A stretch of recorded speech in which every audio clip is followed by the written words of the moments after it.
So now you're here again, knocking at my door. A little too late for, I'm sorry for. The lights went out cause you kept cutting the cord, and I started to fade into your gray. See, I finally opened up my eyes, and I saw me coming back to life. That I'd be better without you inside. It's time to be someone I wanna recognize. The future starts right now. I made a reservation, but you never came, so I'm checking out. The fire you stole away, I know one day we'll come back around. The future is now.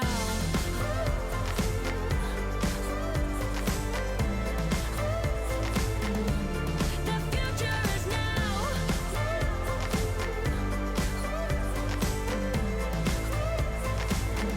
The future is now. I waited for you in the passenger seat.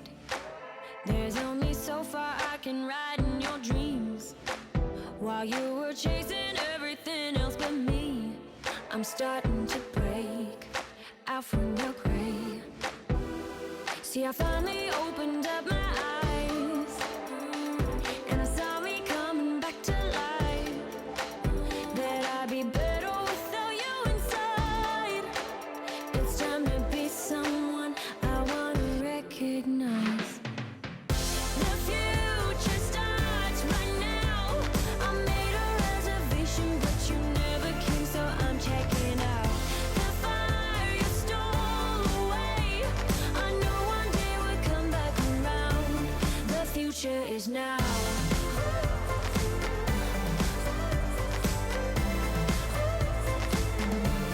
The future is now.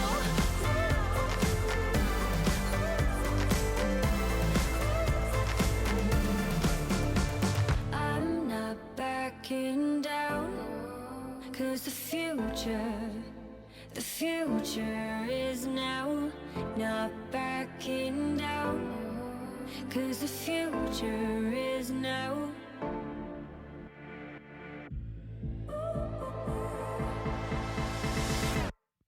The future starts right now. I made a reservation, but you never came, so I'm checking out. The fire you stole away, I know one day we'll come back around. The future is now.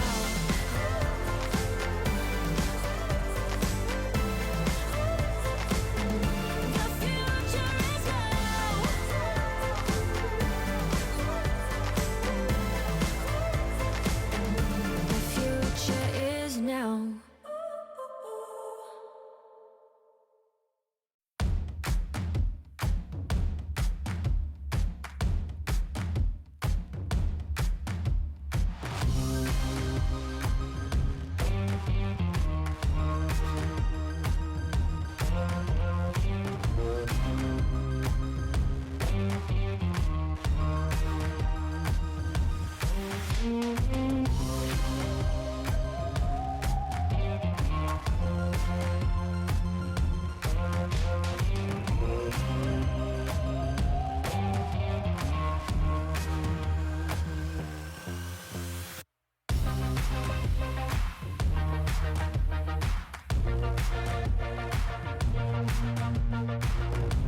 So now you're here again, knocking at my door. A little too late for, I'm sorry for. The lights went out 'cause you kept cutting the cord, and I started to fade into your gray. See, I finally opened up my eyes, and I saw me coming back to life. That I'd be better without you inside. It's time to be someone I wanna recognize. The future starts right now. I made a reservation, but you never came, so I'm checking out. The fire you stole away, I know one day we'll come back around. The future is now.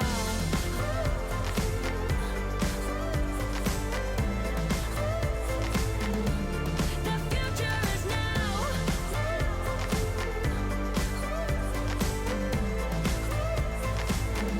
The future is now. I waited for you in the passenger seat. There's only so far I can ride in your dreams. While you were chasing everything else but me, I'm starting to break out from your gray. See, I finally opened up my eyes, and I saw me coming back to life. That I'd be better without you inside. It's time to be someone I wanna recognize. The future starts right now. I made a reservation, but you never came, so I'm checking out. The fire you stole away, I know one day we'll come back around. The future is now.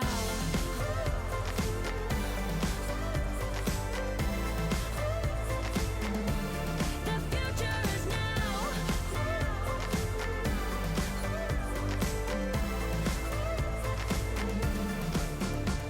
I'm not backing down, 'cause the future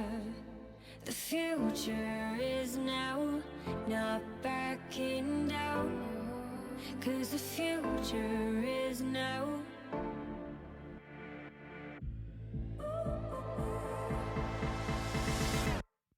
The future starts right now. I made a reservation, but you never came, so I'm checking out. The fire you stole away, I know one day we'll come back around. The future is now.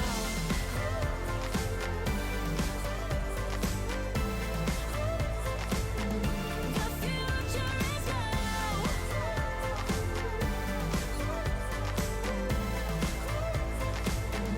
The future is now.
Welcome to the competitive world of Rainbow Six Siege. The following video will explain how Rainbow Six Esports works in the European region, how the region fits into the global esports program, and what you can do to get involved in Rainbow Six competitive play. First off, let's set the scene. Globally, 4 regions compose the Rainbow Six Esports program: North America, Latin America, Asia Pacific, and Europe. Each region has its own dedicated competitive format that we'll dig into a little later. On a global scale, the Rainbow Six Esports program refreshes every year. 1 year equals 1 season, running from March to the following February. The 4 independent regional leagues run from March to December. These leagues are divided into 3 stages. At the end of each stage, the top 4 teams from each region will qualify for the 6 Major, a global competition featuring the top 16 international teams. Depending on their ranking in the regional leagues and the majors, teams will earn points for the global standings. At the conclusion of the 3 stages in December, the 16 teams with the most points in the global standings will automatically qualify for the 6th Invitational. 4 extra teams will have one last chance to qualify for the competition through regional open qualifiers, making the 6th Invitational a 20-team competition, the most prestigious Rainbow Six esports event, and a chance for teams to dominate the global stage and prove they are the best in the world. Let's move on to Europe and our unique league structure. In the European League, we have a total of 10 teams vying to win each season. These teams will compete in a round-robin system, meaning each team will face all the other teams. A win is rewarded with 3 points, a draw 1 point, and 0 for a loss. The stage ends when all the teams have faced each other once. The teams placed 5th to 8th will score points for the global standings. In parallel, the top 4 teams will qualify for the 6th Major and will also earn points for the global standings according to their final placements in the competition. Stages 2 and 3 follow the same model. Simple.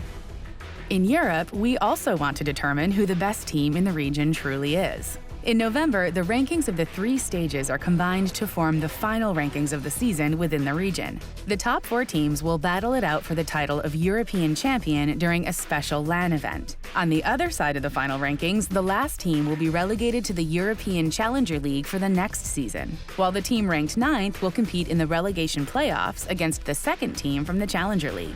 The European Challenger League is the entry point to the European League, but before going there, teams need to prove their skills on their national field. All the major European countries host a league with their best local teams. The national champion will get a slot in the upcoming European Challenger League. If the national champion is already in the European League, the runner-up takes their place. All the national champions, along with the winner of the European Open qualifier, will head to the European Challenger League.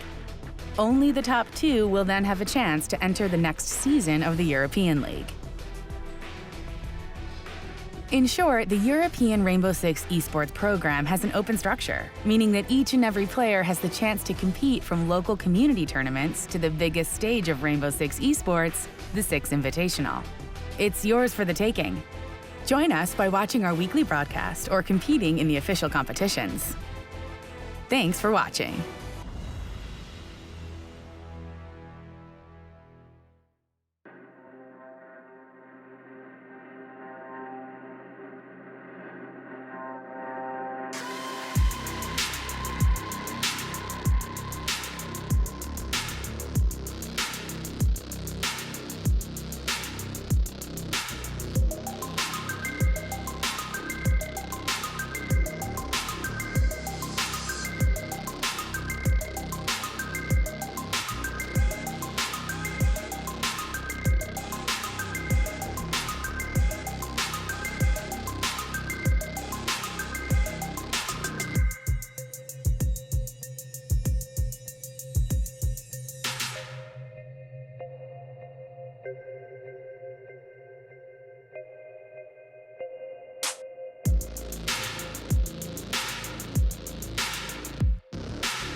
Good evening, ladies and gentlemen, and welcome back. I know it's been a while, but we're finally here.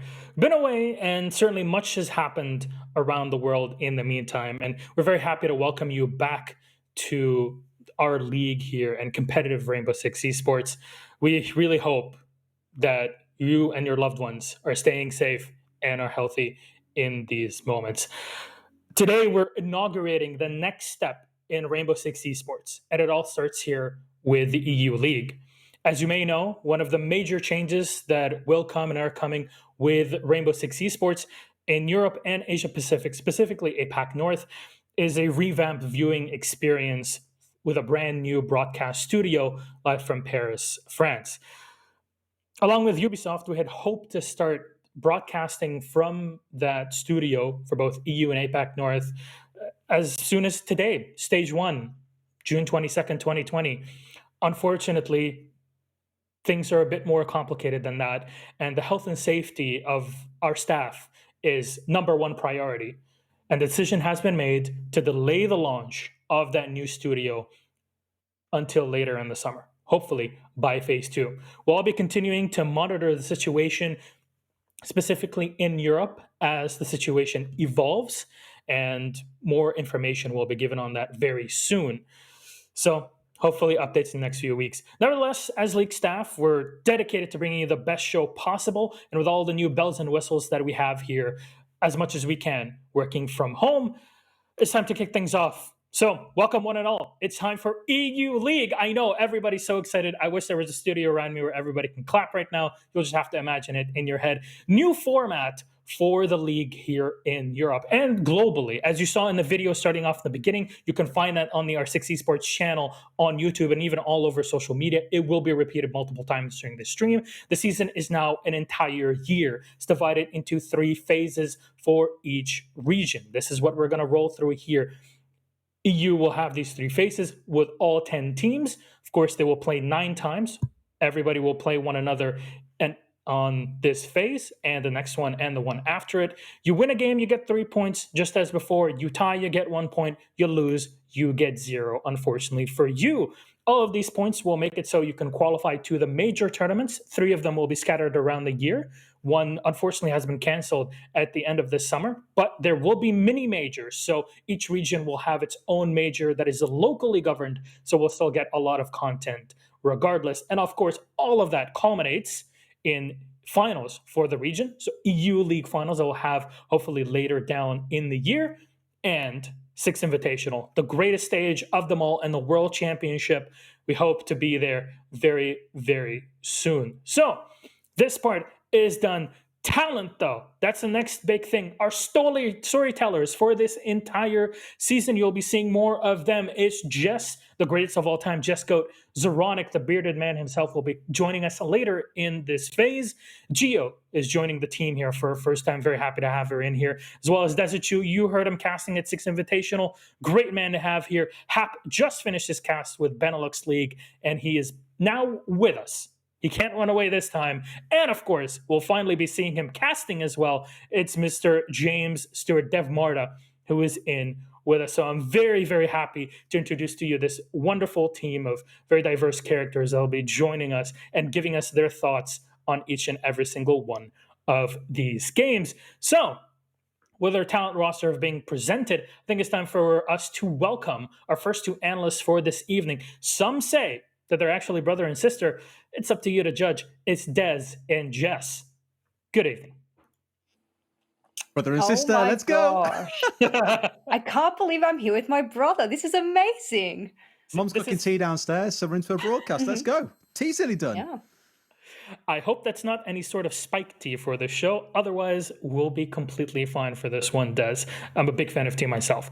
So let's start introducing things here with our rankings. Today, we're going to run everybody through some of the graphics that we have. That today, of course, they will have no stats on them. But as we continue, we're going to have all of those brought forward to you. So This is going to be super exciting for me. I know we've been waiting and working on this for so many months, and a huge team here between Face It and Ubisoft. So let's start off with our rankings. You'll see all of the teams that are on there, 10 of them, of course, here in EU, which means we'll have 5 matches per day. Chaos is the first on this ranking sheet. Of course, everybody has 0 points. Jess, can you start off a few words here and there on Chaos? Well, everyone knows Chaos has been in Pro League for a while. They've just brought in the gunner of Cryan, so I think we can expect big things from this roster now. Looking at G2 as well. Next up on that list, I think if you've been in Siege for even a day, you'll have heard of this roster. Some massive changes to them recently with Virtue and Citizen joining the team. They are becoming the EU super team, but there's a lot of others snapping at their heels looking here to take that title away from them. And then we're following that with Na'Vi. A lot of you will know Na'Vi from the Tokonami Japan finals. They absolutely ravaged their opponents there. They've been a little bit lackluster coming into 2020, so I bet you they're going to be coming back dominant as ever. Some big titles on the side of Rogue as well. They're in a position where they have 3 players in their side, the original German roster, all holding major accolades from last season. Recently picked up Leon Gids and Karjeka from Team Empire. Leon, of course, coming from Team Secret. Another EU super team in the making? We'll find out today. Talking about EU super teams, Team BDS, hailing from Switzerland. They're a full French lineup. They had a really good showing at SI 2020, but they've also had a little bit of a lackluster season throughout 2020. So hopefully they've picked things up with their new addition of Bride. Empire don't need much introduction either, I don't think. If you watch Sixth Invitational 2019, they made it all the way to the grand finals against G2 and just fell short. Looks a little bit shaky towards the back end of last year and the start of this year, but hopefully this is a fresh beginning for them and they can regain that position of dominance they once held. We'll follow it with the new Team Secret, not to be confused with the old Team Secret. This is the full German lineup. They smashed through Challenger League, and they're hoping to do very well the same here in EU League. We'll see what kind of mark they make going into this new Tier 1 scene. Yeah, formerly known as August as well, for those that may have seen them in Challenger League. We've then got Vitality, who sit in a position where they have been joined by arguably one of the most well-renowned names for good and bad reasons in the form of Fabian. Going to be very interesting to see what he brings to that side. This roster is one of the most diverse and also the most experienced. Like Chaos, they've kind of sat in the middle for quite a few times, for quite a long time here. So I'd like to see them really pull ahead this season. And this is the roster to do it. And then, of course, Tempra, the other Challenger League team, they were formerly known as Easy Dream. They're the full French lineup as well. I think they'll be looking to use their really tactical and coordinated skills to show their mark throughout this season. And closing things out, there is Virtus Pro, the team formerly known as Force. They've been looking absolutely terrifying winning the European Open Clash 2 weeks ago. We're going to be very, very hard to be bringing these boys down, as a lot of teams are, quite rightly so, very terrified of what they can bring to the table. So that's all of our 10 teams. So a bit of a synopsis in all of those. We still have a couple of graphics to go through. As usual, there are moments for you to farm all of that Reddit karma, and this is the moment for it, basically, with the next 2 graphics. One of them is the first one here we're going to talk about, is our operator percentage picks. So with those picks, we'll be evaluating how things are between attackers and defenders. And through that, we'll determine the top 3 picked operators and see how this all ties into the metagame. We'll be analyzing those numbers because, let's be honest, numbers on their own are just boring. We want to give them the spice that they deserve and give them the context that they need. And this is why this crew is the best in the business for it. So this is one graphic. Another one is to talk more distinctly about the maps in the league. And we'll also be breaking things down on a site level, so site-by-site basis. The win rate is by pick, so it's a decider, basically. That's the win rate in total. And for the defense, that's where you'll be seeing those win rates for every single one of these sites. Now, again, when it comes to everything that you would like to see during the league and our breakdowns on the show, feel free to go to social media, on Reddit, on Twitter, wherever you want to be, and let us know what you'd like to see. And hopefully, if we can do it from home, we'll be doing it. And if we can do it later from the studio, then we'll try our best to bring it to you, because in the end, the show is for you to have fun, and we want to bring you the best that we can. So this part is now done. Let's move on to our next step, which is the schedule of the day. You saw there's 10 teams. What does that mean? 5 best of ones, 5 games that we're going to have to go through. And first one is the Spartak Dynamo of Russia. Big, big game. Virtus Pro versus Team Empire. It's pretty sweet, I have to say. I'm even trying to contain myself here. I'm stepping on toes on the analyst in this one. Look, I'm really excited about Virtus Pro versus Empire. It's the two Russian machines. I mean, we can kind of term the Russian machine for Virtus Pro now, given how well they've done over the past 6 months. If anything, they're really, like you said, stepping on the toes of Team Empire. So I think they're both really rushing to the finish line to work out who is the best in Russia at the moment. I think this first game will be a big telling about where the teams are really at. But I think there's a lot of improvement that Team Empire can do now that they've brought on Always. Hopefully, however, Virtus Pro, they've had this roster for a little bit now. They should be coming in absolutely ready to go. We saw them in the Clash. That's obviously not too indicative of how well they probably could do in a Tier 1 proper setting, but we'll see how they go up against each other. I'm really excited. It's probably going to be my match of the night. So big that one is, for of me looking course, at that. was game number one. So, or second one. Let's go ahead.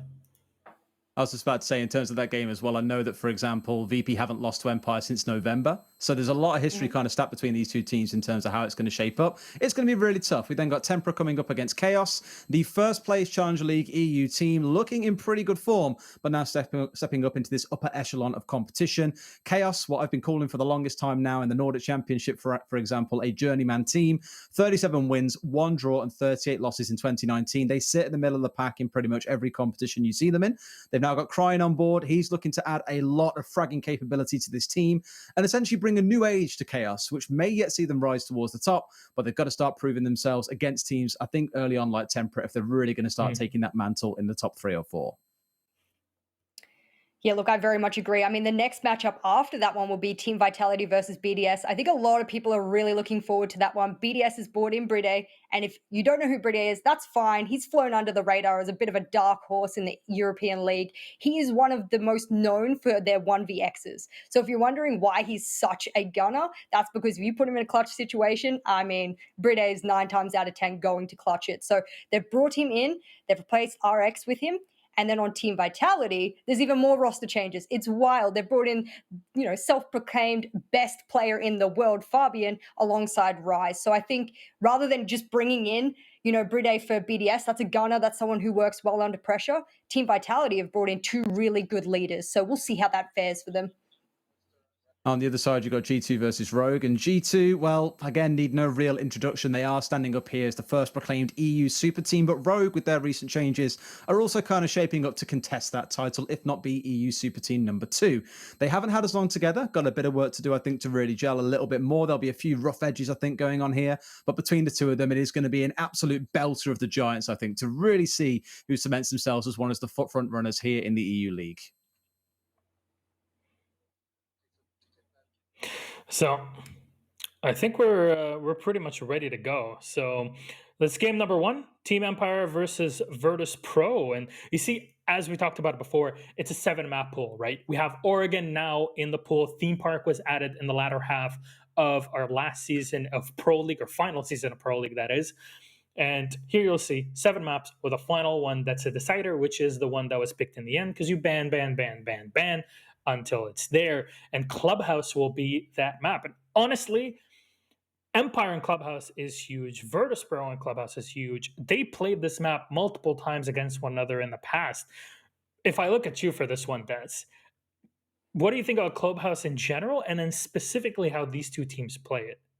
In general, it comes down to being a very strategical map, right? It's what everyone calls a checklist map. You have a number of mini games or steps that you need to go through before a very explosive end, I think, as Hap put it earlier on. Really nicely worded. You look at these two teams' history on it. In the last 3 months, we've seen Virtus Pro play it 4 times and win it 4 times. They've only banned it once. On Team Empire, they've played it 3 times and lost it every single time. This is one of the maps that coming into it I thought we might see if it wasn't going to be something like Oregon or Theme Park, given we had a better time for teams to adapt to those now. But Club was the one that I thought seems like a pretty safe start. That, Consulate, and Coastline are the 3 maps you always look towards as the old school maps that teams are generally quite comfortable on. So I think Club makes a lot of sense. In terms of how they're going to play it, I know Virtus Pro like to come at you a lot harder and faster than maybe Empire will, but Empire are very well regarded as being the same strat over and over again to absolute perfection kind of team. So in their books, they're probably feeling pretty comfortable as well. Either way, with the way things are going to shape up, it's going to come down to 2 juggernauts again, going head to head to see who's the winner. I mean, that checklist kind of system that's been in Empire's head for so long, Jess, would you say that it's even costing them right now because it's been so ingrained and everybody's kind of figured them out? Yeah, look, when they implemented Dan into the roster, I would say that sort of step-by-step process that we know them by actually, dissipated a little bit. I don't think that they were as stringent as they were back in 2019. And I just really don't believe that. And now that they've got sort of that new roster, that they're going to be as predictable as they once were. I'm hoping.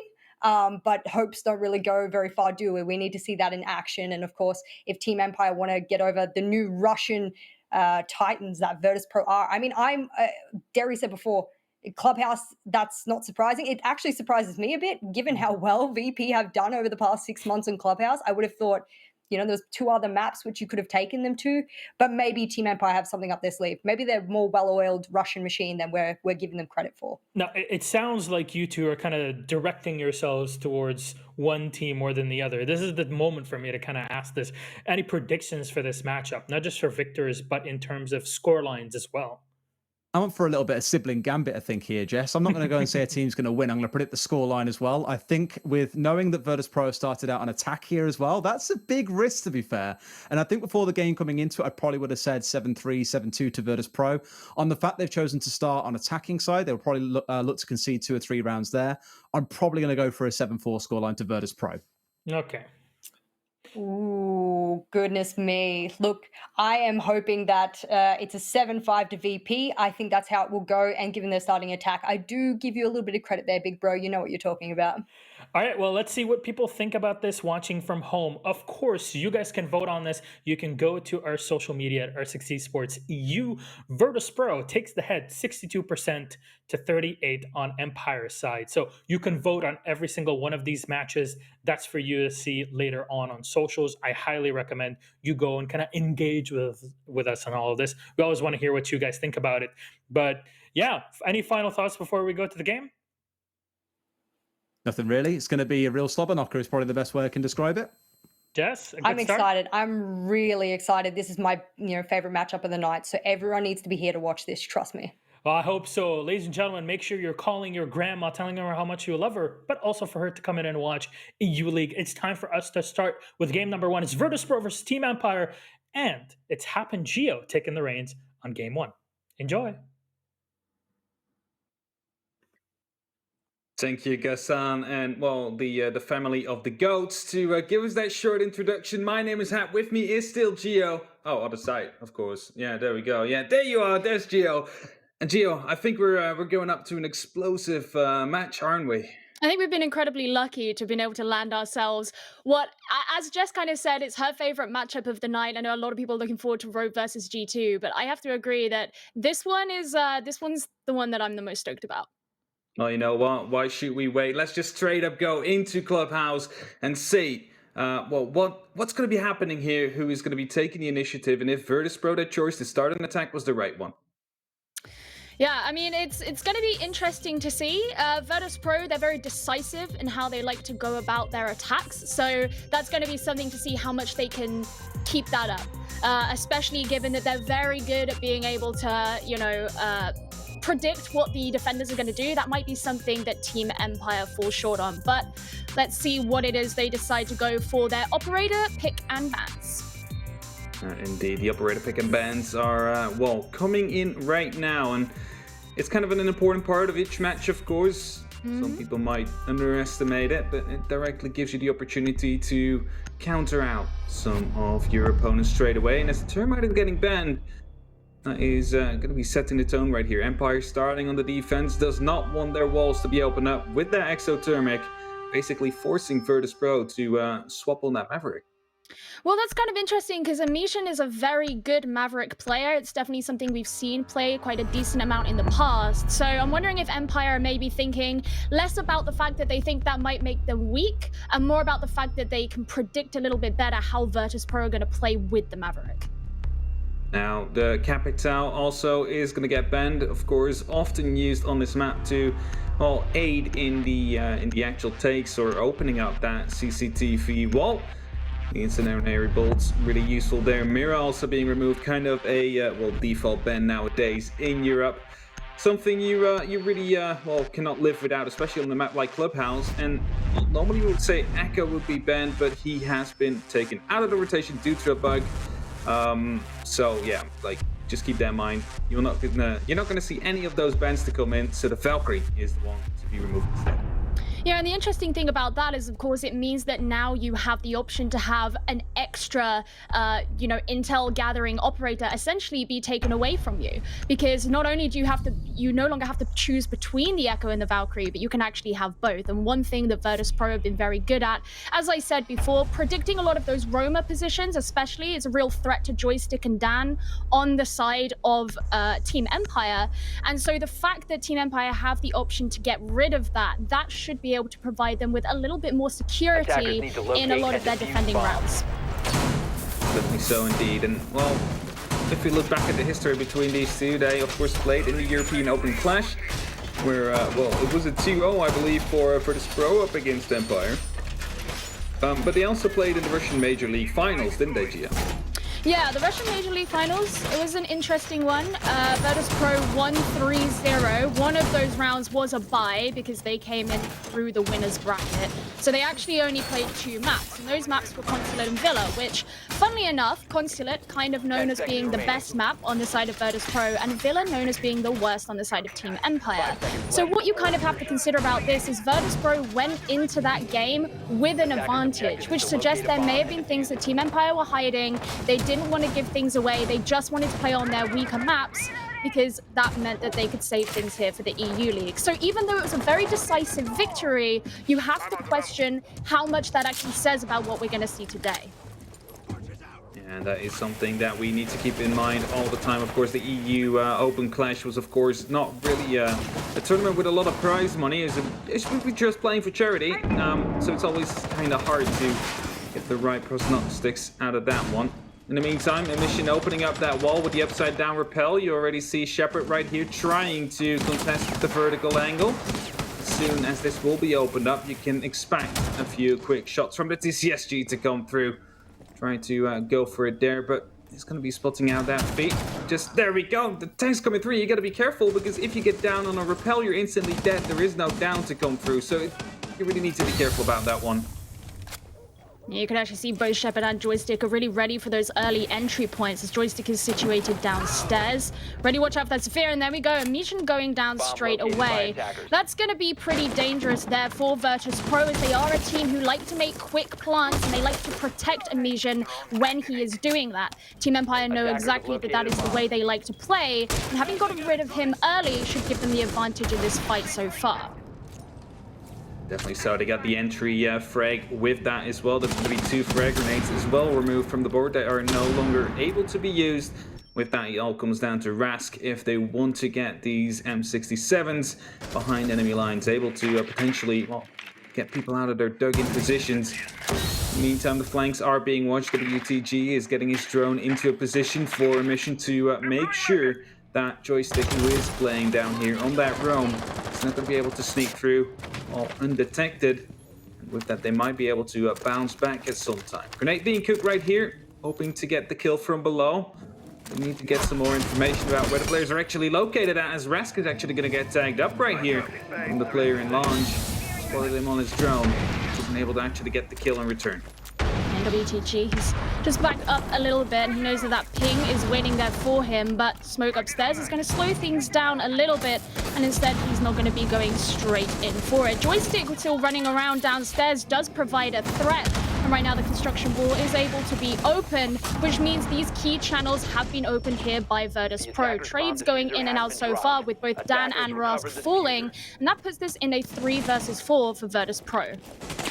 Yeah, right now it's going to be the last 3 members of Virtus Pro to try and get these kills in. Here is Shockwave to get the first one onto Joystick, who just came back behind the shield. Pasha then to follow up as well. And Cypher is going to get tagged. In the meantime, the diffuser is going to be going down. C4 from below will cancel that, though, at the very last second. They need to get on it now, but Shepard is ready to actually deny that.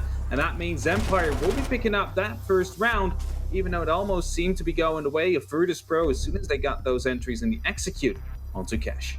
Virtus.pro really had to make a lot of changes throughout that round. Of course, we saw the diffuser kind of been juggled around between a great many of their players, and Shockwave really didn't have that much time at the end there.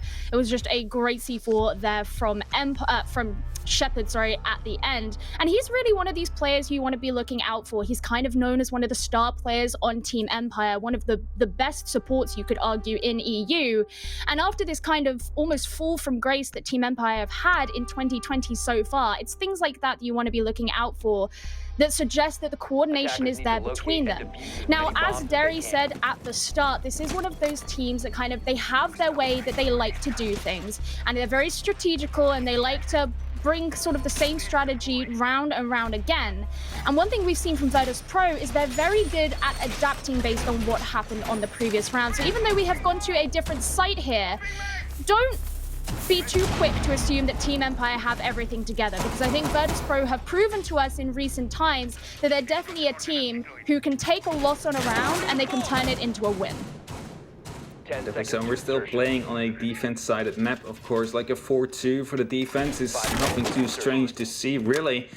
And, well, Virtus.pro did come quite close. The main issue here being that Shepard was right below on launch basically the entire round and wasn't even dealt with whatsoever. And due to that, was able to get C4 out and also put some pressure from below. And, like, if they would have just sent one guy over there to try and challenge that, it could have been a completely different round. But the fact being, Empire won it. On the back of Shepard right there with some huge plays, taking out a mission to start off with and also denying that diffuser to go down. They are now going down into the basement. And as Shockwave is being droned in, they will be taking care of the pest just to make sure that they are going to be able to get the information that they require to go for an eventual push in about 2 minutes from now. Yeah, and as you say, they're going to have to be aware of not only Joystick, not only those roamers, but also Shepard. They've been very used to, thus far, having to look out for Joystick and Dan. You can't discount those other players. Pretty much all of them, I think all 5 of them, based on the bottom 4 here. And Dan here getting ready with that C4, just in case they have any sign of anyone above them. And this is just a sign of Team Empire being very quick to react. They know that Virtus.pro are going to have to go in through the kitchen. They just want to be sure that they can catch them when they do. Now, be aware there is currently 2 C4s available on Empire. There's also 4 impact grenades they have available to them.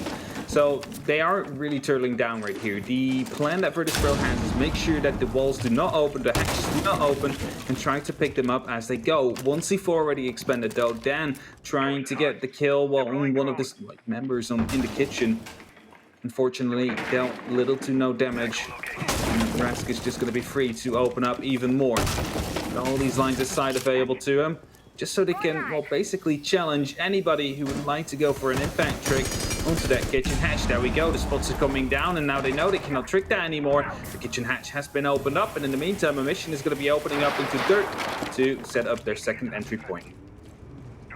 Now, of course, all these lines of sight, as you say, have been opened in, but all 10 members are still alive on the board, and we have less than a minute remaining, which means that regardless of what Virtus.pro do now, they're going to have a fight on their hands. Team Empire, well, they're a team that know how to handle themselves in a fight, but Virtus.pro obviously have been these gunners of late. The question is, are they going to be able to win out in these scenarios as they start to breach into the site here? There goes the frag grenade. Not going to get anything, and in fact, it's going to be Joystick who gets the opening kill of the round onto Pasha, and things starting to go backwards and forwards. Dan going to be going down as well, and suddenly things are looking very scary here for Team Empire as the diffuser goes down, and this leaves Shepard and Joystick on their own to try and figure out what they're going to do. Have to get those kills, and Mishan's going to be falling, and that means WTG is the last one. He's going to try and plant himself, but time runs out, and Team Empire take the round. Decided to not give the CGG pat as he went for it, but then realized there's no time anyway. He just cancels it out and wants to go into the next round as soon as possible, which is, of course, Geo going to be Gym and Bedroom. Now, for many, a side that is quite comparable to CCTV Cash. Now, what do you think of that? You know, I think Gym Bedroom is an interesting site because you often see a different kind of choice of operators be brought here. In fact, we're seeing the Alibi who's going to be brought instead of that Goyo, actually, which they have been playing so far. And oftentimes you do see a Goyo get played. Oh, well, there we go. They're actually 6-picking back onto Goyo. You see the Goyo get played a lot because you can place the shield, for example, on the master bed. It makes it very hard to, there we go, come in through that window. You have to clear it out. I'm a fan of seeing this site, but it's definitely an option of taste, I think. I'm always very interested to see how players decide to play around that bathroom wall. Some like to leave it soft, some like to leave it reinforced to see if you can get a good angle onto the jacuzzi wall so that as the attacking teams start to come on in, sometimes you can decide to be more aggressive about it, sometimes you can be more passive about it. Right now, it looks like they've only reinforced one of them, so potentially going to be going for that angle play. They just, by the way, just see that beautiful replay. They just popped in our screen so we could relive the moment where the plant was just cancelled with a small time left. Heartbreaking. So sad. So sad. Yeah, beautiful. Then we actually get to see it. But round number 3 is underway, and this is the round where Virtus.pro needs to show that they are capable of winning these rounds. And well, I mean, they do get close to the actual site. It's just that they kind of struggle getting the players out of the, well, dug-in positions. Last time around it was dirt. This time around it will most likely be bathroom, possibly even the logistics office. As the mission yet again starting to open up right here. This time most likely we'll just complete the entire wall right here. Make it soft and allow rest to open that one up with a sledgehammer. Now, as you can see, there is no hole into the bathroom, and that will allow them to directly punch through into that hallway and maybe even take some control of it. It's interesting, actually, I mentioned the wall earlier. They have reinforced both of the walls on the bathroom, which is going to make them a little bit safer from that regard. But of course, they've got to be watching out from other angles. Mission's just looking in to see if he can spot anyone, but not going to be able to so far. So in go those frag grenades.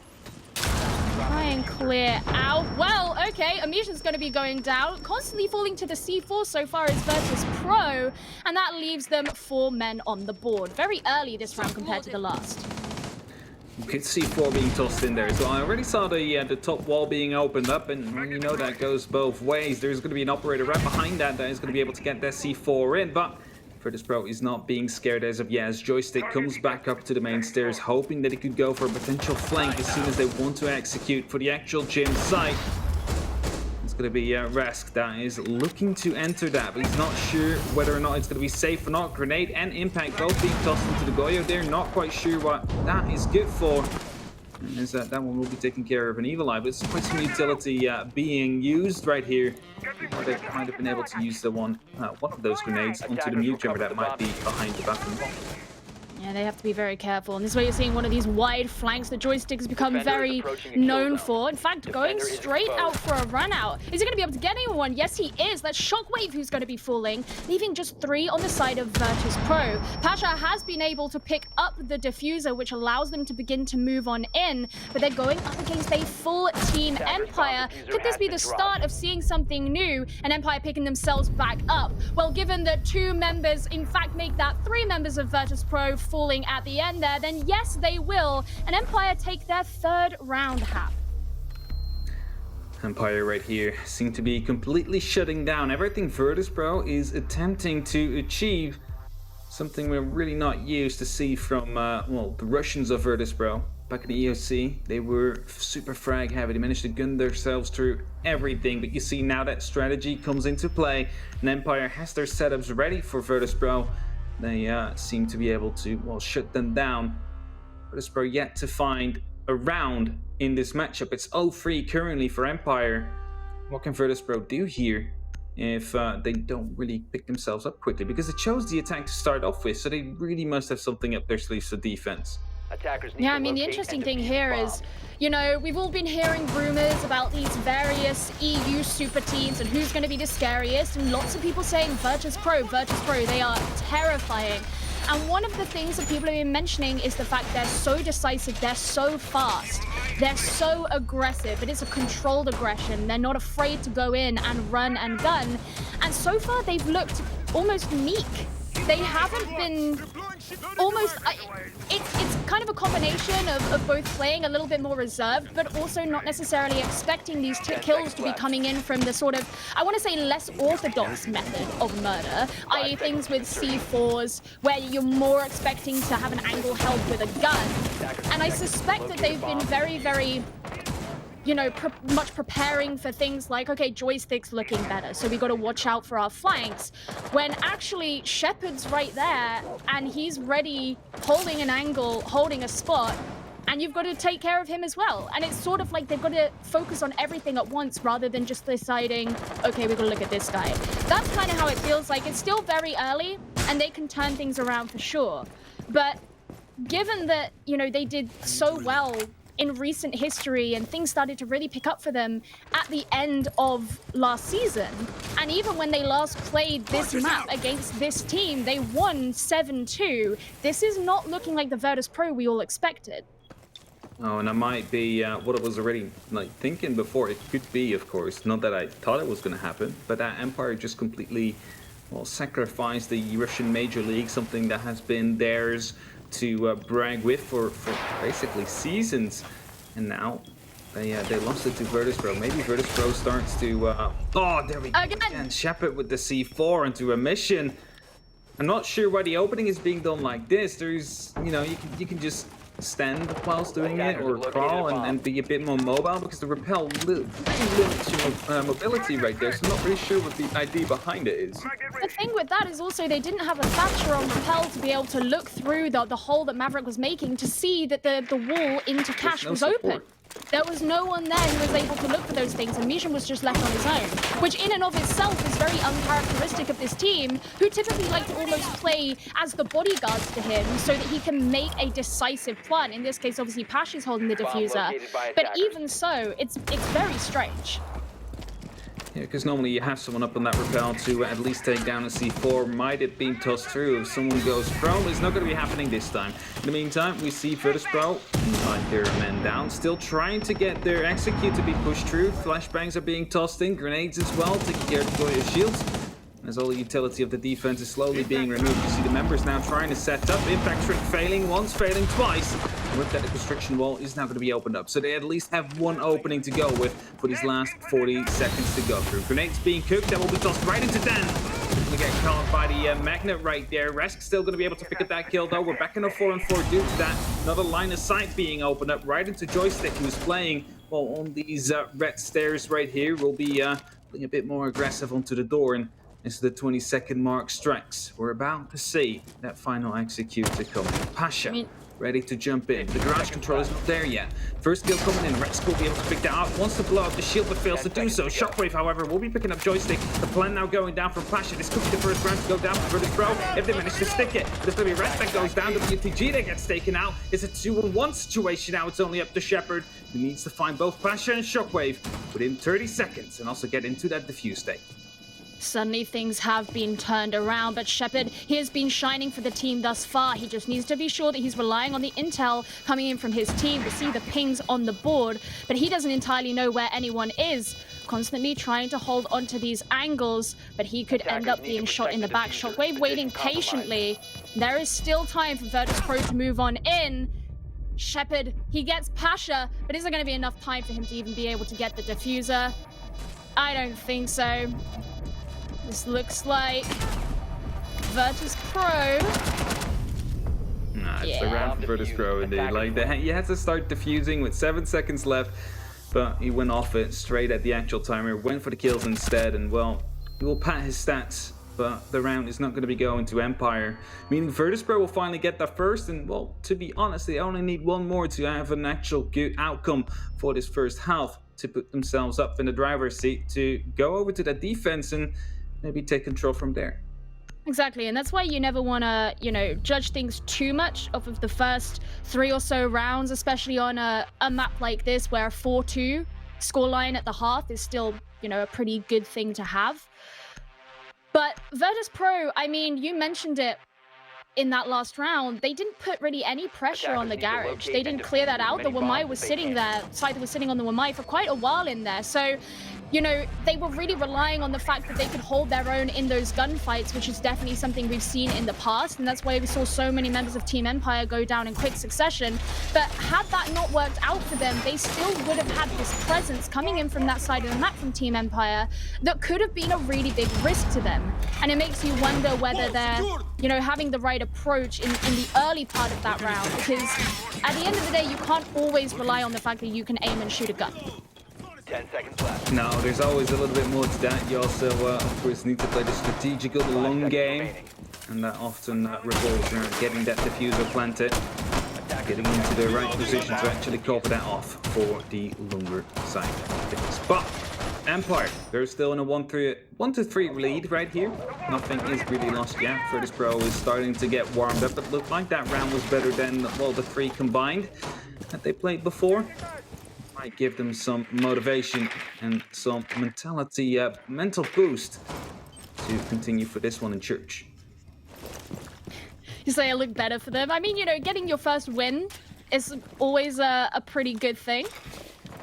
And so hopefully they'll be able to apply this ability to adapt that they have been showing very recently. Don't want to be losing anyone to C4s particularly early. Amision's gonna be, he's gonna be like, right guys, you know, you've got to protect me. Got to make sure that doesn't happen again. And hopefully they will be looking out for these players like Shepard and like Scyther. Taking a lot of damage there is Rask, and that could be pretty dangerous. He's not even finished opening up the floor.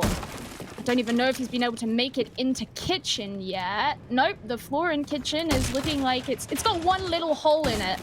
So if he takes much more damage than that, then that could be pretty problematic for them. And it was one of the 2 C4s that already has been expended. Always just tossing it up right there. Blind fire C4. Almost managed to actually land the kill into Rask with that one. They have, however, opened up tons of vertical angles right here, especially in the hallway. Possibly able... Oh. Okay, it doesn't help if you impact yourself there, Shockwave, but he also says it gives a little bit of a shake. Instead, we'll be rotating down the main stairs to hit it like that. No more risks taken. The fire comes out of that Vulcan, as the spots are also following up on that. I'm hoping to pick up Dan right there. He's just dancing around that third entrance, but so far, they're not going to be able to find anybody as of yet. Just holding all these angles. Then with the C4, the second C4 to come down. Resk now finally secured. Might be a bit overkill for someone that wasn't 1 HP. Impact track not really happening, but actually getting the kill on Pasha. And the hatch, however, did get open. But I mean, I would say if you get a kill with an impact, that's way more worth it than actually getting the hatch closed. Basically, getting any kill that doesn't result in a trade is a good thing for you. And, you know, if Empire want to make their new name as being the team who get all their kills via projectiles and throwables, then so be it. If that means that they can climb back up to the top and they can hold themselves up here in one of these super teams that they used to be held so highly, then that's all right with them. But WTG is starting to turn things around a little bit, as always does be the next to fall. But there's only 2 members of Virtus Pro left. The plant hasn't been made, and there's 16 seconds remaining. They're not even on the correct floor, and they know that they're going to have to jump down if they are to get any of these kills. With Scyther bringing down a Mission, it looks pretty hopeless here for WTG. All he can hope to get is a kill, but instead it looks like it's going to hold the angle behind him, play his life a little bit more, but regardless, Team Empire are going to be the team to take it. Hey, I mean, like, Empire right here, playing it well, getting all those kills with those C4s and the Pokeballs, of course, making sure they start collecting on their Pokedex. It's never too late to start with that, and they started out with a Pasha. Pretty rare one, so to say. It's not Pasha Biceps, you know, we also used to play under Virtus Pro, but it's the actual Rainbow Six Pasha one. But yeah, it's full 1 right now. There's one more opportunity for Virtus Pro to pick up around here, Gio, and I think it's quite an important one. Well, yeah, I mean, we mentioned how this is one of those maps where ideally you want to be finishing with a 4-2. You have it at a 5-1, and then suddenly your enemy is going to be the one switching on over to the other side. Then, you know, that could be a little bit questionable, a little bit concerning. And Virtus Pro, with being such an aggressive team, you would assume that they feel very confident on the attack.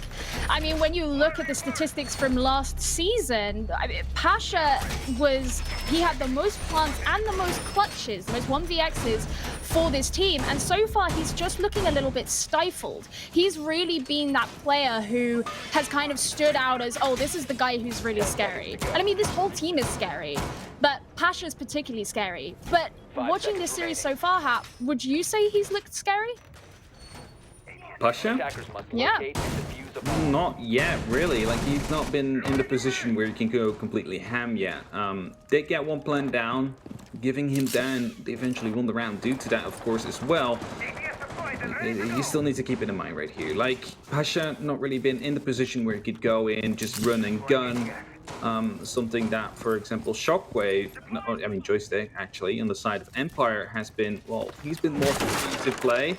Hasn't been shut down really by the likes of Virtus Pro, and it's always like a dangerous thing to let him live and let him do his own thing. So, let's hope that mission this time does not get C4'd into oblivion, and hope for him that he gets the wall open without any further harm to go to him. I've seen many C4 kills, many well, projectile kills, as you said. Can only set us up for a good future with the M67 frags to go up to the likes of Empire. Is that default flank is being created by Joystick just to take one gun off of this bathroom wall, just to hold it. Well, so far, Mission's been able to survive. I don't want to speak too soon. He's ready. You see that? It's gonna go through. EMP. But are we going to see? They're just waiting. And look, everybody's here. They're all here because they want to try and get a trade if anything is to happen. And so Empire are playing it a little bit more. There we go! That's a drone hole. Shepard through the ankle holes right there, through the actual door, and actually managing to get it through the drone hole. C4 being tossed in now as well. Half HP worth of damage towards Rats, but they need to go for the execute soon. There's 1 minute 20 left on the clock. It's still plenty of time. The grenade will make sure that the player will be taken care of. Also, we'll use one of his magazines of the SMG right there. No kill from the C4 this time, but the ankles of WPG definitely not happy with that one. As we're leading into that last minute, it is going to be Virtus Pro that know that you'd be losing their life shortly as that picks up Shockwave right there from that window. Mission being challenged right there from CCTV. They just not at comfort anytime here. Like, they're constantly being harassed by the likes of Empire. Either it's a C4 coming through or an impact or someone coming up in your flank. As you see right there, it's Pasha with one to respond onto Joystick, but it's only him and a mission left right now in a 2-4 situation with 30 seconds left to try and get one more round in. The white swing from always to come in. The SMG reigning supreme, and it's only up to a mission now. For once, not the entry. Daf managed to get the down onto always to start things off, but he will not come much further than that. It's Shepard to get the last kill and Empire to get the round. Just some absolute brutal punishment being brought down onto Virtus Pro there. And I think the really interesting thing about this is that so far we've just assumed Virtus Pro were really going to be the pace setters. They were going to be the ringleaders. But no, they're playing to the tune of Team Empire. And it's interesting because they mentioned on the analyst desk at the start that Team Empire had lost all of the games of Clubhouse that they played in the last 6 months.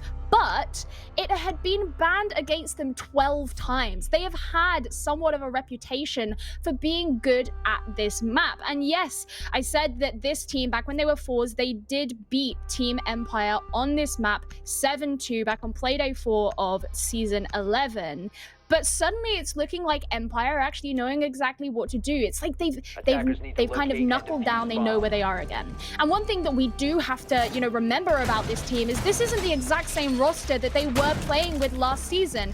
They've brought in Always. Karjeka is out. Now, obviously, he was a very, very good support player and some really big shoes to fill, especially as Always is not the most experienced of players. He played on a team in the Russian Major League group stages, then he was picked up by Fours, and then he was picked up by Empire. And the only tournament that he's been on this roster for has been the EU Open Clash. So he's very new to it, but it's clearly working for them. Whether it's just that feeling of refreshment, whether it's because he specifically is providing something that Karjeka just didn't, whether it's just, sometimes a roster needs a switch up. Maybe it's not even that at all, but the point is Empire have made some changes and it's working for them. Definitely is changing. They seem a bit more fluent in their defense as well. Joystick, of course, just running around, getting his roams and his stalling of time. They're a little bit more vertical right now, I would say, compared to Virtus Pro. Virtus Pro was the one that failed to adapt really throughout that first half, and Empire managed to basically get the fruits from that. able to pick up the kills, able to pick up the rounds, and only losing out 1 to Virtus Pro. But we have to mention defense side of map here, especially with the elimination of Echo, Valkyrie, and Mira. It's going to be really hard for you to get that side under control. Of course, normally you always see that Mira banned, but when there's 3 of these high impactful operators, especially for this map, it is I would say easy for the attack, but I just completely negated my own point here. Nice. Well, Mijin is desperately looking with that cardiac sensor to see who he can see above, and he's going to go in for the C4 kill this time. Is he going to be able to recreate what his enemies have been able to do? No, he's not. Not going to be able to get anyone, and desperately Virtus Pro are going to be holding on to this defense as Team Empire, well, we've seen a lot of pings coming up on the board so far, so they probably have a relatively good idea of where everyone is. It's why you see these constant shootings of the drone. Virtus Pro need to deny as much of that intel as they possibly can. And so far, they've been unable to do anything to stop Team Empire. Definitely have been struggling, trying to open up the hatches. They try to deny that instead with the impacts as well. The question is, will it be this time? No, again, it's going to get opened up. Only 2 pellets will explode, but you need 3, I believe, to get the hatch opened up. So, a bit unlucky. Still be able to have a little bit of an angle in there. It's not ideal, especially as Dan is now completely out of those X-Kairos. Typically use them all to open up those hatches on this map. And then typically you would, of course, bring the Thermite to go for the walls. Not available this time. That's why we are seeing that Maverick being played so much. Speaking of, he is trying to open up the church wall here. Just has to be sure that he's not going to be shot through it, which is something that we saw happen quite a bit. And that's why we've got Scyther coming up behind, because he can try and hold on to those angles should anyone from behind the wall try to shoot into Empire.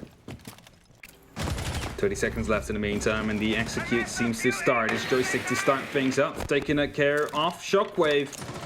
There's going to be a frag grenade to be cooked in now. Then in the meantime to respond to a mission as well. Frag grenade going through, instant kill into Pasha. Joystick, however, getting down, but it's only WTG left to try and keep this going for the likes of Virtus Pro. It won't happen. Scyther is there in a flawless round for Empire to start off their attack, and well, if you're on Virtus Pro right now and if you're a VP fan, you definitely have to start worrying now, because 5 more rounds. There's 5 match points here for Empire, and that means not a single mistake anymore can be made by Virtus Pro if they at least want to get 1 point in today. It's pretty, concerning when your opponent's able to acquire a flawless round after, not even being able to open up that kitchen hatch, for example, having these things happen against them that you would think would mitigate or at least hold them back enough to cause them such a problem that you could take advantage of that scenario. But not once were Virtus Pro able to be able to get a kill. They just aren't pushing. They're not being forward as we would expect them to. I've said it already, but that's what it's kind of looking like. Now we're seeing them go back to the same site, but changing things up a little bit. A mission, for example, no longer going to be on the pulse. Apparently that cardiac sensor did not do enough for them. Instead, going to be playing the castle and potentially being able to waste a little bit more of Empire's utility, force them into certain routes.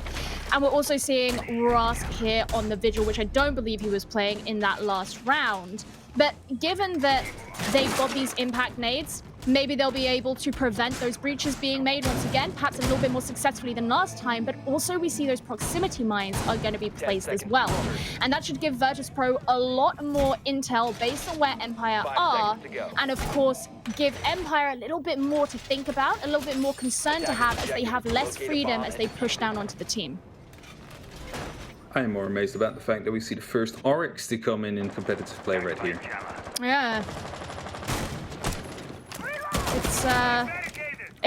It's kind of not, not what we're used to seeing, but I guess that means that potentially maybe we'll see them start in the basement and then he'll be able to jump up and go for a flank as Empire start to move down the stairs, because of course there was no one really in the last round to sneak up behind them as they all started coming down the stairs and getting those shots in onto the site.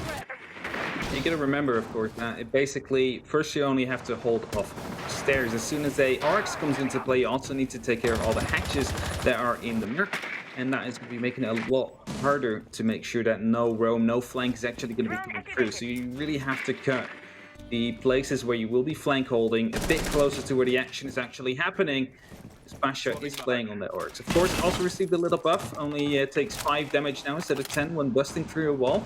So a bit more efficient at making rotates for himself now without actually having to have a top nearby to keep stemming him up. In the meantime, Joystick will be trying to put some pressure, taking care of one of those castle barricades, knowing that Shockwave is near. Might be caught off guard right here as it gets spotted out by the drone. But no, he will drop through the hatch. Oh, actually, Dan was ready to pick him up right there and did so effectively. Yeah, that's some real vigilance being shown there by Team Empire. And Dan, of course, not going to be traded out, which means he can continue to hold on here. Here comes in another 1v1. It's going to be Scyther winning that out as Pasha falls down. And once again, this is that really scary player who we were looking at not only getting good trades, good kills, but being able to play the flank on that Oryx. And evidently, that's not going to be available anymore. So Virtus Pro suddenly going to have to start rethinking things. Especially as, you know, they've only really got Rusk on the map who can play that sort of flank role now anymore, as the other two are likely to be based downstairs. Attackers recovered the diffuser. Definitely has some bullet holes here still to work with, but as he punches in the door right now, what was spotted out, managed to drop down the diffuser at least. Dan taken care of. It's at least going to give away his position now, but we'll rotate back all the way down to the actual site. With that, hoping to waste some valuable time, as right now, I mean, he did take down that Hibana, and if they didn't open up the kitchen hatch before, they're definitely not going to do that now, meaning they will have to force themselves through the actual main stairs, but Scyther does that perfectly by taking down WTG, going for a wallbang, almost hitting out on a mission right there as well. The proximity alarm is going to be telling them they're coming in from the motorcycle. It's going to be Joystick to pick Rask a mission with a double kill, though, to try and keep them alive. Gets the triple kill, and notes the last one is coming from motorcycle. Is he going to be able to pick this one up? Needs to reload on his UMP, but he gets taken out. It's Empire to win the first match of the season with a 7-1, and well, brother and sister Goat were not right in this one, as they thought 7-1, 7-3, something like that to come through for the likes of VP. It's going to be the complete opposite. It's Empire to take it all home, and they will be topping off the leaderboards for today, and I doubt anybody will set up a better round differential than they just did. I am incredulous. I think almost everybody expected Virtus Pro to win. They thought we were going to see this amazing gunmanship that we've been hearing about from players saying scrims this and people, you know, theory crafting about this and what we saw in the EOC in the Russian Major League. But what we saw today was not the team that we expected to. And more importantly, from Team Empire, what we saw was a little glimpse of what we saw back when they came in from Challenger League Season 8, when they took the Raleigh Major, when they took Pro League Season 9, and now maybe this could be a season again that we start to see the old Team Empire that we know and love. Yeah, it might be a bit early to say they're definitely back, but it's definitely showing some good signs right here that we might be able to work on for the rest of the season. They seem to be showing some flexibility right here, even though if they lose a Hibana, they just brute force themselves through with their, well, pure aggression that they have. But well, many expected this round and this matchup to actually go differently right here, but eventually Empire was the ones to be victorious. They take the 3 points home, and with that, they are also, well, with the 7-1 round differential, I think they're secured for first place today. Yeah, it's gonna be pretty hard to see that going any better. But I'm so curious to know what the analysts think. Milos, take it away.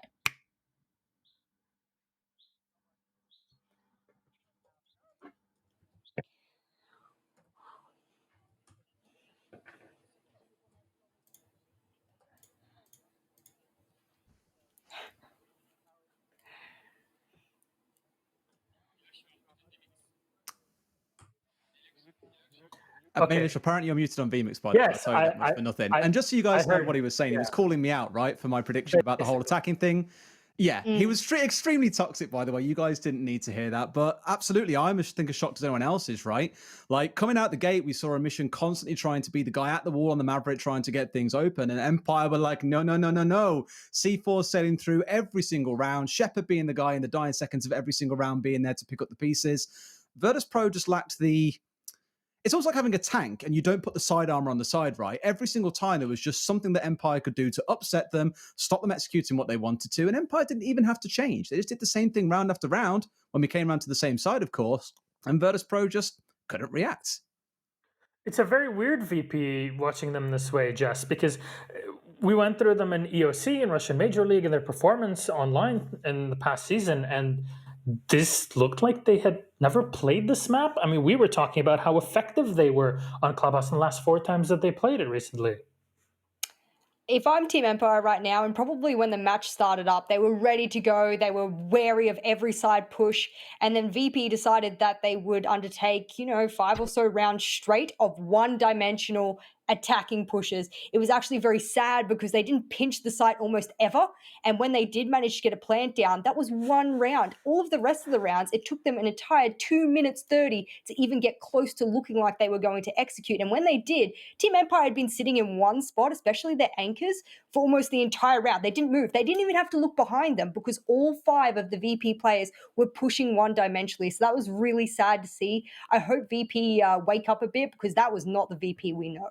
Yeah, it was very frustrating to watch at certain times as well. But well, our wonderful boy and girl at Hap and Geo were talking about our rankings for the day, and maybe Empire will actually secure themselves at number 1 at the end of the day because of the round differential.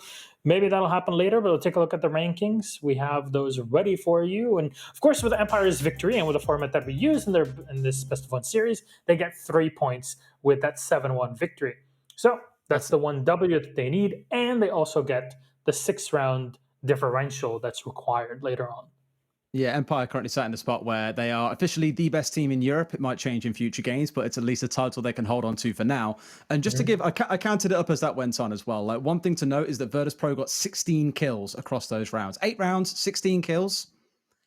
Where were the boys? What was going on? Where's the team that we saw in the EOC? And I'll give them some first day jitters. Josh, you touched on this earlier on. I'll give them a little bit and say, you know what? It's first day. Let's give them till Wednesday and see how they stack up then. But they cannot keep on playing like this. You cannot afford to be dropping points this early because, as we all now know, this starts bubbling up towards a major or towards the global standings. Every game counts. Yeah. I have to agree there. And look, before we go, Milosh, I know you have to throw it off, but for those who don't know what round differential means, this is what we use in order to be able to tell who is better than the other, even if they've got the same amount of wins. So if they win 7-1, there's a difference of 6 rounds between them. That gets added to their tally, and that's how we work out, even if people are tied on wins, ties, draws, losses, etc. That's how we work out who is technically better than the rest. So if you're hearing those words and you don't know what they mean, that's what we mean by that one. Yep, and we'll be explaining more about that once we have more points up on that ranking board. We'll have to continue, though, afterwards. But for now, I'm going to take a quick break, and then we'll come back for another banger of a game as there's 4 more left in this Playday. See you in a couple minutes.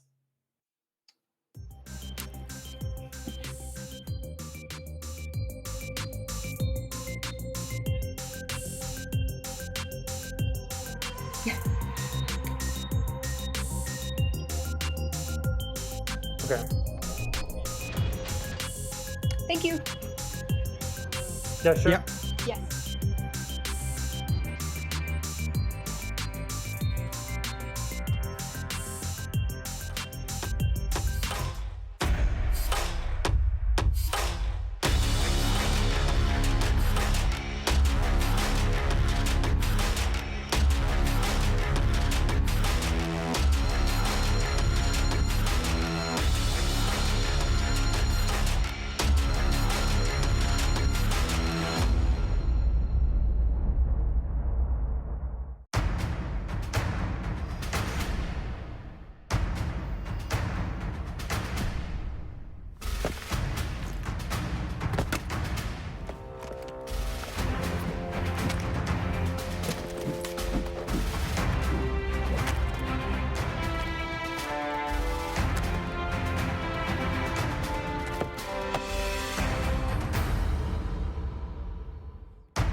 Welcome back, ladies and gentlemen. Yes, a very, very quick break. We want to get all the games out of the way and into them immediately. We're joined by, well, one new person and one that's joining us on the analyst desk, of course, Divmara and Gio.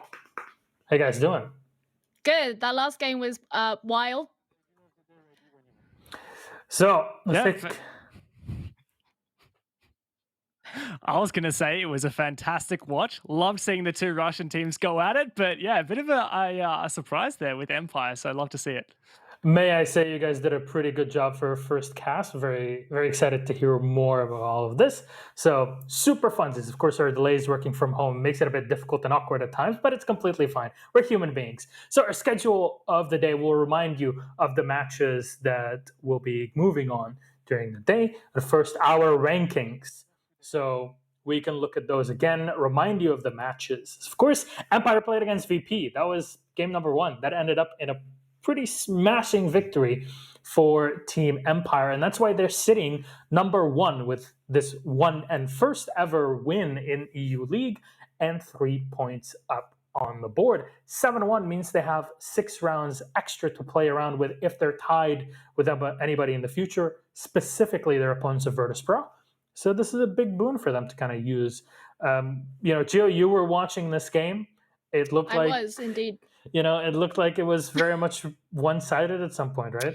Yeah, it kind of felt that way. I think it really took us by surprise, at least, because everyone's expectations coming in were that Virtus Pro were going to be this running and gunning team, and they were just going to have all of this prowess and completely just exsanguinate Team Empire, and that's just not what happened. Team Empire showed that they were thinking about things from almost another side. They were using a lot of things like C4s, impacts to get kills. So it wasn't just thinking about, oh, who's holding this angle. And where Virtus Pro were maybe thinking, we've got to pay attention to joystick, that they were forgetting about Shepard. And it felt a little bit more one-dimensional from Virtus Pro. And that's something they're going to have to look at. But it was great for Team Empire. And James, we were watching this match like all together as analysts, kind of talking about it in our own channel. And honestly, I think the entire crew was kind of sitting there baffled as what's happening because Empire were running away with it, and we just weren't understanding how VP or why VP were playing so narrow-mindedly. I think they're very tunnel visioned. I don't know if it's the right I way mean, to do it. sometimes it just comes down to the day, right? You get up and you think, this is my time to shine. First day of EU League. We've talked about how Virtus Pro, there's a lot of pressure on them. They just won the EOC, but they didn't have a great performance in the Pro League. They have been a bit lackluster in the major tournaments recently. So everyone's looking at them saying, we expect a lot of that of them. And on the contrast to that, like Empire, nothing to lose. Like they've just made this roster change. They're just feeling things out. Like if they make top 4, they're probably pretty happy. And they come through with confidence. I feel like Virtus Pro maybe shot themselves in the foot just a little bit with that starting on the attacking side as they got to choose, and maybe it gave Empire some of the comfort that they got to play into for the rest of the game. But what's really exciting here is we finally have an actual contest between these two Russian teams. You were saying it during the cast, Gio. Historically, over the last few months, it's been Virtus Pro all the way, Russian Major League, Pro League, whatever it is. And finally, Empire are looking back in form. I mean, it kind of took a while. Empire have definitely been going through a slump, a difficult time. They've had a roster change, so maybe this is the change that they needed. But that's one game behind us now. I think it's time for us to focus on our next one here. So let's take a look at our picks and bans for our next matchup. So of course we have Tempra going up here. The first time a lot of people will be seeing them. These guys qualified through after going through in Challenger League, and they're playing against Chaos. You see the ban phase, 7 maps, and ban, with their decider going to Coastline. So Chaos had control of that. And James, I'm going to ask you one thing. Chaos are hit and miss every now and then, but there's some players that are a bit scary to play against on that roster on Coastline specifically. Well, I mean, if you want to talk about talent on Chaos, you're looking at a former world champion in Shate. You're looking at Kryne, who recently played for G2 and maybe didn't get the chance to shine there when he was playing support, but you transition him onto a fragging role here and maybe you can really see something pop. And talking about Coastline, that is stereotypically known as the most frag-heavy map in the rotation, especially now that Border's gone. So this is going to be a really full-power, high-octane matchup for sure. And Gio, you've been focusing a lot on the Tier 2 competition and trying to understand how that evolves through international leagues and forward into EU League. You talked about Tempra before, Easy Dream. Can you kind of give a bit more of an explanation to people that might be seeing them for the first time ever today? Well, the TLDR is they're very scary on frag-heavy maps. This was the team that going all the way through Challenger League, even back to Challenger League qualifiers, everyone was like, look, you go against Easy Dream and it's just a team of 5 gunners. They know how to shoot, and that's exactly it. I mean, Coastline is sitting there at their second best map of the last 6 months. That's pretty insane. Whereas for Chaos, Coastline, they've only lost on the 2 times they've played it in the last 6 months. So, that kind of says all you need to know from that respect. But even so, you've got players like P4, who is just an absolute beast. He can play both the anchor role, he can play entry. He was the second best fragger in all of Challenger League, only after Blaz. This is a team who I don't think it's in your best interest to take to Coastline. And the fact that Chaos have allowed this to happen leads me to believe that there are probably some, or I would hope, there have been some changes in amongst that team, some improvements that we don't know about just yet that are going to make them actually quite competitive on it. And James, when we talk about Tempra, there's Coexist and Void that back in our days, I guess us being the olden guys here in the scene, we've seen these guys competing way back when, right? These are people that still come in with a lot of pro league experience with the squad that I think really reinforces the other three that kind of dipping their toes for the first time in the big leagues. Yeah, I think a lot of people look at Temper right now, formerly Izzy Dream, and they think, out of nowhere, just came through a Challenger League. But these guys are full French roster coming from the very strong French scene. You mentioned Voy, former Pro League player from way back in 2017. He actually played at the Six Invitational in 2018 for Vitality and in the Paris Major for Mocket. So this guy's got all kinds of massive tournaments under his belt. But I want to touch on Chaos for a minute because I feel like we need to give them some credit here, especially for this Coastline pick. If you take a look at their recent results, Coastline was the match that they played most recently in their 2 most recent games in the Nordic Championship, and they won that a clean 7-1, 7-2 over I was about to say Gifu. It's Sisu. I'm embarrassed. Yeah. I apologize to all of our Finnish fans. So I apologize. We also saw them take out Na'Vi for 7-5 as well in the EOC, if you want to count that, and some other close results. So I feel like Chaos have got, even that last season of Pro League, Red Groove's massive clutch against G2, we've got some great results here for Chaos on this map. I totally think this is going to be a barn burner. Huh. Okay, well, you were talking about, the different playstyles in it. Chaos have been known to have those moments of pure fragging power, right? Getting early picks, something Shakti was doing in the beginning of the last season in every single matchup even, and it really kind of destabilized their opponents. How do you shut down Tempra that's known for being such an effectively strong team at gunning when you might not have the flexibility as a player nowadays with Chaos to kind of fight them in these 1v1s? How do you gain that advantage against them?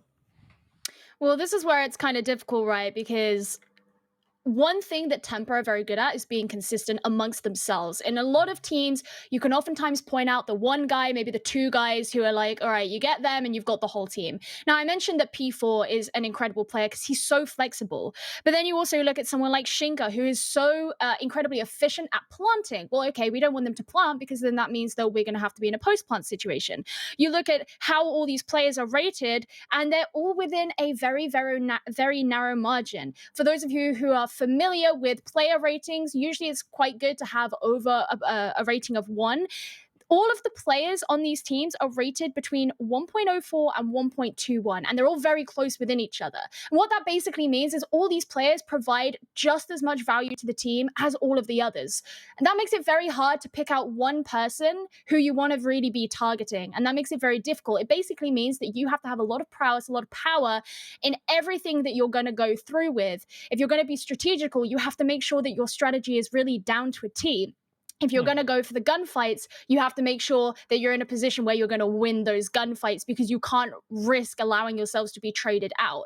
This is a team who will always have each other's back, and they will also work very hard on things like breach denial and stuff like that. So they're going to really work against you. And that's what makes them so hard. That's what made them so formidable in Challenger League, because it was like walking against the Riptide. And, James, you look at this, you're Chaos, you want to gain the edge in it. Do you think there's some operators that you kind of need to zero out and just take out of play for you to push yourself a bit forward against Tempra?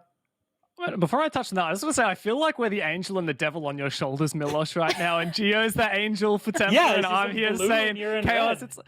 It's like it's a head-to-head, Gio. I don't know who's going to win, but Chaos is looking really good, and I would totally vouch for them in this matchup. They've got some star players. You mentioned how Temper is looking really hot on their gunfights. Chaos has just got to back themselves. They've got world-class players. They can take these fights, and they can win it. Okay, talk to me about predictions then, since you're so adamant on it. I want to hear it. I want to put the numbers on there because I'm gonna go and fire back as people didn't hear about the Desert Shoe in the last time. But James, how do you see this going? I want to see a close one, 7-5 chaos. Fair enough, Gio.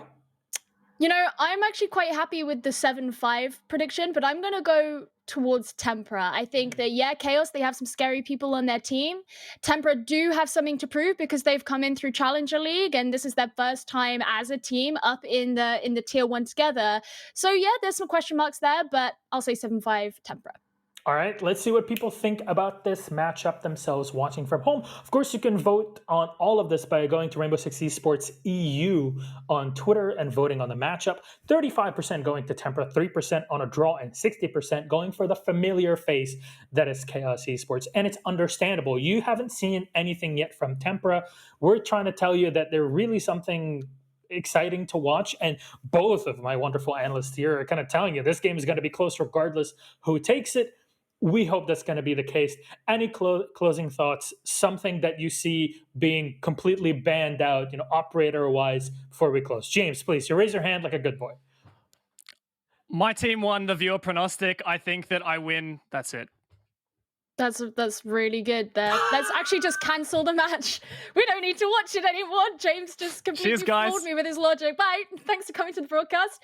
No, I mean, I think that, rather than ending up in some kind of fight over who's better or not, I think that this is going to be a really important match because Chaos have always represented that middle of the road team, and whereas this is a new team coming up against them, and I think that's going to set a lot of precedent as to where that lies now. All right, thank you very much. Let's go to our casters. It's happened, Jess. Enjoy Game 2. Hello. I'm back again. And Jess is with me this time. I've separated her from her brother, her evil twin brother, many might say. So, Jess, how does it feel to finally be free? Well, look, he's probably watching over me right now, so I don't want to say too much, but Blink twice it is nice if you're being to get a held little hostage. And I'm just glad to be a little bit fresh air out here with you, Hap. Yeah, I totally get that. I mean, I've heard many times of these kind of situations, and well, at least we got an exciting match to come up to at least get the best out of your fresh air that you're getting, before you're getting back into the basement. Was it that you were? Oh, you're pushing it now, Hap. I tell you that much. But ladies and gentlemen, I'm really excited to get into this next matchup between Tempera and Chaos. Unfortunately, however, Tempera, this is their first dip in the water of Tier 1 as a team. So I'm a little bit worried for them. They might have a bit of nerves. Let's see how it's going to go, Hap, because if Tempera come out gunning, this could be really bad for Chaos. Could definitely be bad for Chaos. Chaos, of course, had a bit of an issue last time around, but now they do have Crying. Crying, the gunner of formerly the Fuse Kids, now going up here into Pro League because his team failed to do so, because they really had to win those. But it's time to go over to Coastline and see whether Voy, his promise is true, because Voy said, every time you cast me, I win, so please keep casting me. And well, I kept my promise. Let's see if he keeps his. All right, well, we're going to be heading on into Coastline. Of those of you who are aware, this is the most frag-heavy map, Hap. Come on. Everyone knows Coastline. You can sit on the roof and you can just frag away all day if you like, but there's a lot of sites on here, and as we go through this fly-through, you'll see them. They are the predominant sites. There's actually not a single site, except for maybe Penthouse, that would be unviable for these teams to be playing on, and a lot of teams have been adding it to their arsenal of sites that they can play. So I do look forward to seeing that as well. But I think these operator bans will be really, really important. I'm not sure what we will see getting rid of, maybe even a Monty ban, if that's something that these teams are going to be afraid of going against. And Seti Habana is going to be taken care of course, basically the only Heartbreacher that really gets used into Coastline. It's a map known that you don't need a Heartbreacher to go into this map, but if you bring one, it's most of the time Hibana, just to create some lines of sight. That will no longer happen, meaning that you will have to rely more on your actual gun skill to come through, and that's an interesting one, the Dokkaebi. I'm actually not surprised Tempera got rid of Dokkaebi, because all the way back in the day, even back in early 2019, we had a couple of the Chaos players who loved Dokkaebi. So it's almost like a huge throwback, that ban there, and the mirror will go out as well. She's actually not that impactful on Coastline You can ban her on every other map and she can be impactful, but not so Honestly. much on this one. And well, yeah, maybe even conscious as well. Although Yeah. bottom floor, it's a little bit viable there. We can say That's that. But the only one, yeah. a Legion ban hap, I just don't know what this is for, and it makes me think that there's something around that. Maybe a strategy, maybe a pocket strat. Let's see. Indeed. Might be a specific counter ban as well to come through. But also caters into a Monty to be played, of course, due to the fact that Legion basically to get a bit of smoke. The biggest counters to that big shield moving towards you. It's not going to be happening for the first round at least. It's going to be kitchen service that we are going to. We do see the line to come through. It's something Tempera have done over the Challenger League season as well. They do love their lines every now and then. And I wanted to say before we started, maybe we get to see an Amaru on this side. Just quickly get on the roof and be able to hold the square, the top square from that.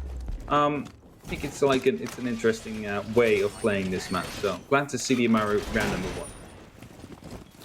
Look, I'm so excited to see the Amaru, just purely out of the fact that, especially on the first round, a lot of people might be setting up late, especially if they would go hookah first, but they've actually chosen to go kitchen first, which is a very popular site. And I mean, if the Amaru can get on the roof and cut rotates as people are rotating up, you know, maybe setting up a little bit late into the round, they can get an easy first opening kill. So I think that's what Tempera are hoping to gain from that. We'll see whether or not that works out for them.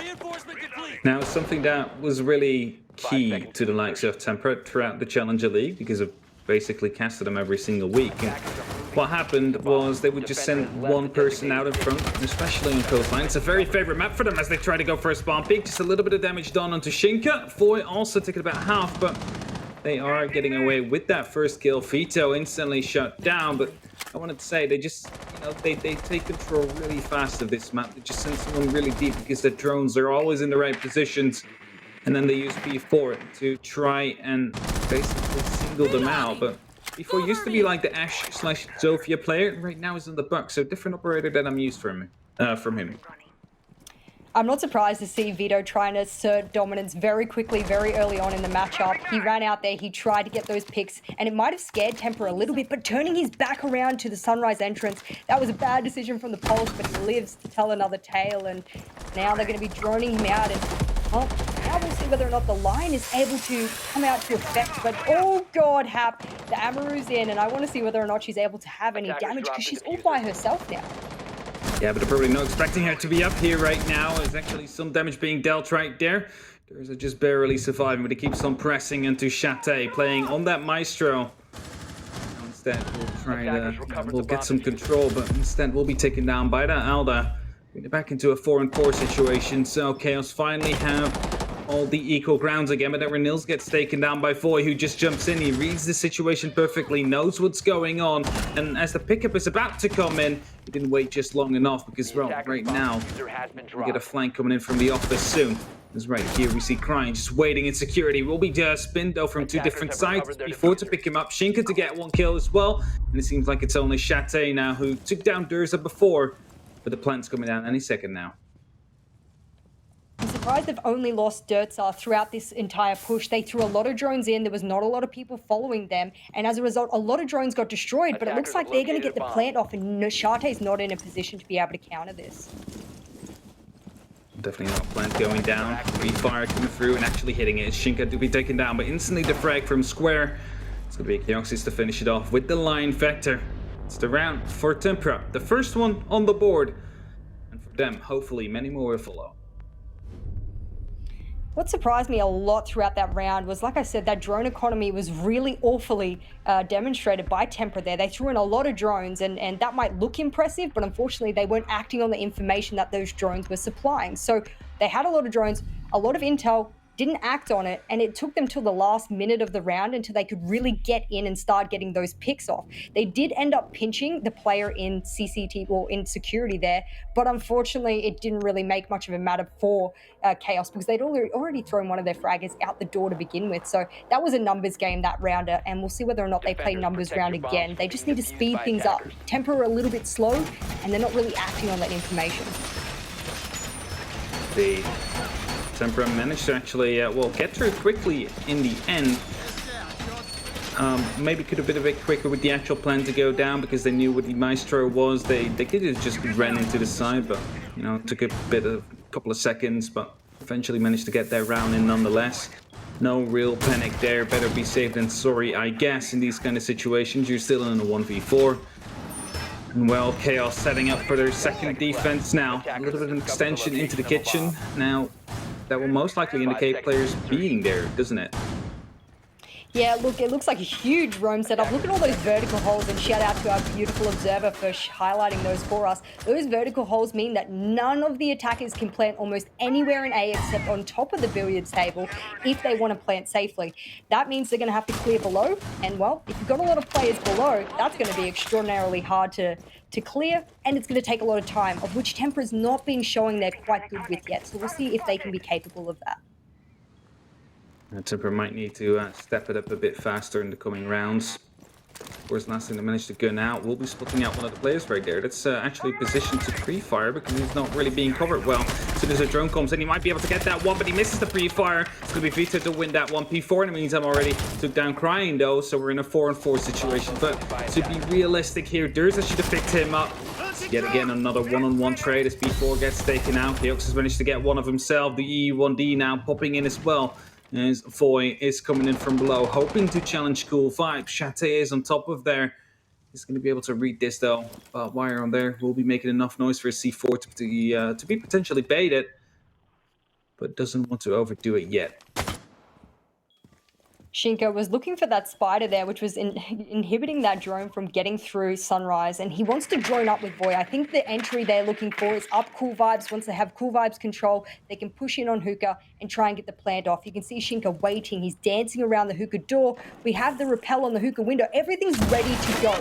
They just need to make an entrance, and it looks like that's exactly what they're doing. Vertical control underneath. And all they need now is to have their players move on in. But they're not holding the right angle here on Shate. He will be the key to this round if Chaos are to win.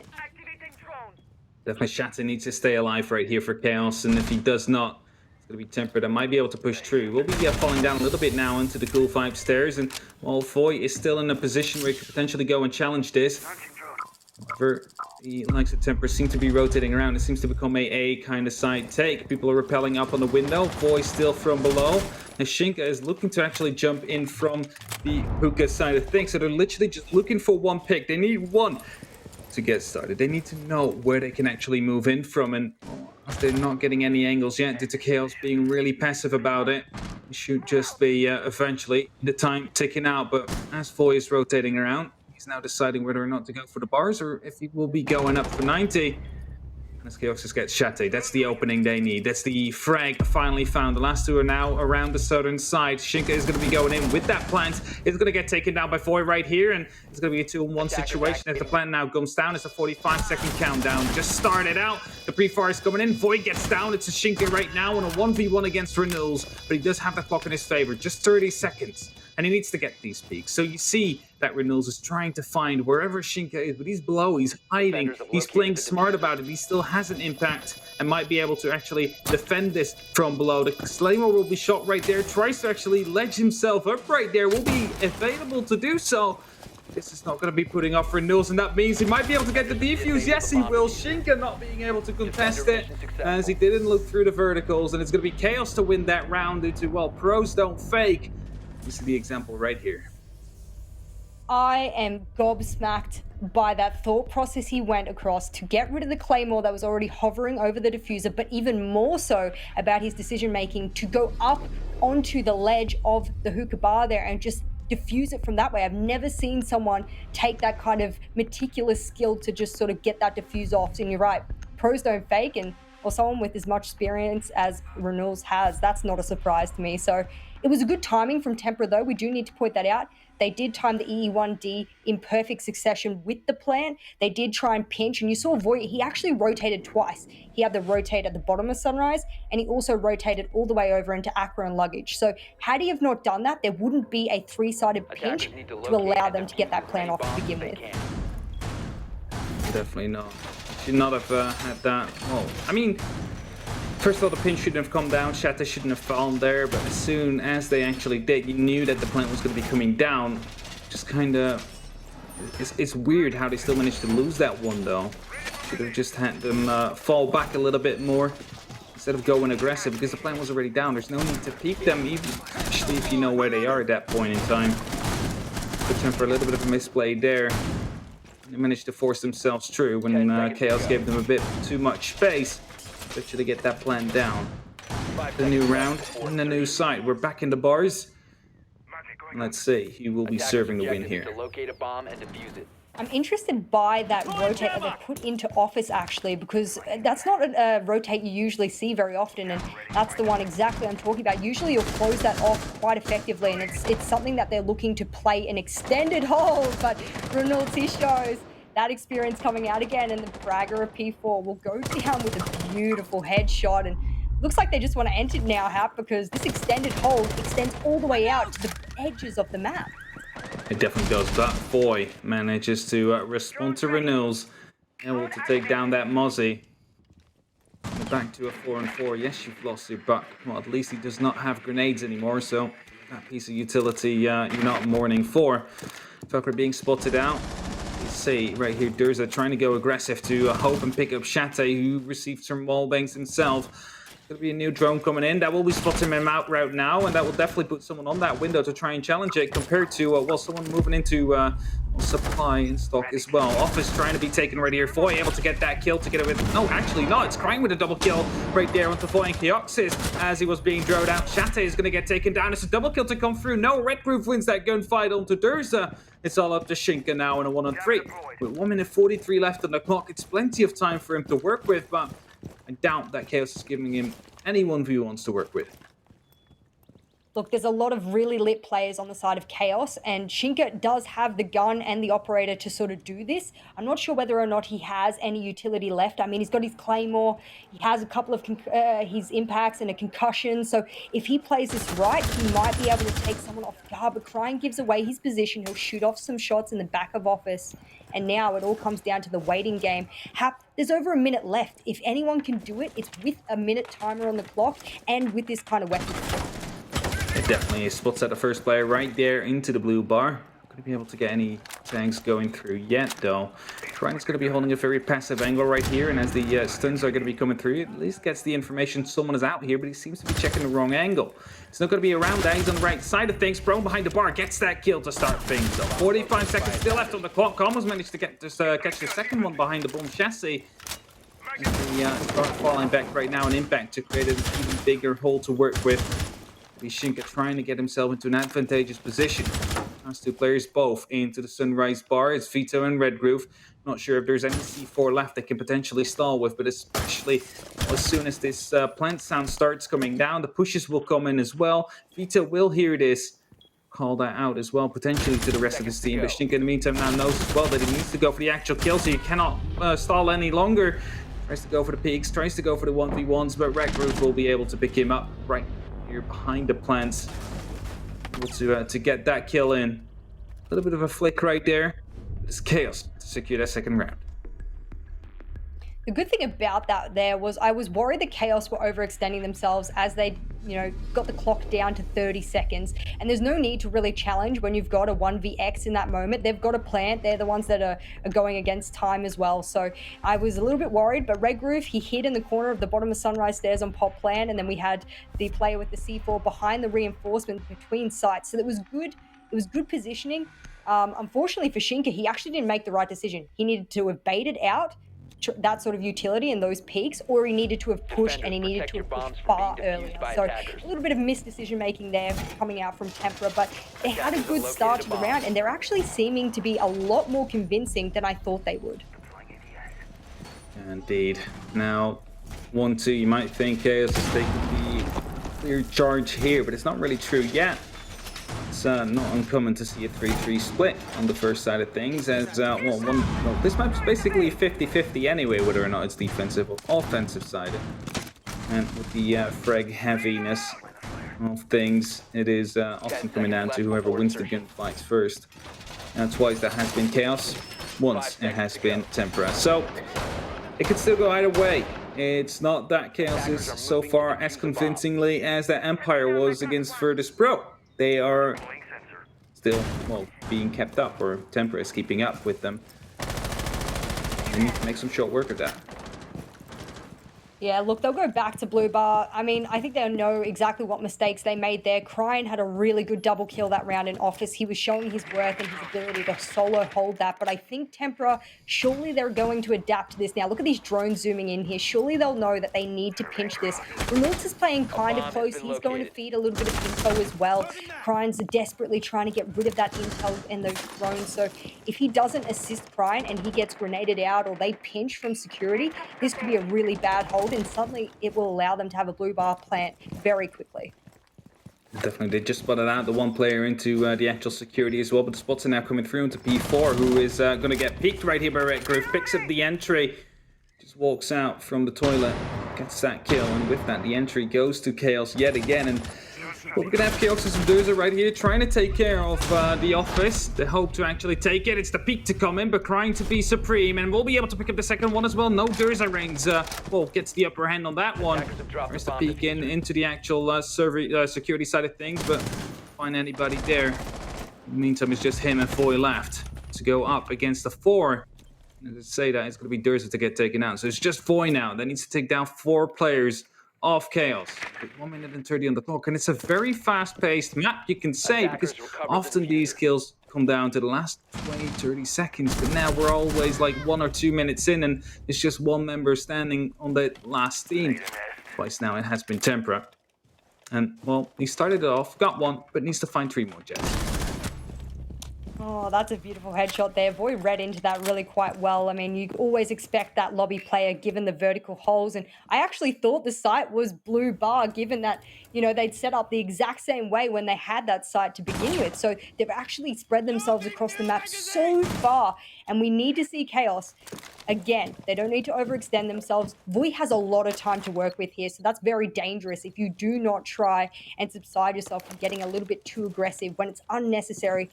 Vui's got time against him. There's no need, but Shate's going to find the head anyway. And that's a beautiful round there from Chaos. It looked a bit dire to begin with, but they took those necessary picks, and I'm not sure what really happened with the buck there. I mean, did he not realize that someone would be playing in the site? Did he just think he could walk by it? That was really odd. I don't think he expected to be peeked from the bathroom door, but the thing is, if you're getting spotted, there's a cam on you, so they'll know exactly whether or not you're watching. So if that call comes through properly, Chaos is just going to be able to peek you and actually kill you without you even being able to respond. So that's exactly what happened there. Just good communication on the likes of Chaos. Maybe a bit of a misplay from P4 to come through, not really realizing the matter of things. And then the end, it's Chaos that will be winning out that one. And with that, we'll be extending their lead up to 2 rounds over, let's say Easy Dream, but it's Tempera now. Attackers need to locate So and this is a defuse difficult as many thing. bombs as they can. Make sure that you call them by the right name.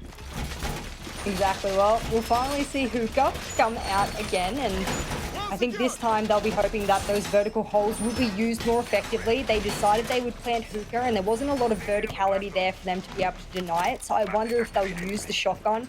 They've got 2 shotgun players, both the smoke and the mute, so there's no excuse for them not to be setting up in a really wild fashion. You can see those holes being opened up, hatches being opened up. Those vertical holes will play really key for Chaos because Tempera like to take their time. So if Chaos reads into this and goes, well, Tempera takes a long time to execute anyway, let's let them, and then we are underneath, they haven't cleared us, we'll deny the plant, and all of a sudden they're out of time to do anything else. So I hope they play that way, but we'll see how that goes. No vertical holes in Hookah at the moment, Hap, so this could be bad if they don't have C4s in their hands. Well, they do have 2 C4s available to them, both on Shate and Vito, but something that also stands out to me is that due to the fact that Tempera either just gets himself caught in between these crossfires, or they just almost run out of time, they also picked up the mute now. So it's going to be even harder for Tempera now to get the information that they need to properly get themselves into the places they want to be, and well, that might even slow them down further. That is something you really cannot use right now. The Valkyrie's being spotted out right there, though. They know exactly where Shate will be. The question is a player going to be ready to quickly respond on this? Drone has been spotted. Somehow, I wouldn't even have spotted that one. That's a sharp eye, Shate. It's a super sharp eye, I should say. I mean, no way I would have spotted that myself. I don't know, maybe he's playing 4-3, 90 FF. He's just zoomed up on everything there and able to see it. But I'm glad he did spot it because it tells him that, okay, people know I was in kitchen, so it's not appropriate for me to play there for the moment. definitely not. Allows him to rotate and, well, potentially escape with his life. As Shinka has taken VIP control, and slowly we see, well, how Temper's attack will start to take form. E1D being used. They're aware of someone being behind this bar right now, but in the meantime, you do see Durza sneaking up on the luggage, hoping to be able to get a cross angle in, a crossfire in as well to get with his lion, to potentially take out the player right behind that bar. Flashbangs are coming in. It definitely indicates that the push in the bar is going to be happening soon. Second one being tossed in right here from Durza is going to get caught by the magnet, making it a little bit harder as Renuz is now fully blind. And soon an E1D will surely pop in as he is actually going to go for the peak. The entry right there for Durza, just patiently holding it off. But, well, Krine is still below, has the opportunity to rotate back if he wants to. Void and Kanchete as well. That's going to be one of his C4s gone. Only one left on the likes of Vito. Also used his, so no more C4s gone. Over left, I mean, and that means they actually need to go for vertical holes right now or horizontal fully. All 5 members of Temper are still standing, and it looks like they might be able to take yet another player out of Chaos, and Durza does. He'll take the head off of Vito, and unfortunately, a 5v2 doesn't look very likely here for Chaos. Krine's going to have to put a very nice chain of kills together here if he has any chance of this, and he'll start off with Durza. He definitely will, and the E1D is being popped in as well to get it with some smoke to try and stop Chaos's, but that is actually not going to happen. Redgrove shuts him down, but instantly being refragged. It's only up to Krine right now. The CL Gunner team kill coming in right there for P4. Another kill to come in. Krine is going to be able to bring it back to a one-on-one situation, and P4 is going for the plane right now. Is it being called out? Yes, it is. The pre-fire is missing it, actually. Krine is not going to be able to stop the plan to go through. He needs to go for the kill, and he will. It's Krine to go for the clutch right here. A 1v3 to come in. Quickly put some more rounds into the head, make sure he's actually dead and doesn't stand up to deny this diffuser to go through. It's going to be trying to bring Chaos into a 1-4. Something that might not have been expected after the 1v3 situation came up, but the team kill right there definitely enabling him to make this happen.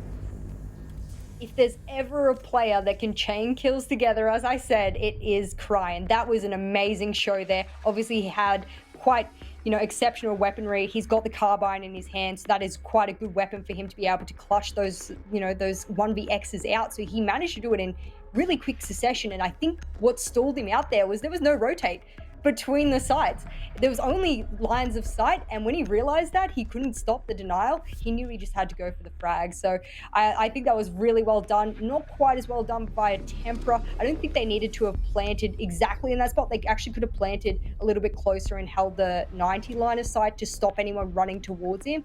Had they have drone the fact that there was no rotates, that would have been super viable. So I don't think they had that information, but if they had of, then that would have been something that might have gone into the hands of Tempera instead. Definitely, Tempera. Well, I mean, yet again, they had a very advantageous position here, but they managed to throw it away somehow. And then when I'm thinking back, it might be due to the fact they want to go too aggressive. They were planting at a safe spot. There was nothing Krine could have done. He took out one of your players before, so they knew exactly where he was.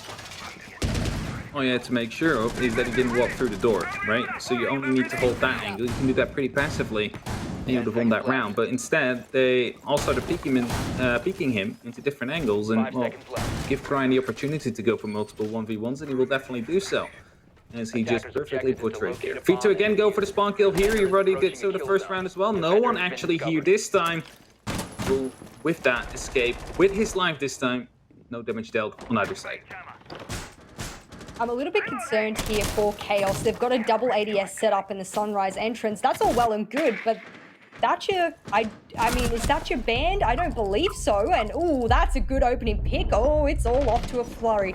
I don't think these players are aware that they want to get in, and they want to get in right now, because I don't think they care about Sunrise entrance at all now that I'm speaking about it. Definitely not. There's that showing more of what we're used to from Tempera, just quickly taking that kitchen control. It's something that has been key to their attacks time and time again onto Coastline throughout the Challenger League series. As Krine right here is going to be going for a little bit of an aggressive peek, swaps around on the angle, and will be going aggressive even more so. It's going to be Chaos to actually win this gunfight. Pops an E1D right after to allow Durza to move a little bit into a good position, just like the rest of his team, hoping that they could maybe set up some chains, set up some links, and try and start trading due to that. They have the man advantage. It's up to them right now to use it, but as Renils is still upstairs, he's going to be given real-time information about Voi's current position. If it doesn't spot anybody else, it could just as well be one of the players that is in the actual kitchen to peek out. Try to go for the kill right here. He's just stalking him up right now. You can cue the Pink Panther music as, well, he's not playing with any risk whatsoever right here. Yeah, look, I'm surprised that they're able to have such formidable lines of sight over the side at the moment. You can see a lot of the Chaos players are actually trying to even the number count out by being quite aggressive. Vito on the Sunrise entrance door. If he gets Shinka, that's really good. That's the diffuser down as well. And it's almost like Shinka knows he does. He has a drone. He has the intel for this. If he pre-fires this perfectly, but that's a little bit too early, and that's going to give it away. And Vito will escape with his life here, but Chato is ready for Boy, and there's no trades. No one's close enough to their teammates to get these trades off, so they need to move in, and that's what they're doing. So it's a 3-3 situation now, and the execute is about to happen as Keoxys takes down Shate right there. We'll be shooting him in the back, and that is going to be putting him up into an actual position to go for another kill. Will do so as well. It's a triple kill. Keoxys to go down. Shinka now enabling to actually go for the plant. Then, well, they're not allowed to throw this one. They've already managed to, well, lose out on these post-plant situations 2 times already. I don't think it's going to be happening this time. It's Renils to try and go for the clutch right here. Gets a double kill somehow. No, he does just get one. Thought he was going to be able to definitely get the kill onto the Zofia as well, but instead it's going to be Shinka to, well, get that shield. And with that, manage to survive the round for Tempo right here and at least put them into a 2-4 situation and have some hope to set themselves up for a comeback onto the second half. I was really impressed with the way that Tempera had sped up their attack. They'd gotten in, they'd gotten key areas of the map, they sectioned it really well, and then unfortunately, it was almost as if they didn't know where they wanted to plant. They did avoid Sunrise entrance for quite a while, which was actually worth it. There was a lot of utility there. So if you can avoid areas of a lot of utility, then you can, you know, be a little bit more free with the way that you push. Once they had office sort of control and that lobby control was really important, they could have gone for a blue bar plant. Instead, they focused on trying to sort of get those picks, and they just need to be a little bit more, I guess, aggressive with the way that they go for those open areas of the site. In Chaos's case, however, there were not a lot of refrags. Renault was standing with his scanner out for quite a lot of the round, and he actually had no real impact. Even if he was telling the players where they were, he wasn't actively being there to trade or get any help from his teammates. So overall, him being last alive, I'm not surprised, but he needs to get off that scanner a little bit earlier. He needs to be a little bit more impactful rather than just providing the intel. And it was just basically stalking him from above. There was nothing he could really do except for giving out the call out to the rest of his team. But I mean, if everybody starts falling, you can keep on pinging that one location, but it's not going to be making a difference right there. And you can see as well as he was following, I believe there was Foy around.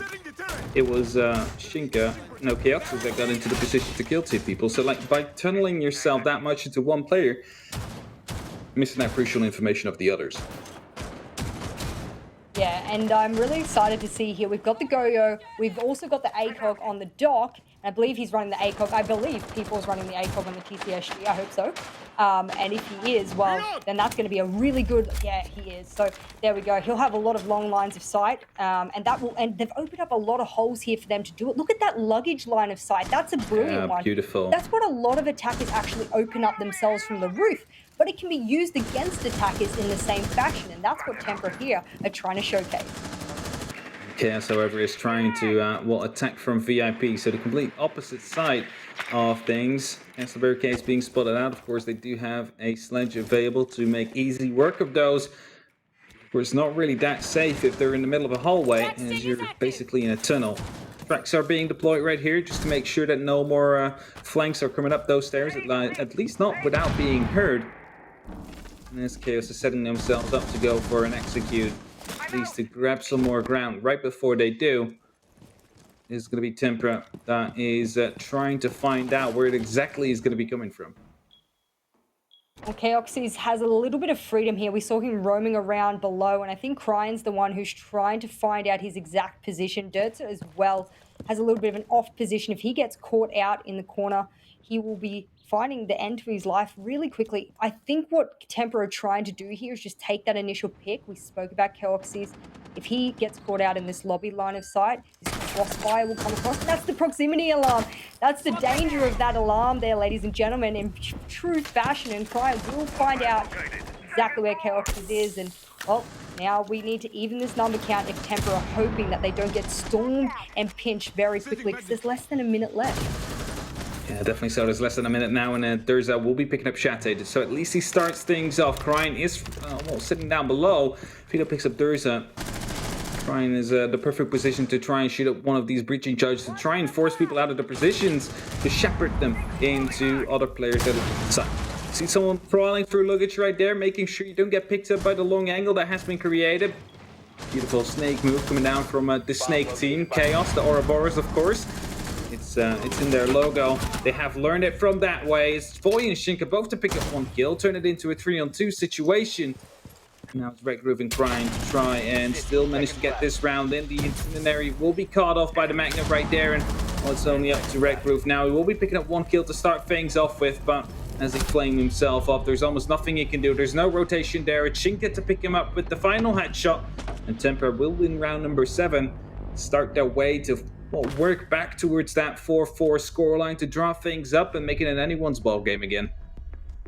What really impressed me about Temper that round, beyond just opening up really long lines of sight and accompanying them with ACOGs, was that they used that all in conjunction with proximity alarms.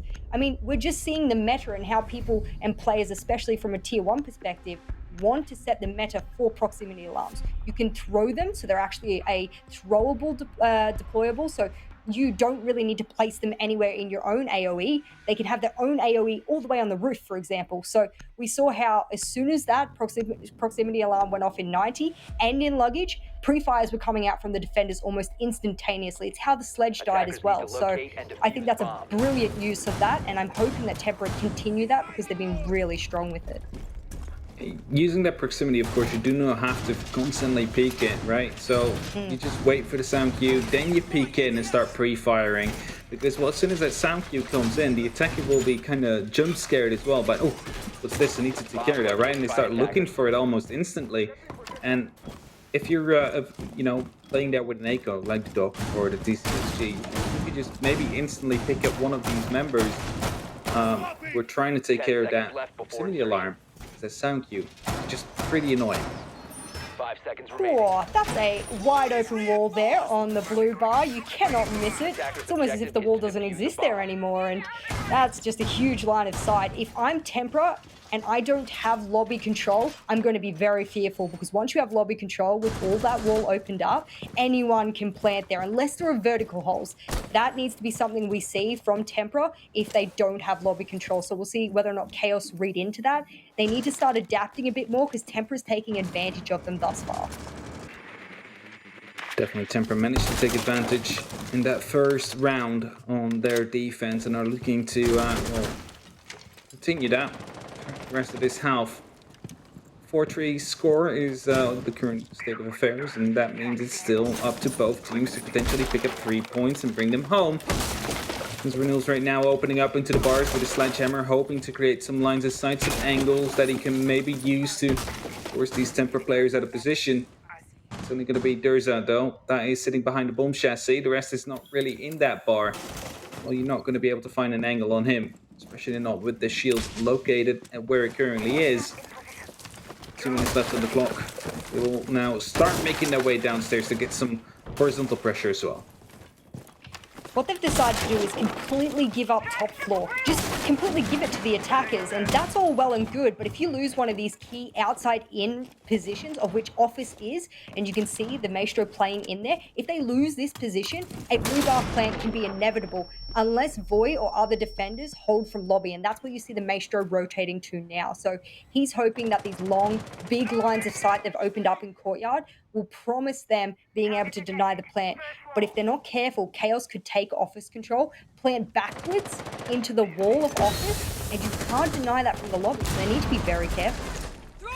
Definitely need to be careful here, as the flashbangs are about to be tossed in. The magnets are going to be counted because of that. Durza is going to be fully flashed right behind it. It's a run out from Crying. Well, no, run out at Crying is actually going to be instantly taken down. Keoxys is going to get punished for that.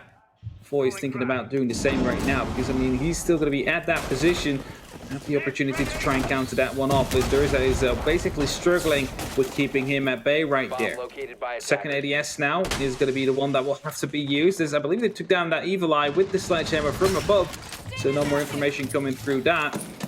As, right there, the track stingers, they try to take care of him, but in the meantime, it's Shattered to push through with the SMG and F90 actually picking up a double kill there. Huge play coming through. He also knows their position where Durza is at. The only unknown factor is currently Foy, as he does get taken down though. He's going to be crying with the last 2 kills to come through from 2 different angles. It's a flawless round of chaos, and they will be taking the lead, well, extending their lead because they already had it from a 4-3 to a 5-3 situation. I think what really kicked off that chain of events there, Hap, was the run out from service entrance. Unfortunate for Chaoxis, he actually decided to stay out and challenge the Ash, of which was Cryan, and he just won the gunfight. He missed his shots. Unfortunate for him, he lost that key position, which would have assisted over in lobby, but it wouldn't have mattered because of all this lines of sight they opened up in courtyard. Unfortunately for them, that could be seen all the way out in ruins. So that's a long line of sight to give attackers who have ACOGs or who might be playing, really skillfully with their holographics. Cryan just absolutely demolished anyone who tried to peek from lobby. So their angles are well thought out, but when it comes to crunch time and they lose a key position, that's where things start to fall apart for Tempera. So I'm hoping Chaos keep reading into that. We said they needed to be more adaptable. They were that round, and well, this is letting them have another round on the board. And if they get one more, well, there's no return for Tempera here except for a draw. Definitely not. They still want to go home with these 3 points today. They cannot afford a single mistake anymore. They need to win, 4 in a row now. They want to bring those 3 in. The current form of Chaos, and especially Cryan, as he has been stepping up on that frightening position. 10 seconds left. Of course, not solely due to him, but he's definitely having a big impact in this one. 5 It's going seconds to be left. hard to deny Chaos at least 1 round. Attackers are moving out to locate a bomb. I like that they're running the double ACOG here. They've got the Rook and the Doc as well. I believe Chaoxis is also running the ACOG. So that's 3 ACOGs on one lineup. And we've seen them open up super long lines of sight before, and that's not going to end in this round either. So many angles that Chaos have to be prepared for. I mean, I don't even know where to look, just, looking down at this now. And they've also got Go-Yo Shield to protect them from other Attackers have angles. So located they've a bomb. really thought this one out really well. And I said I was excited to see Penthouse, and well, this is a different version of Penthouse if I've Bomb ever located seen it. by attackers. Where did that happen? What? All the way from the door? Was the angle visual, or was he actually just pre-firing the door? Renewal's getting the entry from the hookah door all the way up to Durza, just sitting at the face. Going more aggressive now, but Shatter will be able to pick up Foy. And that's 2 men early lost here on the likes of Tempera, and that's definitely not helping them to go for the full 3 points right here. Especially not losing those 2 members. Shinka, Chaoxis, and P4, the 3 left on Tempera that need to do it now. At least we'll have a response as Vita will be taken care of. It's the IQ gone. Longer be able to assist in potentially hunting down these black eye cameras that Valkyrie put up. It is a 4v3 though, so not everything is lost for Tempera here. They've lost a couple of key players very early, but not all is lost. They've got just over a minute and a half left on the round, so Chaos, they've slowed down a little bit, they've collected themselves. They haven't used any of their tracks either, so I don't think they even know where they want to use it. I think they could probably go on the roof, maybe throw them into luggage and into the sort of VIP entrance and stop any rotates that way, but I think they don't see the value in it. They're just going to go and possibly go for a plant into Penthouse. The smokes, this long-range smoke from Shinko, that's actually beautifully aimed. What an arc. And now we'll see whether or not Chaos can make their way in and get the plant off, because there's actually no real denial outside of the smokes. Definitely not. Just 2 more canisters left to go for some denial. Doubt that the shields have been placed on the actual side, but Cryan will be able to pick up P4 that was just roaming around solely, hoping to get into a flanking position, and the Ash right there coming in strong. Tracks now being tossed in together with some smoke grenades potentially to make sure that Shinka is going to have a hard time to try and stop this plan to go down. Cryan will be picking up Chaoxis as well. It's only up to him now. We'll get the return at least. Bring it back to a 1-on-3 situation. And it wouldn't be the first time we've seen a 1v3 clutch today. We saw Cryan do it before. Maybe Shinka is going to be able to put one of them, well, put up one of his own right here. diffuser already did get planted. So 40 seconds left on the clock. You need 7 to go for that defuse. One is repelled up. He's going to get smoked out, but is it going to be enough to get himself an entry into the actual site and get close to that diffuser? Especially with all these different angles being watched. Stands up, tries to check out VIP, knows that's going to be clear. Spots the head, but misses the shot. It's Chate to pick up that kill. And with that, Chaos will secure themselves at least 1 round, or 1 point, I must say, and are now 3 match points out from securing the full 3. Yeah, that puts Chaos in a really good spot. I mean, Chaos have shown they have a lot of prowess on Coastline. And it's showing here that even though they're going up against really diverse and versatile defensive setups that we've not seen in a long time, this is kind of shifting the meta. A lot of it used to be, well, we play vertically. Well, now this is huge, long horizontal lines of sight. And we don't always see that on Coastline. So even with that sort of speed bump, Chaos have adapted to it really well. And we're seeing Crine do his job as a fragger, 12 kills. That's exactly what you expect of a fragger. You want them to be at the top of the leaderboard. And then on the side of Tempera, a few of those usual fraggers are sitting lower end of the frag table. So I don't think that they're necessarily missing out on the frag. I think that they're just being a little bit too passive aggressive in moments where aggressivity is what is needed. Tempera, what are you going to be doing right here? You have, well, only the opportunity to go home at 1 point now today. And you might have expected you to be the team to win here today, especially after your pretty dominant run in the Challenger League series. Chaos right now. Yeah, well, you picked up Crine, player that failed to reach Pro League with his team, then got picked up and trialed and managed to actually fit in perfectly well. Of course, before played onto G2. Really fit his role in that team. It's good to see that he actually manages to perform on a Pro League level, well actually European League level now, and doesn't get shafted by the Twitch chat, for example. Look, we don't want to see another Crine roster change. No one wants to see that. Definitely not. We're damn sick of seeing it, if anything. So hopefully we will see him as a mainstay with Chaos. I can't imagine they get rid of him after the performance he's put in this game, and all Chaos need to do is just collect themselves just for 1 more round, and Vito will be rocking the cassette in his hand, and as the IQ, he'll be a very important operator when you're going up against Alibis, you're going up against Spiders, you're going up against ADSs and Valcams, and Shinka says, good night, Vito, I don't care about that cassette, you're not going to see anything. Yeah, the cassette threat not really working out there, the bomb chassis working in the favor, actually, of Shinka, able to pick up that kill, and with that, take down Vito. Important member to actually get that utility. First grenade being wasted right there due to the ADS being present on the cool vibe stairs. It's going to be giving them some information as well. Someone is still going to be present on that area. Shatter will be dispatched to try and deal with that as Red Groove takes down Foy. It's the alibi now gone. You don't have to shoot the prisoners anymore, but we know it's going to be happening anyway. As these The attacker's bomb diffuser has on the been trigger dropped. every now and then. Attackers have located a So, bomb. what is going to be happening here? Tempera tries to slow down the approach of Chaos by, well, just pre-firing and also not peeking.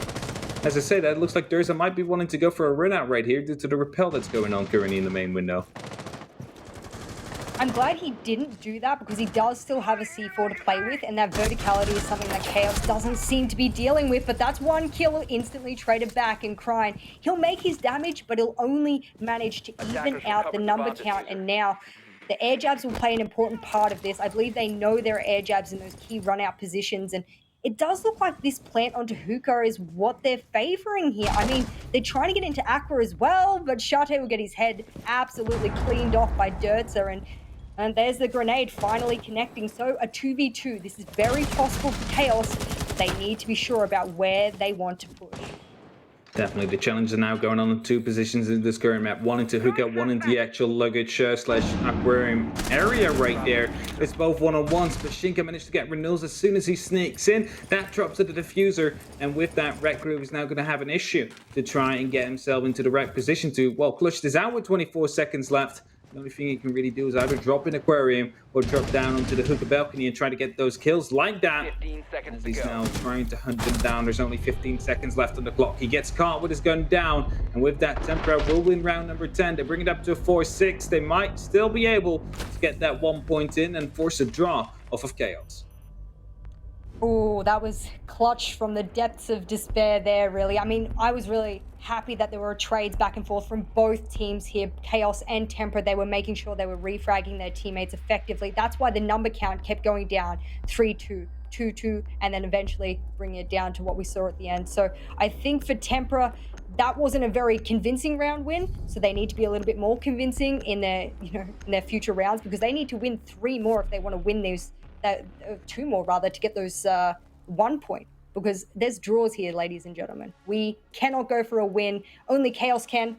Temper cannot, because Chaos has already hit that 6 round points. And if they reach a 6-6, both teams will leave with 1 point apiece. But if Chaos win 1 more round before Temper can hit that Attackers 6th need to round, locate and well, defuse they'll as walk many away with bombs as 3 they points. can. Temper will walk away with none. You definitely don't want that to happen, especially not like Shinka right now, putting up this performance 11 on 6 right here, even though he's like an anchor player playing on that smoke. Still able to put up some nice impact into these rounds, and eventually carrying some home as well. But on the other side of things, we have Cry, the Challenger League Slayer, he was often called. Started out on the same team as KS, who is now Secret. Then went up to G2, went down to Diffuse Kids, and now he's here, back in Pro League again with the likes of Chaos. Question is he going to be as consistent throughout this season as he is currently portraying? I mean, if this is the case, if he managed to drop these kind of numbers every single play day, then Chaos is going to be very happy with the addition of Cry. Now, you can only assume. It looked like they wanted to do a really aggressive VIP jump out there. They had the cam up, and I'm very happy that Vito's rocking the Monty here. The sites to do it are the downstairs sites. The more effective sites to get a Monty in and be really effective are the downstairs sites. So they do have Blue Bar to play with here, but they'll actually use him as almost a hot drone through service entrance, and Shate will be behind him. Not the particularly usual fragger you'll see. And they're going to be lining up with the F90 in their hands instead. But if they're not drawing this out properly, they'll see him standing up on the kitchen bench, and that will give away his position. So if they want to get these frags off, they're going to need a pinch from all different sides, and that's why kitchen window is now being opened. They definitely will have to before he's also in a position where he could go for a potential frag, as Kiox has actually managed to win the one onto Shate. Vita goes for the ADS, will be able to actually get the 1 kill, but the instant C4 to come through from Void to secure that one with the diffuser has been dropped in the middle of kitchen. Mills will be able to potentially recover that as he tries to patiently, cut the pie, hoping to get the right angle here, but he doesn't know that Void's close around the corner, so he has to be careful with the way he peeks this. He might be a bit too late, but he's trying to spot out the head, spots out 1 pixel there as he goes for the shot. It's going to be the Maestro that will just simply fall back, not the Maestro, the actual smoke to fall back and not show himself anymore for that one. It would be really irresponsible for him to peek this. There's no necessity for him to do so. He just needs to sit still behind the shield, play some time, but he's getting harassed from the Sunrise entrance from Red Groove. But Red Groove still hasn't used his flames yet, and P4 will take out Renault. So that's a good pick there. That's going to give massive number count to Tempera. 4v2, this is going to make it extraordinarily difficult for the attackers, because unless Tempera starts peeking wildly, they're not going to feed them any more kills this round, I don't think. Definitely not. They're going to be trying to put up some crossfires here, as Thursday is the one into the office. Gets speaked by Grind, who will be picking him up cleanly. Takes no damage, brings it back to a 2-3 zone. It's a lot more doable than a 2-4, and it's also looking a lot more friendly than a 2-4 situation. Grind, however, gets shut down by Void. SMG-11 quite a long range, and moves it all up to Red Groove now with his Para 308. It's an asphyxiating bolt, I believe. Make sure that that area is not going to be contested whatsoever. Smoke's also coming out.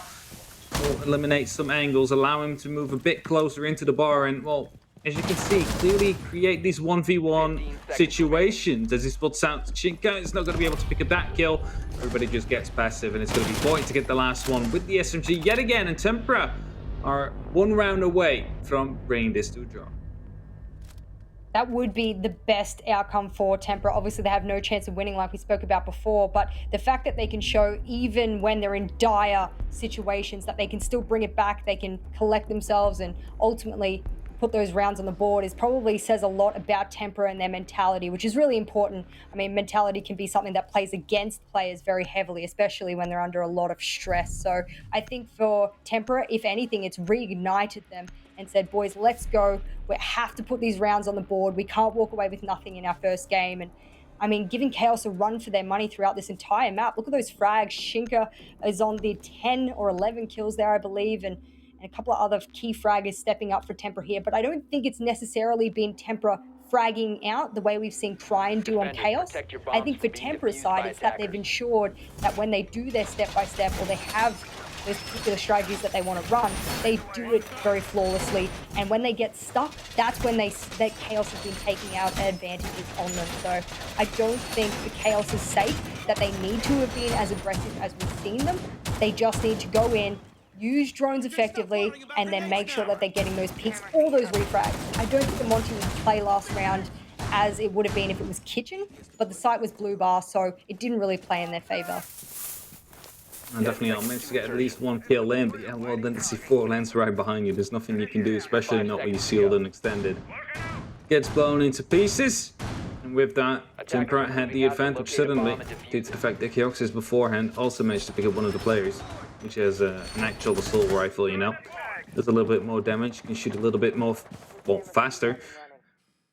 And with that, Tempera had that man advantage due to those trades to come in and no shield to work with. So, are they going to be able to repeat the story they've written the last round? Are they going to be able to get these consistent trades up against Chaos? And with that win, this one as well. It's going to be great to be picked up because Durza just comes walking in, clicks the head, takes him off the board. Cryan not going to have any more impact whatsoever this round. Drone's going to get hacked by one of the pests and going to be denying the information for the rest of Chaos, allowing the likes of Tempera to do something with it. Yeah, unfortunately for Cryan, he also was entering on his own. We spoke about the need for trades, and the rounds that have been close have been the ones where both teams have traded effectively. This grenade from Renewal, that's perfectly positioned. P4 will get taken out. And that's a beautiful read on that situation, a beautiful displacement of that defender. And again, not a person there to be able to trade, so we speak about this being really important, but ultimately, P4, he always needed to have had those drones ready for his disposal. He won't have it, and you can see now that the cassette is in the IQ's hand. He'll be able to displace it, but Chaoxis decides he wants to take a trade, and, well, yet again, it's a back and forth, back and forth. Definitely so. P4 is kind of stuck in that position anyway, so it was more destined to die. Just rather have you get peeked, of course, than a grenade to come in, because if you get peeked, you still have an opportunity to win the gunfight. After that, we saw Chaoxis just quickly harass. But was shut down right after that as well, and that leaves us in a 3-on-3 situation that will decide whoever will get the most points. It's going to be either Tempera to pick up one and give Chaos the other.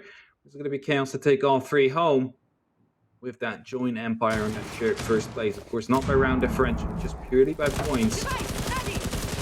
And I mean, every win will count at the end of the season. I believe we're only playing one single round robin as well with the current stage, as that will directly qualify you for the major. They're not going to get a return match against Tempera until stage 2. Exactly, and unfortunately for Chaos, they're running out of time here. They need to work out where they want to get the plant off. Shinka will be a key part of denying this. I believe he still does have his C4. No, he doesn't. He's utilized it already. But he has 2 mute gem in his pocket, funnily enough, so he could actually place that down around him and stop them from droning him. See that drone and service entrance come out, and the Go-Yo shields will beginning to be popped. And, well, with smokes coming out, that's not going to help them at all. But they've actually decided to fake and bait out, and the Go-Yo shield will stall them out even more. They'll run through the flames, and they need to get this plant down, and it begins. It definitely begins. It's only up to Wreck Roof now. They're unaware of the fact that the actual plant's happening, but as Shinka moves in, the hack will get tapped. At least he gets the plant off for the stats, but it is going to be Tempera to draw things up. It's a 6-6 to go in. Oh, plant will get stopped. Boy wants to actually get his cost. Oh, no, they're trading it. Oh, look at that. How nice. Just quickly giving it back and forth right there. But it's going to be Tempera to draw things up, bring it up to 6-6. And with that, we'll at least secure 1 round out of this one. They're trying to make it last as long as possible, but it's going to get past anyway. Defenders have disabled the bomb. Well, Jess, how was that match, your first one into EUL? Look, I'm very happy that Tempera did quite well. We had Gio saying that she hoped it was a 7-5 in favor of Tempera. I kind of agree with her because I thought, Tempera has a lot of good skill.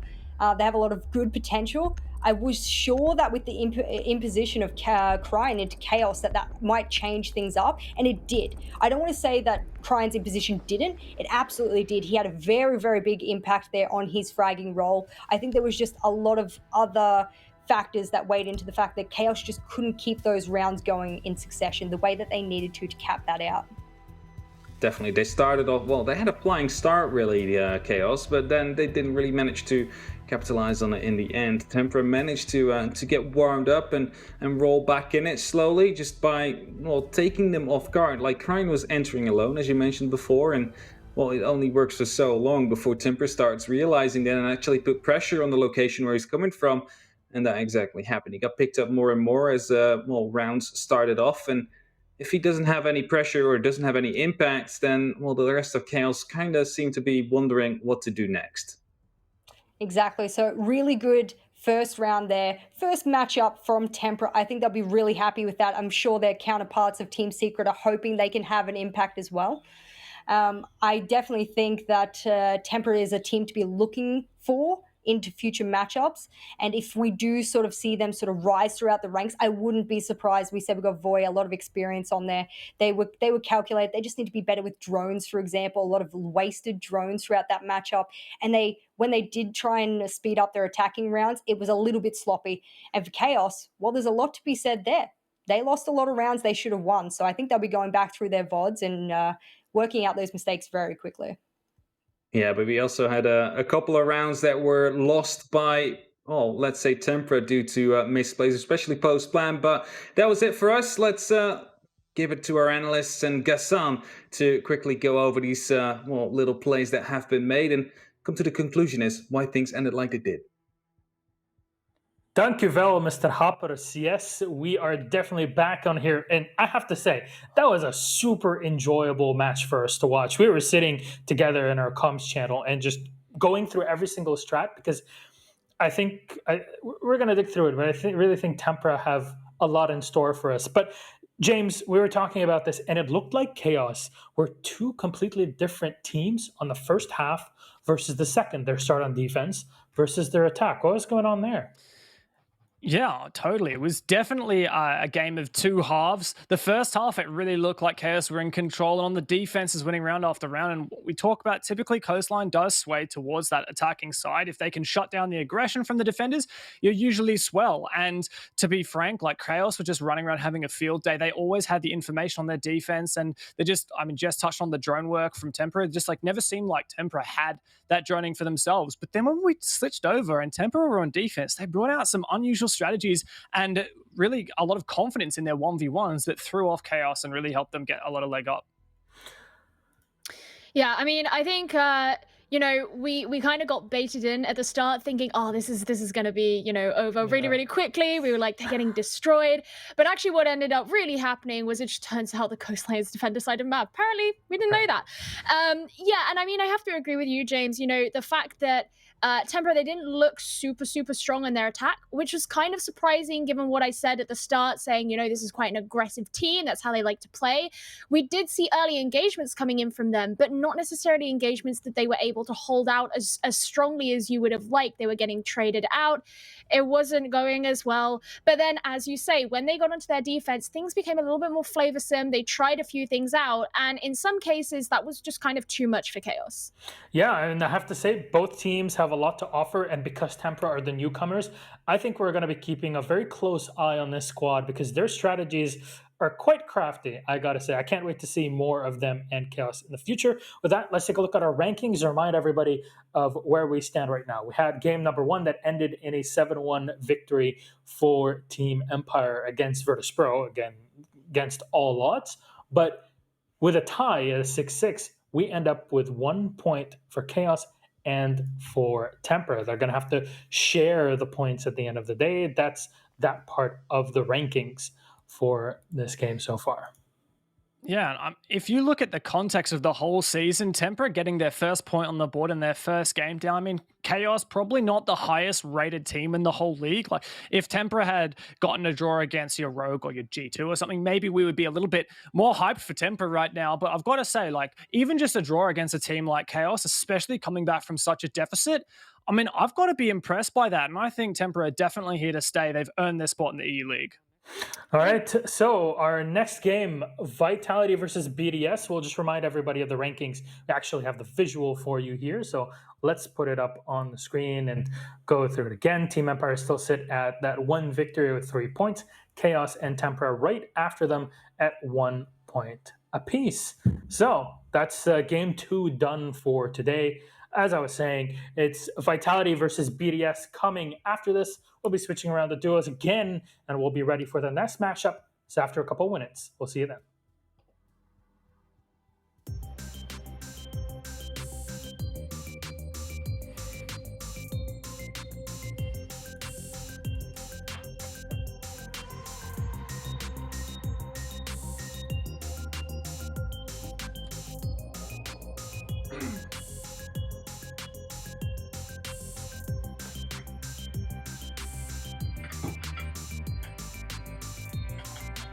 Right, I'm off this one, so I'm gonna have some food.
Welcome back, ladies and gentlemen. We have yet another game to go. Again, total of 5 for each Playday here for EU League. And I'm joined again by the brother and the sister, Jess and Des, to get started for this. What we used to call a French Derby isn't really anymore, right? So before we get into that, let's take a look at our schedule for the day. Remind everybody of all the matches that we've gone through and the ones that we'll keep on going with as the continues. Empire beating VP 7-1, a tie 6-6 Tempera versus Chaos. Hell of a game if you ask me. And now Vitality versus BDS. Lady and Gentleman. I'm pretty excited for this one because Vitality have had a pretty big shakeup coming up to this league. Ladies first. Oh, goodness me. Thank you very much. That's very kind of you, very You're gentleman most of you. welcome. Look, I really want to highlight Team Vitality here, as you've spoken about, Milosh. Number one, they used to be a full French lineup. Now they have one of the, and I'm pretty sure I'm okay to say this, the most diverse lineup that has ever existed in Siege. They've got someone from Spain, someone from Sweden, someone from France. They've got Bibus from France, and of course, they've got a couple other players from other regions. I mean, you've got so many players from so many different countries. This is not the Team Vitality we once knew at all. So this is awesome. This is great. I mean, that definitely is. On the other side, there's BDS. They're kind of sticking with that full French lineup, but they kind of change things around. They have an old player from Vitality. Actually, we can take a look at Vitality's current roster, I believe. We have something to show for that, a visual for everybody. Goga, Fabian, Bibu, Rise, and Hungary. So, of course, Hungary has a German, Rise coming in from Belgium, probably the best player to ever come out of Belgium.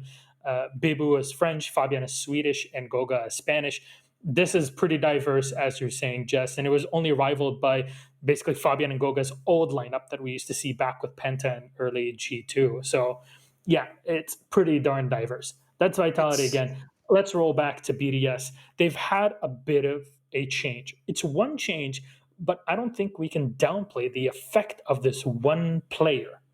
Des, No, we can not. I think if anyone's watched BDS before, or if you're in the French community, you will know the name Shaiko. And although currently his stats say 0, do not expect them to stay this way for long.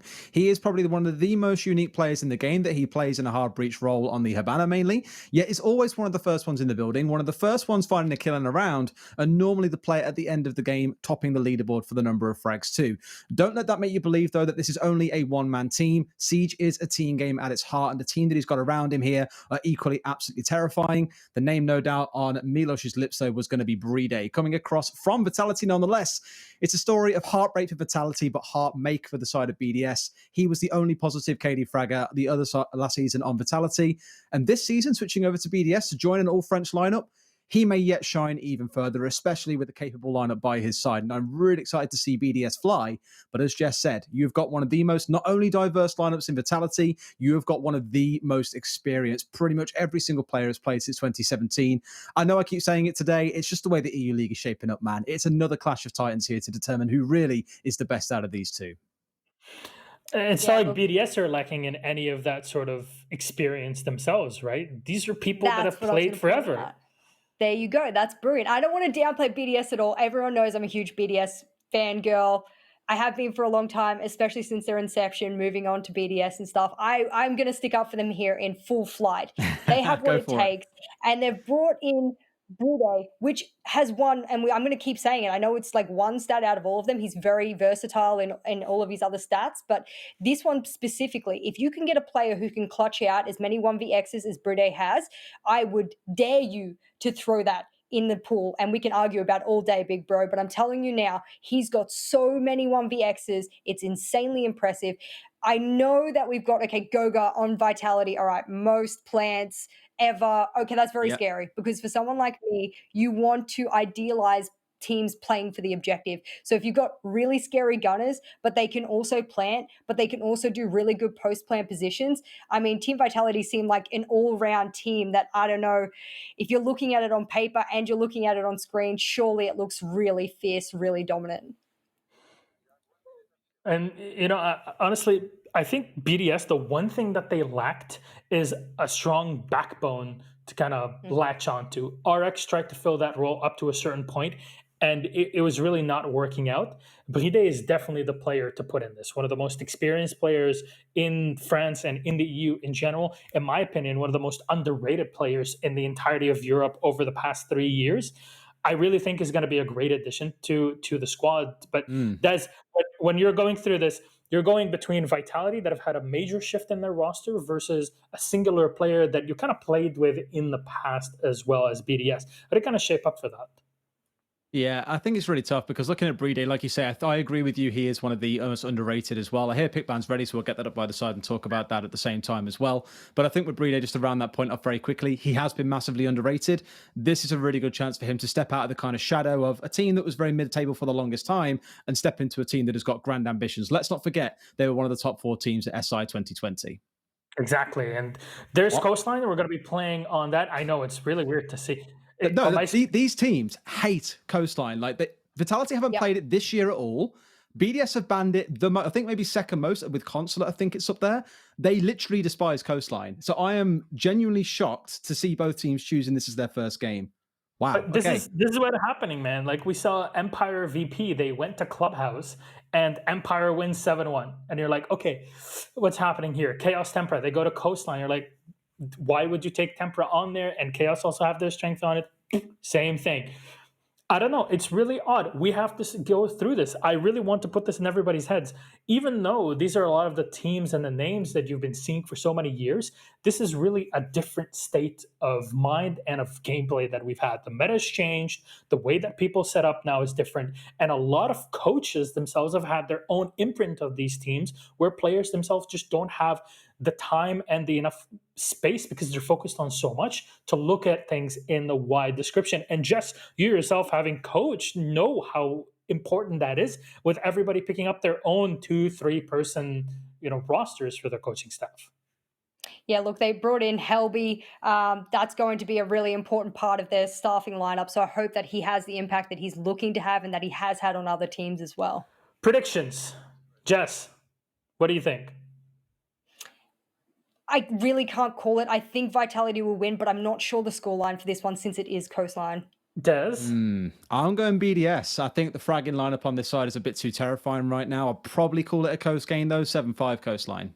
What do people think at home? Again, Rainbow Six Esports EU. You can go vote on there on Twitter. Do we have something from the viewers? Yes, we do. 73% for Vitality. Wow. All right, let's head into game. Coastline. Enjoy. Hello, welcome to the casting desk. I'm here with old mate Hap. Hap, how you doing tonight? G'day, mate. Yeah, I practiced that for like the longest of time. But yeah, no, like I'm doing mighty fine. I just did the first 2 matches, and we're going back to Coastline again. So I can't wait. Like I must say though, I expect BDS to win due to the fact it's Coastline and it's very frag heavy, and BDS, more known for fragging than for their strategy. You know, I might actually hark back to something that Derry mentioned there in the pre-desk, which was that this is the insta-ban for both of these teams. Yeah. We're in Coastline. It is a map that neither Vitality nor BDS call home, but it's our location for this matchup right here. It's going to be a barn burner. Vitality, this is the first match they are playing with the new roster. That really matters. High stakes are here. All your favorite players are in the server. Let's get started. Let's get started indeed. It's Vitality to start out on to the attack. And it's going to be the first ban for BDS. Now, Fabian already sending in the bees right there, with the buzzing. Has to live up to his new organization, of course, and it's the capital to be removed by BDS. No more asphyxiating bolts or smoke, or micro smokes, I must say, to be deployed. Yeah, and I guess it means there's a couple more places that you can sit safe, whether it's behind the bar in Aqua or at the plant, the Vase and outside Hugo. A couple more little options for you. And as for that Hibana ban from Vitality there, I mean, you're talking about Hibana being the primary hard breach you would take on Coastline if you're going to bring one. Main usage is on those cocktail walls when you're attacking that hookah bomb site. You can do that from the roof nice and safe. Also open some good angles when you're attacking kitchen as well, but that's primarily it. Also, the Goyo banned out, so that's something we don't see banned out a ton, but still a very powerful operator. We've seen it used consistently on Coastline just earlier today as well. And wow, okay. I mean, happy we're pretty treated here to some unusual bans, and I love it. Now, the thing is, right, with Echo being basically banned 24/7 due to the current state of the operator, we just get different kind of bans. So it's kind of interesting to see, of course, how that plays out, and this is kind of the result, right? We get like these unusual bans, which will give us like unusual matches, you can almost say. But it's good to have a change for once, just to see who's the better adapting team. Remember, it wasn't that long ago, though, Vitality were looking like a super team after they picked up players like Hungry and Goga, and now you add to that Rise from Rogue and Fabian from G2, and I mean, Fabian being that IGL taking on that leadership role for the team, it may well be what Vitality needs to take it to the next level, but let's jump into it. Yana brought out by Goga, straight out of the gate. If I'm not wrong, this is the first time I've seen Yana taken in a top-level T1 professional match, so I am stoked. I love the Yana. I think that what's that, like the little hologram device thing? The Gemini replicator. Gemini. The Gemini replicator. I love that. She's a Dutch operator, so I have to know. I forgot that, but yeah, there you go. On for the homeboys there.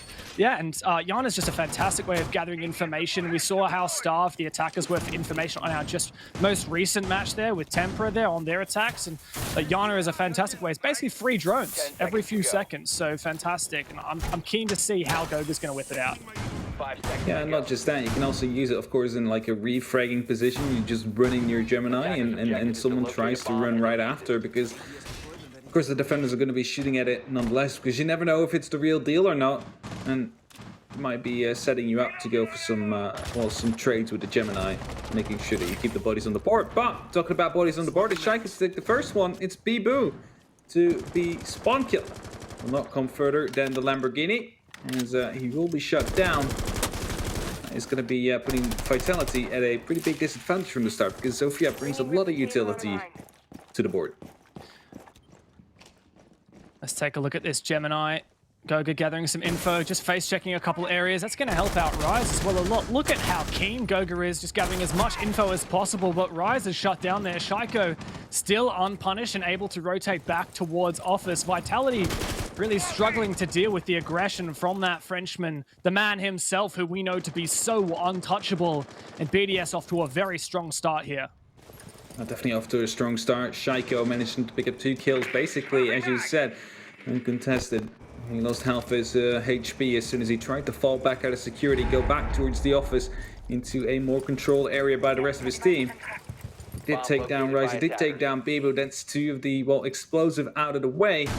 Now, they do not have that many shields on the likes of BDS, but they do definitely have those evil eyes. It's going to be a lot harder right now to take care of them. You really have to use your frag grenades if you want to take care of them. Might be making it a bit harder. Frag grenade in the meantime getting cooked out. There's 2 people at this drone hole. That could have been a double kill, but Hungry decided to not go for it. Gemini will show the way. Goga back on the Gemini. Let's have a look at this nade. It works. Hungry. Oh, the player moves just out of the way. Renshiro's got to be counting his lucky scars for that one. Goga trying to bait out some kind of presence here, and nade goes forth, but still BDS have that numbers advantage, and they're just waiting for that timer to tick on down. Vitality fighting from behind with 1 minute left. Goga in aggressive position. Vitality need to start finding these picks. BDS, they're ready and waiting for the action to come. Definitely another grenade being tossed in there. Will be bouncing off, but not enough damage. It's just cooked a bit too much there. As it's Hungry finally to be getting the first kill of Vitality there. Lem's already managed to pick up one. Is Shaiko now taken care of? It's just Fabian, however, on the board for Vitality. Managed to get one pre-fire, managed to get the double kill on. But he's getting pre-fired straight away by one of these big guns on the sides of BDS. And it's going to be Lems with the Commando 9 to finish it off with a final headshot. And BDS will be taking round number 1 after basically an explosive start of Shaiko, taking down 2 impactful players on the likes of Vitality. And right now they will have to repick themselves up and make sure that doesn't happen again once and no more. Let's hope that they actually learn from their mistakes. Yeah, look, I gotta say, those 2 kills from Shaiko right at the beginning spelled death for Vitality. And while they did make some good entries, gotta say, namely the push up from the VIP hallway, and I believe it was Hungry to jump over the vase and find that kill and take that position. It was a good attempt, but in a 3v5, how much can you do, really? I feel like we've hyped up Vitality a lot here, but let's remember BDS, right? These guys came 4th in the 6 Invitational. They are objectively one of the best teams in the world, and their performance in the last Pro League season really didn't give them credit for that, because they came at the very last, the bottom point, but they just come about winning $200,000 from the SI. So I think these guys have got to be pretty happy with themselves in the grand scheme of things. Of course, they made that roster change. They brought on that new player, and I feel like maybe this is their opportunity to just get back in the game. You know, they've got Playday from previously, Vitality, in fact, facing his own team right here. Perhaps this is the moment when BDS can get back to the form that they had at the 6th Invitational. Definitely. So, like, as you said, at the 6th Invitational, at some point they were EU's last hope, really, to have some side on the title. Eventually, it didn't really work. It was Space Station Gaming that won it in the end. But yeah, BDS, they made some changes. Many people said or were critical about RX and his performance, and eventually BDS decided that a change was necessary to move forward. Playday got brought in, and well, he is, as mentioned before, an outstanding player that you would really like to have, especially in like an anchor position.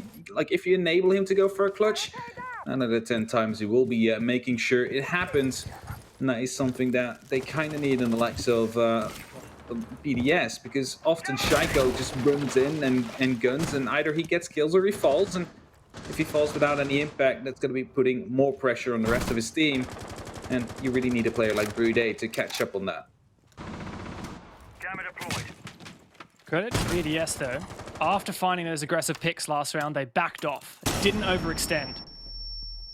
Their aggression is tamed, and it is clever and well calculated. Len's here to find a C4. Bibu, once again, the first player to fall for Vitality. Not able to find any traction here. Baiting the shots out is Rafael. Shaiko playing at 90, a power position, just waiting for this player to peek him. He's eager to take this fight, and he loses it, in fact. Raya steps up huge for his team and finds that first engagement for his side. It's the first little bit of work that Vitality needs here. And definitely is the first one on the board for the likes of Vitality. Is going to be potentially enabling them to get back into this round because, of course, they lost one player early. Shaiko has now been taken care of. Bringing it back to a 4-on-4 into a kitchen take. Now, yes, you lost yourself, yeah, so that's no more concussions, no more impacts that you can use. You have to try and make work with it. Otherwise, as Hungry actually gets a C4 from below, will be dealing quite a lot of damage. Gemini here will be able to find Rafal. He will be taken care of, but Playday then comes in with a double kill onto both Rice and Fabian. It looks like a vertical angle to be used. Not quite sure where both these players fell, so I can't really see them. Is it maybe in the lobby that they were? Because he peeked out, picks up a triple kill as well, and knows the last one is in the lobby. It's going to be for Rafal to pick up the last one onto Goga. And with that, the second round will go to BDS as well. And, well, they might have hated Coastline before, but they're definitely looking better on it as of yet compared to Vitality. Yeah, wow. One way to assert dominance. And we were talking just earlier in the previous game. We often look at Coastline and think this is where the attackers should be winning most of their rounds, right? But once again, seems to be a defensive favored situation here. On the previous map, it was, what, 8 defensive rounds won compared to just 4 on the attacking side. And look, I don't know whether this is BDS saying we're here to stay or whether maybe there's a chance of Vitality once they switch over onto the defense. But I think you've got to look at things one step at a time, right? If you're Vitality and you're saying, well, we keep getting early picks against us with no trade, and it's been Bibu both times. First time he was caught off in a gunfight with Shaiko, second time it was that C4 from Alem. So we need to see something from Vitality to just have a little bit better control with BDS. Don't let them dictate the pace at the start of these rounds. And that's the thing, as the attacker, you're kind of the one that has to try and dictate the pace, right? Like, you're the one that decides when you push and where to push. But BDS right now is basically playing them perfectly. They're putting them into the positions where they want them to be. They managed to actually pick them up with their C4s and utility. And due to that, they, well, basically handicapped them enough that by the time they finally managed to reach the site, they're so outgunned and outnumbered that there's little to nothing they can do. And Playday right there, picking up that double kill as well into the lobby, doesn't really help your cause as Vitality. So they really have to start changing things up. They need to find a way to work around the current ways and methods that BDS seems to be using. So we are going to the bar. We might get a more horizontal approach this time due to the fact that, of course, mostly it's just one player really inside. Like this from Vitality, though, bringing out that Lion, trying to suppress this aggression, and look at the confidence we see from Rise. He has stepped it up so far on these entries, and we're back on the Ash here. Keen to take more fights. Vitality, they're not afraid of BDS. They know that they're a good team, they respect them, but they're not scared to take these fights. Pushing up together now, dodging that C4 is Hungry. Good information gathering, that said, from Renshiro. So BDS will be aware of this heavy stack from Vitality, be able to move around it. Definitely will have to try and move around it, but all this information is, of course, going to be fed into the rest of the BDS lineup and squad. We'll be able to deal with that properly. Basically, 3 to 4 people got spotted out, so they're going to be aware of it. So some switching happening right there, just to try and get some information. Second C4 being tossed in now, meaning no more left on the likes of BDS to try and pick up one of these players. Something that, in the last couple of rounds, they should at least get them 1 kill per round.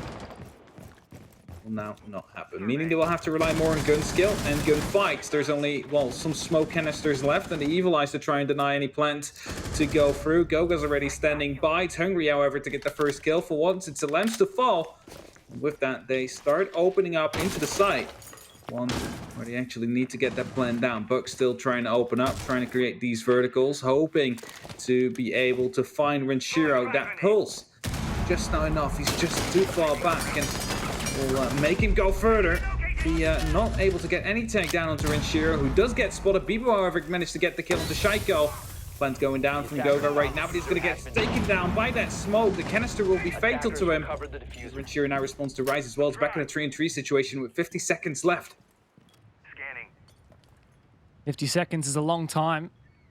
3 versus 3, as you mentioned, but Fabian low HP. And Playday still with 2 gas babes in his pocket. Fabian falls to that vertical from Renshiro. Not afraid to fight back through those holes. Just on Hungry and Bibu so far. Bibu's not really showed up so far at all. Just found the 1 kill this round. It needs to step it up for a lot more than that. 2 players have left recovered for their Vitality. 20 seconds now. Hungry takes the diffuser in his hands, but Raphael is ready to deny this with the Evil Eye, just 15 seconds to waiting. go. But Sledgehammer's going to deal with that. Nice on and easy. Brede likely still with one gas canister though, and that's going to ring on out. Surely that's going to choke Hungry out, but can the flank go down? It does. No, it doesn't! And there you go, BDS out of the skin of their teeth. Just lock it out. Vitality, absolutely no chance of getting that one. Just by the last very tick, he will get down by the smoke canister. And with that, they also managed to get the round by just quickly fragging the last one. But oh my god, that was so close right there. But it's going to be BDS to go 0-3 up right now against the likes of Vitality. Too many seen as well, another super team really, but so far not able to get their mark in yet. They got really close this round, but then suddenly it all turned around due to well, the players of BDS just stepping up and getting kill after kill, and well, suddenly retaking the advantage that they lost early on. Vitality now will be going back to attack hookah and billiards. They already did this once. I get the well, have the experience they need now to adapt properly and get a good attack out. Attackers need to locate and defuse bombs. This is really where we start to look at Vitality and say, there's been so much hype behind this roster. I feel like that viewer predictions slanting 70% their way should speak to it. BDS showing up like the team that we have come to expect from them, and it seems like Brede is the player that they needed to lock out and overcome the weaknesses that they experienced during the Pro League season. But Vitality, I mean, from everything we've heard about their scrims improving gradually, about what Fabian as the IGL and captain and leadership figure for this team, what he has brought to the table, I'm just not seeing that so far for Vitality, and we really need to expect, I think, at some point, some answer for Vitality, but they're just caught with their hands tied at the moment. Yeah, definitely, and of course Fabian only recently joined their lineup, and well, Vitality had some quite big changes at the start of this season, so they might still need some time to get used to one another, whilst BDS only, well, replaced RX for Brede, who will be playing the same role. Might even do it a little bit better. Shaiko yet again with the entry. It's Rise to Fall. My fellow Benelux player will no longer have any impact on this one. Hasn't had his best game as of yet. Not really able to shine. But I mean, who on Vitality is actually able to step up so far? It's not really like they've had the opportunity to show up. It's keeping getting shut down. Cover me! Reloading! Those opening engagements just seem to always sway for BDS, and Shaiko in particular, man, seems to be unstoppable. So much confidence, and the real highlight for me is Vitality never able to trade these back. So it seems Bibu was not far away from Rise, but I guess touching distance wasn't enough. Now Vitality, top floor clear, of course this is a hookah attack. Bibu's made some good ground here. Fabian as well, completely cleared Aqua now, but Brede playing inside a cocktail is going to delay this push for a very long time. Of course, Shaiko downstairs can deny plants from below. Still 5 players up for BDS, and control downstairs makes this very difficult for Vitality to get a successful plant off, even if they took the ground that was required. Definitely need to take some extra ground before they can finally go in for that plant. They seem to have aquarium control right now, taking care of that bulletproof chem as well. That will be feeding them information about the 90 hallway. Shira, however, is going to be aware of that, as he clearly heard that coming in. Watching the drone all right here, could be potentially picking up a kill or two if he kept on watching that one. Eventually will not happen. The E1D will be popping off, allowing Vitality to gain some ground, but there's little to nothing they can do with it as of yet. So BDS not really peeking, not really giving it to them. With 50 seconds left, they need to make a move, Dev. Look at these rotations from BDS. Players rotating downstairs, and this Evil Eye in the bomb site. Oh no! That's embarrassing for Bibu, and the kills all go the way of BDS. How is it that Fabian left outside? The lone man, Hungry found a kill with the nade onto Brede, but aside from that, really Vitality has had nothing. Now the best player in the world is sitting on this hookah balcony, just waiting for a player to feed him. He's just going to be holding this, using this as a tactical timeout, really. Not making too much noise, just waiting for someone to peek him. The calls seem to be coming out. It seems like they're aware of the fact that he is currently located at that position. They also know he's not going to be able to make a play here, and Fabian just quickly using this probably to talk to the rest of his team to maybe set up an attack for the next round to increase their chances of success. Operators, you have run out of time. Yeah, there you have it. I mean, for BDS, they are so good at winning early engagements and then just not forfeiting the advantage at all. We didn't see BDS playing aggressively whatsoever there in that 5 versus 4. They had that early C4 kill, and then from there on, it was just a 3 players on the top floor around Hookah and near the bomb site, 1 in Cocktail, and 2 players downstairs. That 3-2 split, and they rotated which players were above and below. They rotated the Valkyrie downstairs as she has the C4, and got the Vigil back upstairs, kind of confused a little bit for Vitality, but I mean, BDS is just playing Vitality like a fiddle right now, and there seems to be no response at all from this brand new Vitality roster.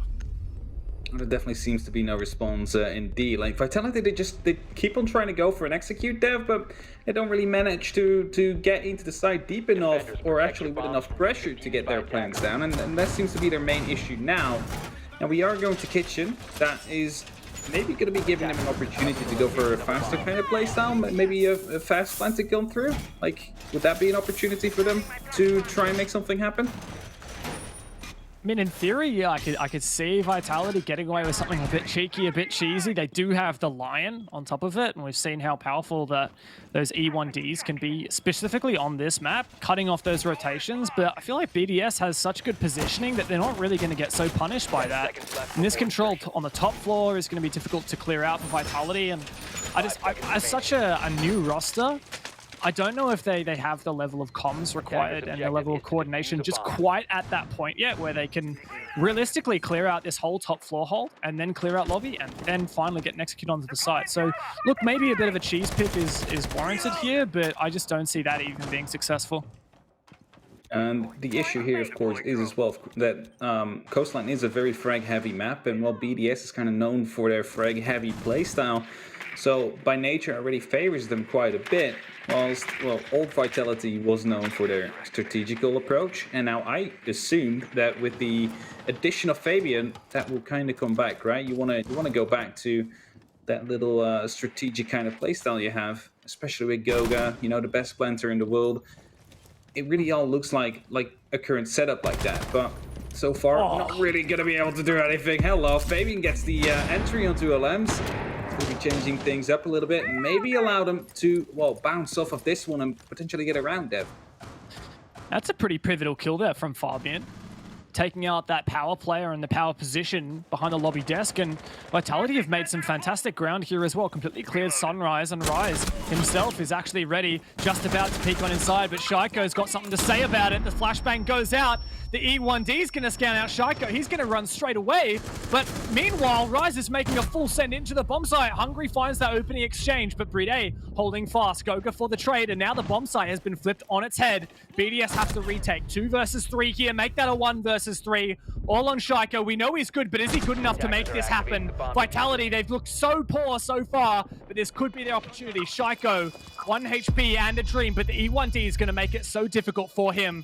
Just Goga and Hungry to hold. Shaiko, does he have what it takes? His team has been flawless so far, but BDS will be waiting on their star player to make this move.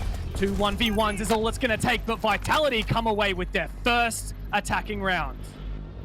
Yeah, there was no way that round would have been going over to BDS as soon as this 2v1 was currently being played. You saw the Slash playing on contact right there. As soon as the line was going to get picked, he would peek out as well. Make sure that they would be able to at least trade and not force any 1v1s like that. So Vitality, they managed to actually overwhelm the likes of BDS onto the kitchen site. They managed to completely clear it out, get that plan down, and in the after plant, there was nothing BDS could do. They tried to peek in to get those kills, to outgun them. It was Vitality that was ready for it, and with that, they will take their first round. Let's hope they can at least, well, tally up one more in this half to try and actually get themselves into a good position to go for a fight. Defenders, protect your bombs from With theory crafting, maybe Vitality had to try something a bit risky, a bit cheesy, go for a rush. But honestly, what Vitality did there was fairly standard Just they happened to find the opening engagement, which I guess helped out a little bit with taking ground in lobby. But Rise himself taking control of Sunrise and pushing towards the kitchen doorway from bottom blue stairs. I mean, that was essential. Shaiko got scared off, and I've got to say, this line from Goga seems to be hugely impactful so far. And BDS, I wouldn't be surprised if they start feeling a little bit more pressure, especially on their roamers, on their rotations. And maybe Vitality's got a chance to get a bit more of a look in here in this half. 5 seconds to insertion. I definitely so, but they only have one more opportunity to do so, because after that we are swapping sides. That means Vitality will be going over to the defense, and it's going to be up to BDS to go up to that attack. See how that happens. Well, quickly looking at the round breakdown right there, most of them actually came down by eliminations, only one by time. BDS having, of course, the upper hand in that, hoping to at least finish this in a 5-1 for them. What that graphic didn't tell you there was Vitality did manage to plant in that previous round, which is quite significant as well. And that really shows that Vitality, when they saw BDS was elsewhere, just hit the bomb site hard and forced BDS to retake. And that was where the tables turned. But a bit more difficult to do here on Blue Bar Sunrise. And with Coastline, it really is a map where you just have to control the entire map. You can't just kind of take a bite out of one corner and try and get a plant down. It's so atypical to do that. And in comp play, we see teams really having to spread their resources thin throughout the entire map. Vitality are a bit warmed up now. 2 minutes to go. Made some good ground here on the top floor, attacking here Sunrise, but depending on how BDS is trying to hold this, let's have a look down in the Sunrise area, see what kind of a stack BDS do have. No one playing aggressively in the west side of Sunrise, but multiple BDS players in positions to deny this plant. Goga drones out Sauna. He sees that it's basically free. He sees that there's no setup there. Bibu, meanwhile, looking to get some push in through kitchen. BDS fairly spread out, but all on this bottom floor. So Fabian's going to start working it, seeing if he can find any of these anchors. They're surely going to be aware of the fact that everybody seems to be playing downstairs on the likes of BDS. Gives a little bit more safety of Fabian to actually use that skeleton key and open up, make that work. As they are trying to get themselves the first lines of sight, the first angles onto the players. As I already heard one of the C4s pop, it's the one of the lamps. The Ventura also was C4 as well, so no more deniability in that case. Only 3 more smoke canisters, and of course the evil eyes left on the likes of BDS. So 1 minute to go. They really need to start baiting that utility, because otherwise they might get in trouble when they want to try and force that plan to go through, because all 50 seconds on the clock and not a single kill or a point of damage been done yet. And as I say, that Shaiko picks up right to start things off on this very long angle right here from the office. There is 1 kill from Bibu, but this is where things start to look grim. Just under 40 seconds left for Vitality to make this happen. You can see the planter, Goga himself, looking to come in through Sauna, but don't forget, Bride, with 3 gas canisters in his pocket, Goga does find that opening on Shaiko. That evens up the numbers a little bit, but Bride still has those gas canisters, and that could come in so impactful. He may use one to cover his flank. First gas canister thrown out. That's going to deny the plant, but Goga can get aggressive. Exposed to the rotation hold, the Evil Eye harassing him as well. 15 seconds. Goga has to get this plant down, but BDS are doing a good job shutting it down.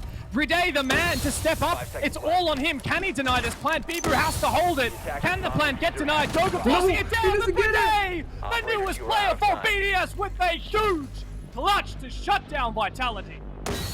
Twice already, his smoke canisters coming in clutch right here, and twice it was on the bars right there. Managed to drop down the diffuser at the last very second, and with that, let the timer run out. Bride, the absolute, well, you can almost say MVP so far of the lineup. Yes, Shaiko gets a lot of kills and like very flashy plays, but it's Bride that manages to twice win that round by just putting up those smoke canisters at the right time. Also currently on the top of the leaderboard with 8 on 2. Showing that he has been the right addition, at least so far in the season, for BDS. I'm still reeling from that hap. That was absolutely nuts, and what a way to shut out Vitality from this game. If you're looking at a 4-2 deficit going into your second half onto the defense, I mean, things aren't impossible. It's going to be tough. You're going to have to win 5 defenses rather to match it and manage to actually surpass it and get that 3 points at the end of the rainbow here. But Vitality need a flawless half here on their defensive side to lock out those 3 points and take home the maximum they can. BDS look to be on fire. I think it's totally likely they're going to shut out Vitality from this and take the 3 points away. Vitality, maybe there's an opportunity that they can claw in just enough defenses to scrape a draw, but I mean, if BDS take the confidence from that attack, from that defensive half now onto their attack, I just don't see Vitality getting any opportunity to respond. Seconds to insertion. And not just that, but like they were in such a good position to win that last round as well, the likes of Vitality. And then at the last very second, you lose it out due to the fact that a smoke canister comes in. That is going to be hurting you, especially when it happened twice already. Might actually come back to haunt them as well. Maybe we'll treat them with a little bit of discomfort going into the first round of this second half. And if BDS manage to actually capitalize on that straight away, they might be able to close this out within 2 rounds from here. Otherwise, Vitality might get the opportunity to get back on their feet, and you don't really want to have that right now if you're a BDS fan. Jessups going to be happy about this one, that's for sure. Especially if they can close it out like this. Great to see BDS back in form after, a disappointing season in the Pro League, but showing their true potential at 6 Invitational just prior. But I think we're really looking at Vitality here. These are the guys with the totally revamped roster, completely different captain, and I mean, a team of star players that just don't seem to be able to start anything. We do have Shaiko aggressive here inside Kitchen, pulling out the goo mine from his foot. Rise ready to peek on out, hopefully punished, but he gets spotted out on the drone. Is Rise punished here? No, he's not. Manages to get back into the bomb site. BDS seem to still be in control with that first pick on their side. Just progressing forth from here on. Not just that, but he also took quite some valuable control of that kitchen. It's basically cutting their rotation potential off, making sure they're not going to be able to use that door anymore. Fabian still right here in security with that Alba. The question is he going to be seen? Yes, he is. The pre-fire from Playday will come in.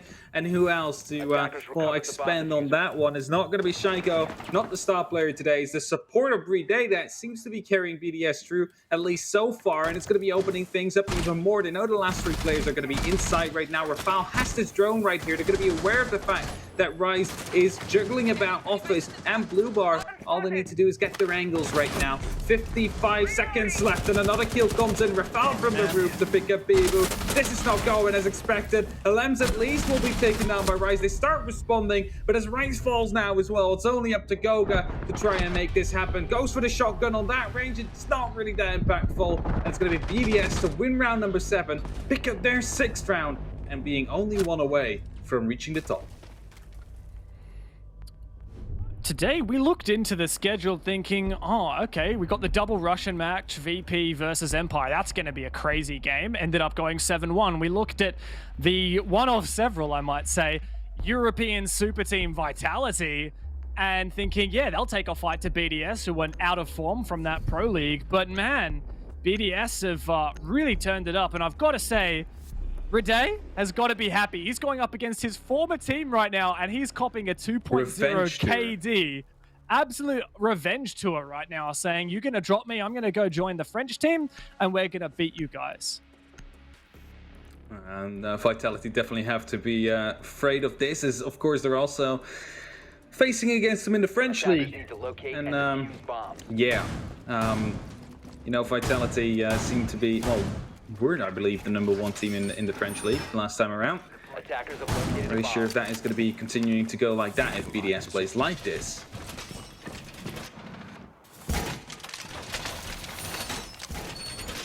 So what is it that has to change here for Vitality? No traction on their attacks aside from one round where they just managed to steal site from BDS, and look, absolutely no traction on their defenses whatsoever. They're changing up the bomb site over to Hookah, but is this really enough? What do Vitality need to control and regain their balance? I mean, even if it's not, pushing full from here and getting to that tie and actually getting a point on the board, Vitality can at least hope for a few consolation rounds, which will make the difference later on in the standings. Alluded to earlier, the tiebreakers can be broken by round difference, so every round that you win gets you closer to getting victorious in the tiebreakers. So, look, I've got to say, what is it that Vitality need? Because whatever it is, we need to start seeing it soon. Yeah, Vitality definitely needs to change quickly if they want to have an opportunity at still going home with at least 1 point today. And I mean, we saw Tempera go for a comeback. question is, are they going to be able to do so as well? Right now, Playday managed to put down 1 or 2 rounds into Rise. Not enough to take him down, but enough to get him a little bit of a scare. Still be hungry, though, to get the entry onto Rinchiro. Lem's also being tagged down quite a bit. BDS not looking the healthiest right now in this round so far, but they know they have the opportunity to go at it again for the full 3 points for 4 more other rounds, even if they lose this one. A 5-3, well, seems to favor Vitality. BDS know that they're in control. Wait patiently, establish strong positions, wait for Vitality to run around. BDS have that patience. Shaiko in the kitchen here. No full info, so he'll drone up. Likely to spot Rise. Bibu as well on the roam. Rise did take out that drone, and the Valkyrie camera here, rather the default camera, is going to help out Rise in this one. Alicia Mine's going to put Shaiko in a very awkward spot and might try and pull that out, but there you go from Playday. That's exactly what we need to see. Taking down Rise. A few love taps from poor Bibu here, but he's caught between a rock and a hard place. BDS, once again, an exemplary performance to punish this aggression from Vitality, but we do end this in a 3 versus 3, and Vitality have that HP advantage because Playday is just so lit up. Where do we move from here? 3 versus 3, no control of the bomb site, still Aroma downstairs. BDS, do they have the composure they need? Well, that's the question indeed. Hungry, just waiting patiently behind the Sunrise bar right there, knowing that he's in a very important position as all these goo mines seem to pop. They need to go for the actual site now. There's 40 seconds left. There's not much time to actually try and keep up the testing. Another angle being opened up right here by Shaiko, allowing Rafael to try and assist. They know someone is downstairs on this position, and they try to pincer him with 3 people at a time. Shaiko managed to pick up Fabian. He's going to give away his position. Now he's going to be pre-fired as Shaiko picks up the second one as well. And even if it was a 5-on-3 situation, it seems to be falling into the likes of BDS. It's only up to Goga now, going down on these cool fight stairs, but no one is going to be coming from there. Actually, it is. He gets it down onto Shaiko, but his position is now. He's on 1 HP. The spots are coming through. This has to be the saving grace that he might be able to use. Is he going to be able to get in time? Yes, he will be, but he's not going to be able to get Brit in time as it's an indestructible wall, it looks like, and the platinum is going to be going down. With that, it's 45 seconds left on the clock. Playday is low. It's up to Rafael to try and make the, heavy lifting right here for this round, and yes, he will. It's Rafael to get the last one, and it's BDS to finish it from a 5v3 all the way up to a 3v0, and they managed to get it 7-1, an absolute shutdown of Vitality. From 4th place at the 6th Invitational, winning $200,000 to last place in the European Pro League Season 11, BDS established their dominance here in their inaugural match of the European League, establishing their dominance over the newly reborn Vitality Hap. Now, that was an absolute treat in an exemplary way to play Coastline from BDS. I cannot express how impressed I am with their performance. Yeah, definitely. They were just constantly on point. They constantly had their, trades and duos ready to actually go into those gunfights. If they funnel them one way, someone will be there waiting for them to take that gunfight actively. And of course, Playday there to, make 2 clutches happen really with his smoke canisters. I think that's the key part of the story of this matchup today. Absolutely stunning performance from him. Isn't it just fantastic when you see a player who's on the heavy utility and support roles, who's making not only an impact with his utility, in Playday's case with the Smoke Babes denying plant, as you said, 2 rounds during his half, but also top fragging his team. It was like 11 or 12 by the end of it. Absolutely nuts stuff. And to do that in one of your first matches with your new team, after jumping over from the opposition and beating your former teammates, I mean, that's one way to make a statement and really hit hard home to Vitality. Yeah, there's definitely a way to make a statement, and this BDS is better. People better be scared of this one, because I think that we're going to be seeing quite a lot more from them, especially if we saw how they played just now. But let's throw it over to Gassan with a very happy fangirl on the analyst desk. Thank you so much, Mr. Hoppers. Yeah, so we talked about new players just as. Honestly, Playday worth every single cent. This is why we hyped them up so much. he needs a pay rise. If I've ever seen a man that needs a pay rise, and I don't know if he got bought out or whatever the deal was, but oh my God, give that man more money. You can see so much impact from him, and everyone might look at his and his frags and go, well, he had a huge impact. And I'm going to say he had an impact on almost every part of the round, mostly played support and flex. So to have such high numbers, I mean, infallible, if I can say that. I mean, BDS as a whole team were playing so well, right, Des? I mean, you saw them every single time just picking apart the players of Vitality, even though at some points Vitality had this vertical control. We were talking about this when we were watching the game together. It's just Vitality take the vertical control, and then instantly, it's like they were baited by BDS into it. Yeah, I think it was round number 3. We sat there and watched them take this kind of slow vertical control, and we were like, they don't know what's going on. They're not quite sure why they aren't being contested. And before you know it, boom, C4. Next round, boom, C4. The utility just constantly coming out of the side of BDS, whether it was using the pulse scanner, whether it was coming down to Valkyrie and Maestro cams, they were just constantly being fed this. And for the most part, it looked like the side of Vitality couldn't deal with it. And that comes down to the man we spoke about at the start in Shaiko. He was there at the door every single time they were trying to get in the building. Did quieten down a little bit towards the latter half, but a number of times we saw him bringing down Rise, playing on the Ash, and we saw Zofia being taken out as well. All this range soft destruction to deal with things like the Evil Eyes, gone up in smoke, quite literally, and they could never quite find the footing I felt they really needed. And Jess, you were very, very poignant with a specific thing that you said, is that BDS, to get kills, they use utility first and then rely on their gun later if they have to. How do you even train a player to react this way?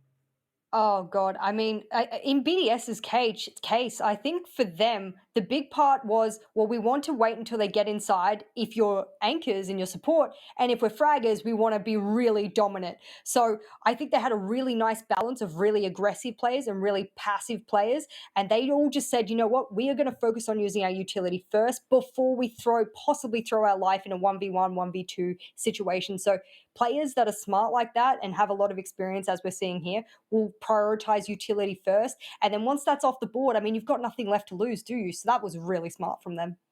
All right, so let's take a look at the rankings so far. We've had 2 runaway games and 1 tie today. You'll see Team Empire at the top with 3 points.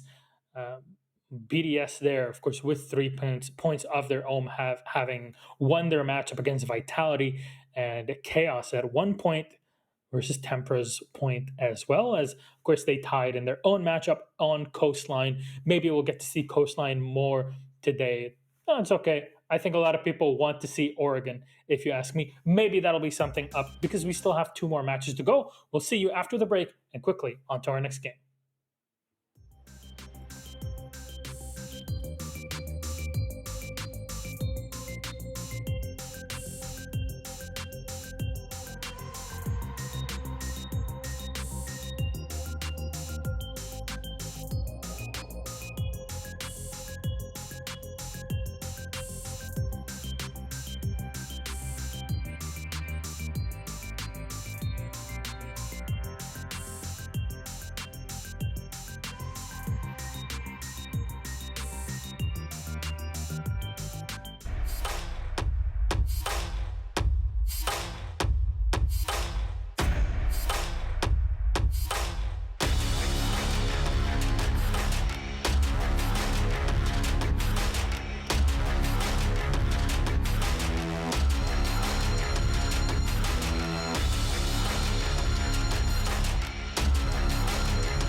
Welcome back, ladies and gentlemen. I'm joined with the wonderful queens of EU League. It's Jess and Gio. And before we move on to our next matchup, I would like to remind everybody that the reason why you're not seeing us at the studio starting from this phase in Paris, which is ready and waiting for us, is, of course, because of COVID-19. health and safety is number one priority for everybody at staff here with Ubisoft, Face It, and Live Nation. And of course, we've opted to stay at home, bring the best we can for this phase, and then monitoring the situation as all of this progresses over the European Union. And hopefully, by phase two, we'll be ready to go from the studio. Personally, we're super excited to actually be there. We've seen it, it's amazing. I can't wait for it, and I hope that you'll stick around with us, as right now health is the top priority. We hope that you guys are staying healthy and safe in the meantime. That said, my wonderful queens, it's time for us to start off with our next matchup here, because we had like one tied game, two runaways, but now it's game three. G2 versus Rogue. Everybody was talking about super teams, right? What is Yes. this? Well, I Oh. mean, the super team, the whole concept of the super team is that Europe is so stacked with talent, and a lot of these teams have been making changes over the last couple of months to bring in the top of the top in the talent, and we've ended up with a few teams that are just kind of like it's like you could squeeze them and just power drips from them.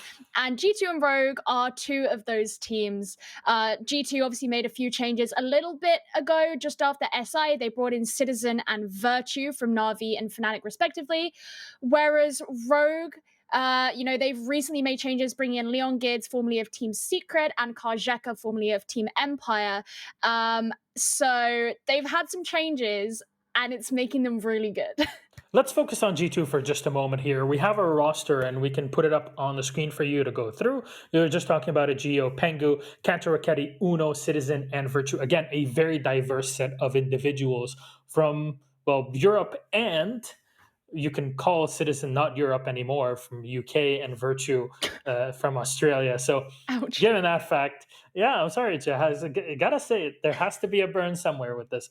But G2 definitely have still a long way to go from the olden days of them dominating the scene. But it looks like this is their chance, their try at revamping their whole playstyle, Jess. Look, I think having picked up Virtue from Australia, and I'm obviously a big fan being an Australian myself, but when we saw Virtue at Pro League finals in Milan with Fnatic, he had such a brilliant showing. No one can deny that he was a huge impact player for Fnatic. And I think G2 took a lot of interest in him. And it's not a surprise that they flew him straight over to Berlin, and lucky they did in the time that they had. And now they've got such a really key fragger, and they said, well, now we've got a team of 5 Jaeger players. Well, not really, actually. A lot of these players have been practicing their flex, their support skills. You can see them focusing more on utility. They're not really the frag heavy team that we once coined them as. So I think coming into EUL now, they've got a lot to prove. And not just that they're the 5 fraggers that we once sort of thought they would be. I think they've got a lot more up their sleeves than we're giving them credit for. Well, you know what they say: if you can't beat them, buy them. So it works out in the end. Let's bring up Rogue, their roster, because honestly, they had two of the most amazing changes that I've ever seen. Unexpected. I had no idea this would happen. Leon Gids and Karjeka in here. After Team Secret's UK team disbanded, Leon was brought over to Rogue, and Karjeka from Team Empire. Nobody expected that. And alongside Rips, Aces, and Corey, this is yet another super team. These players that have had a lot of pedigree on their own, but kind of together, you're kind of creating this star-studded lineup again, Gio. Yeah, I mean, that's exactly what people are talking about with Rogue right now, is historically this team, at least while they've been a European team, have done very well, ...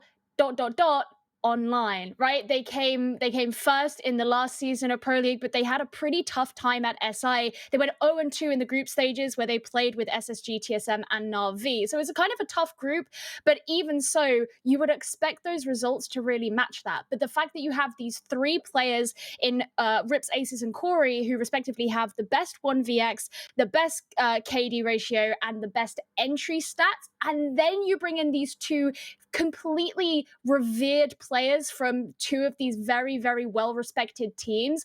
Together, you kind of mix that all up and you think, wow, this team should do well. The question is, have they synergized in time? Let's take a look at our map bans here. We'll see where they're going to need to synergize in it, because the maps really have had a very big effect on the matches so far. And it looks like we're going to be on Villa for this matchup.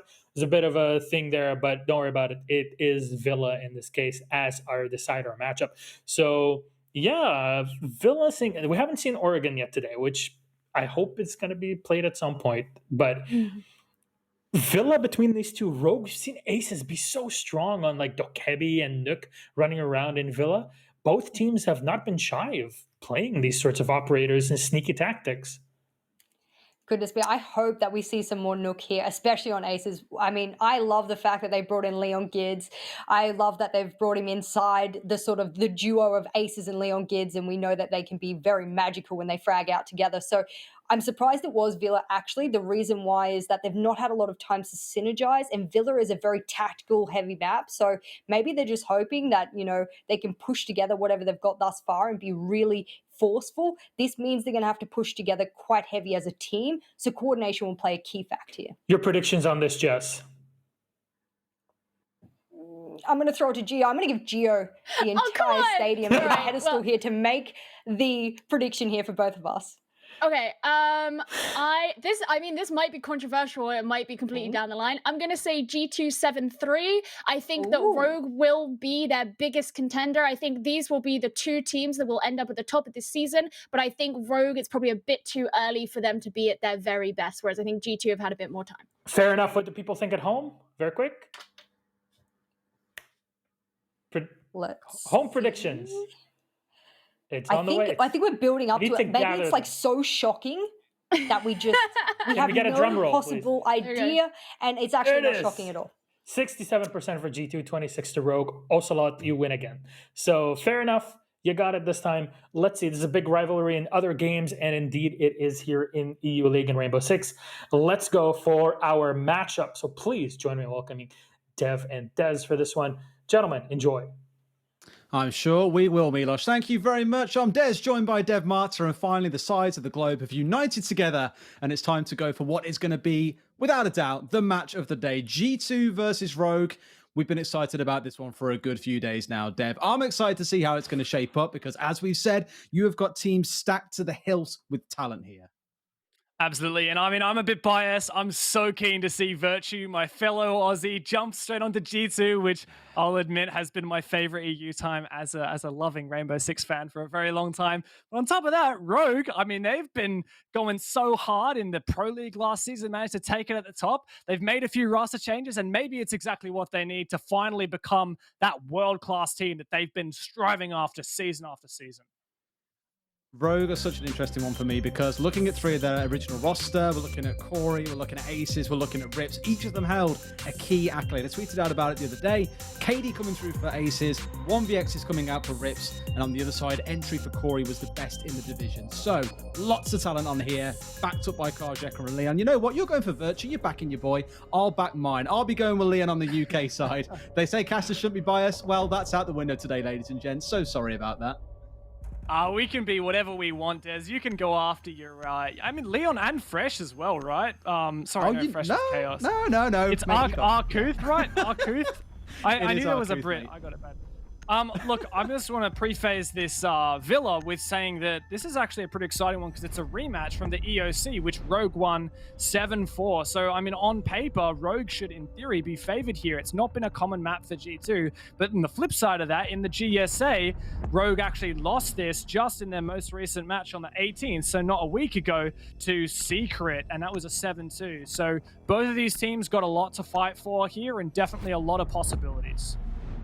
Absolutely. Ban-wise coming out, it's looking almost identical to last time round these two teams play, which was in the EOC. 7-4 to Rogue, as you mentioned.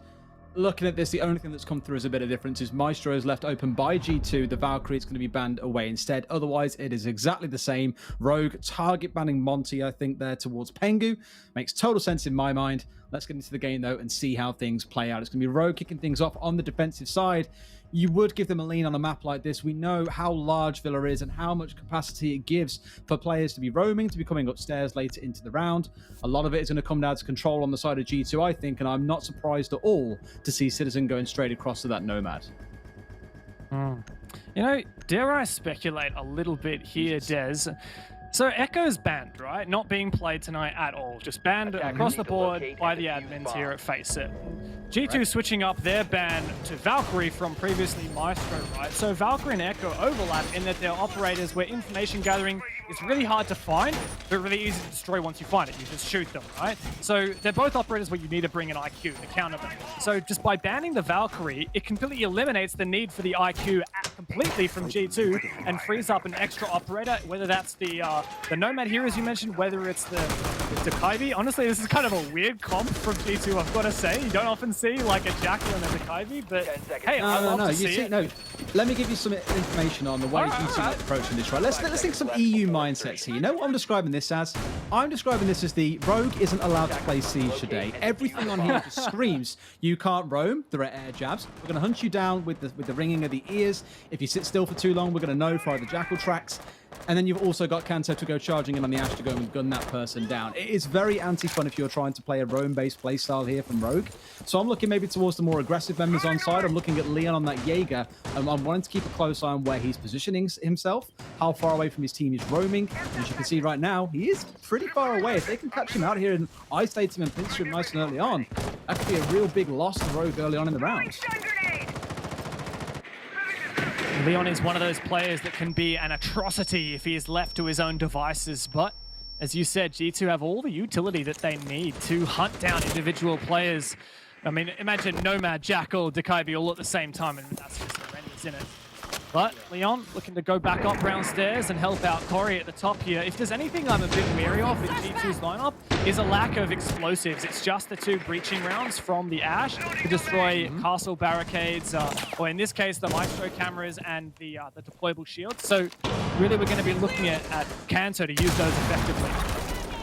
Yeah, they do have a lot of stuns and smokes on side, mind you, to burn through those magnets and the ADS from Leon, but let's not forget that is a lot of grenade destruction, so you're going to have to make those breaching rounds count. A nice bandit trick coming through there onto the study wall, but Leon's already got in and found himself too. What more do you need to see from such a capable fragger like this to shut down Kanto and Uno? And even though we can hear the ringing in our ears, as the players can, Educator will be removed from the field.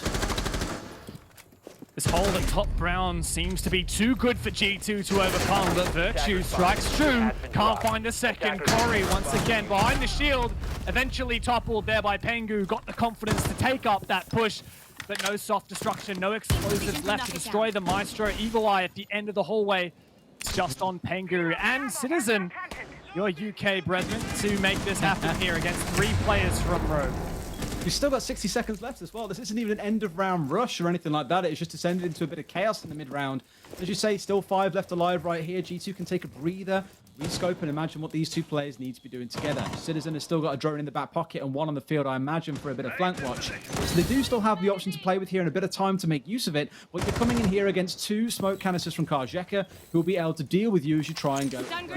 So mindful of that as this tries to get even lower. A bit of a blind run straight into the back corner here, and potentially a plant was about to come out from Pengu. And that smoke not going to touch him, just dead in the middle there, like shit passing in the night. Citizen finds one onto Rips. It's into a 2 versus 2 with 20 seconds left, and it's all down to Karjeka and Aces here.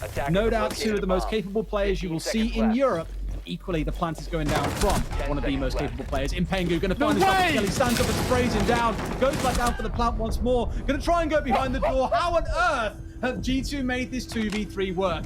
This is why they are heralded as one of the best in Europe.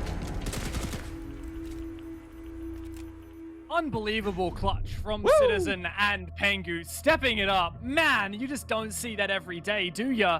2 versus 3. Rogue had everything going for them. Karjeka, all he needed to do was land the gas close enough for 1 whiff from Pengu, and he would have gone down so low on HP. But no, Karjeka decided to put those gas canisters a bit more central, a bit more of a predictable spot. Nice positioning from Pengu to just dance away from those and eventually take the fight when it was needed. But if G2 can win a round after a deficit like that, then there's no limit to what they can do. Attackers need to locate. It's like Pengu was trying to climb the walls with how close he was sticking there. If the floor was lava, he was trying his very best to win it. And I understand why the smoke canisters were coming out where they were, right? There was some assumption he'd rushed in. They knew this because they saw him go across, didn't get killed in the process. Nice little grenade timing out there to make sure he couldn't be shot at the same time. but it was more they expected the plan to go down behind the table inside of Aviator that come back to fight them. And as you said, very, very nice side-by-side of the Smokings and managed to walk away pretty much uncontested. And when the contest did come through, it was Pengu who pulls his head up off the diffuser, finds himself a free kill, and straight back on it. Beautifully executed from the two boys on G2. Let's see now if we return back down to this site, how things might play out differently. Let's not forget that Leon found those 2 kills very early on at the start of last round, about 60 seconds in or so, and we thought it was night, curtains closed, it was lights out for the side of G2, but no, they managed to somehow dig deep and come back and bring it in. So let's see if they can do something a bit different here and maybe upset G2 a little bit easier. Speaking of which, G2 are changing up tack and looking to push him from the north side of the map instead. I like this adaptation from G2 to go for that roam clear instead of brute forcing the top brown stairs, because in my eyes, G2's team composition just does not favor clearing top brown stairs. Yes, there's tons of stun grenades to clear out the magnets and the ADSs from Jaeger, but just only relying on the 2 breaching rounds from Ash isn't enough. If you've got 1 deployable shield to destroy and 2 Evil Eyes, you only have 2 Ash charges. You can't get rid of it all. So G2 looking to opt for pushing the other side of the map. They can roam clear quite effectively with the utility they're bringing to the table, particularly the Jackal, the Nomad, and the Dakaibi. Once they take control, likely I expect up through 90. I mean, honestly, G2's actually changing tack a little bit. They're going all over the place. Yeah, I mean, there's a majorly north approach coming to this one, right? It's the conventional take, I think you might say, where you might put someone inside a study to do a bit of contest from the south, but then send your team clearing from the north, making sure that you're air jabbing red, you're air jabbing Astro stairs, so you've got no chance of someone like Leon looking to cause trouble a little bit later on. You saw an attempted C4 coming out of Aces there, just narrowly missing on Pengu, so the hard breacher will remain for now. I guess the question on their side is if they're not pushing down towards the south side, what is their plan for these hard breaching rounds with the X-Kairos? Uno's going to open up onto Leon, so he will not be able to have that impact he did last time. Looking like it might be a pretty kill-light round for Rogue if things carry on the way they did last time. Drop the bomb diffuser. The Dakaibi Logic Bomb rings out. Uno looking for that roam clear. He found that one player, that impact fragger from Leon. I think that Corey actually moved the deployable shield to face 90. Really like that maneuver there. Actually, I don't know where the deployable shield is now, to be honest. Has he got it in his back pocket still? It was in his back pocket, I think. No, it's not. Put it down. Not anymore. I don't know, color me confused, but hey. Rogue seemed to be trying to counter this 90 push. Oh yeah, no, it is actually in classical, so perfect. Yeah, he did move it to help counter that 90 push, but one of the things that G2 struggled with right here is the wall denial. Karzeka does find one, and the study wall is somewhat opened up. Virtue to find another, and now ascend potentially into the bomb site. G2 have changed tack and decided to go for a study push after all. Yeah, they secured the north so they can have someone holding on here in case it is a later round roam coming through. Maybe he's trying to pinch onto Aces, who earlier on was downstairs. No way they managed to get him. Oh, try and stick it, but Aces finds a double fantastic aggressive run there with a pistol nonetheless to find the kill. And Kanto trades one back. It's still a 1 versus 2. Rogue are in a spot where with 10 seconds left, all they have to do is hold on here. They will find the angle, and Rogue will take round number 2. I don't know what to say, James. This is going to be one hell of a map. Absolute bloodbath. I really don't know what happened there. I mean, for a moment, it looked like G2 actually had a plan, possibility on the cards, but yeah, I mean, yeah, you know, Ace ain't gonna let that happen. Yeah. There's a fair question when like you just leave your planter behind the door by himself and no one else is covering the angle, right? Because someone standing there maybe on a study door looking in towards Aviator would have given enough cover to be able to catch Aces before he managed to charge his way through. I think they did try and go for that, but the one that was trying to cover got hit by a headshot from him straight away before he turned around and got the second onto Pengu. So it's like, well, what can you do when someone on the enemy team literally runs at you and takes down 2 players with a pistol? There isn't a whole lot you can do is the answer. And it was well played by him to take the initiative there and show us and remind us why he was the top fragger of last season. I think he was 3 or 4 kills ahead of Shaiko when it comes to the KD overall, or the net KD. So I think between him and the rest of the team, as we said a number of times, the accolades and experience they hold between them, it is very hard to write them off. That being said, though, I have heard from a couple of sources. I suppose I've had a good chat with 1 or 2 of them. They have said, you know, it's still in the learning process. We are still a team that's still trying to gel. Although we had a relatively good run at the EOC, that was really our first week of playing together. So if we saw what they could do back then, and it was pretty successful overall, falling by the wayside to teams like Virtus Pro, who we saw play earlier on today, maybe shockingly not as well as we would have assumed from them. There is much more to come from this Rogue side, and I'm still kind of in the back of my mind thinking that on the side of G2, they just got more experience, they've got more about them than maybe Rogue have. But again, I think in this competition now, you just cannot afford to write any team off early. Attackers are moving out to locate a bomb. Rogue's definitely one to look out for. Leon and Yeah. Karzeka both being highlight players from their previous rosters. I mean, Karzeka was not necessarily always at the top of the scoreboard for Empire, but definitely a notable player. Rogue do pivot Mr. now. Consistent, I call him. Yeah, no, that's fair. Look, I like that. Rogue now going to pivot over to kitchen, dining, bomb site defense. And look, honestly, G2's team composition is likely going to favor this even more heavily. Just emphasizing that roam clear. As we know, Leon was shut down the previous round on that roam, but he switched over to the Oryx, and newest operator just allowed in the comp this season. Be interested to see how he can make his rotations, make the most of his Remar dash and the jumping up through hatches. Hopefully it's impactful. I'd love to see it. I know a few teams have been quite hesitant to Attackers use him have because the fact located that a you still bomb. inflict damage on yourself playing on this is not really pleasant. But I think in the case of Leon now that you're running around with an MP5, you're in a spot where your gun's actually really decent. You do have this ability to make quick rotations. You can actually be useful during the setup as long as you don't mind tanking a bit of HP. But you'll notice from Leon, he hasn't taken any damage, therefore hasn't been smashing down any walls. He's solely focused on being this roamer with the rapid rotation ability, making use of his, well, utility in that case. Great usage of the pulse scanner here, the cardiac sensor from Corey, destroying that proximity alarm. Is Kanto looking to push in through China potentially? Just checking Mod, and there's the kill onto Aces. Nice one there to tame these roamers. Bomb has been located. G2 looking to be in a prime position. Couldn't take out the default cam. Bit of a whoopsie, but that's all right. Now your cameras are mine, says Dekaivi. Uses that tablet to hack into the defensive cameras. Rogue needs to be over their shoulder after that one. And G2 in the driver's seat here, but when will this execute come about? There's plenty of time to make it happen. I like how they're playing this very controlled game so far. Very drone heavy, very much based around these intel operators. But Kanto's popping off in this round. Already got himself 3. Can he make it the final 2 to get the ace? But behind him, Tengu is going for the plant. It was Ace's last round working the magic. This time around, it's Kanto. Gets himself the ace. What more do you need to see from this man? From the first flick onto Ace's head in the opening duel, all the way through. That's how you drag a team through and say, Aces who, sorry? Can I just say that we are absolutely in for a treat, Des. Like, we have been spoiled tonight with this match. I am ecstatic. This is just nuts. And G2 showing us a real good fight. I mean, like Kanto, he had 1 kill before that, and then he just is like, oh, see you guys later. I'm just going to go have fun at the top of the scoreboard. You guys hang out down there. Didn't want to be outdone by Aces, essentially, is what I'm seeing there. I thought at the very start when we saw the 1v1 come through, I was like, the fact he's snapping ahead like that just shows it's an Aces, a Kanto kind of day.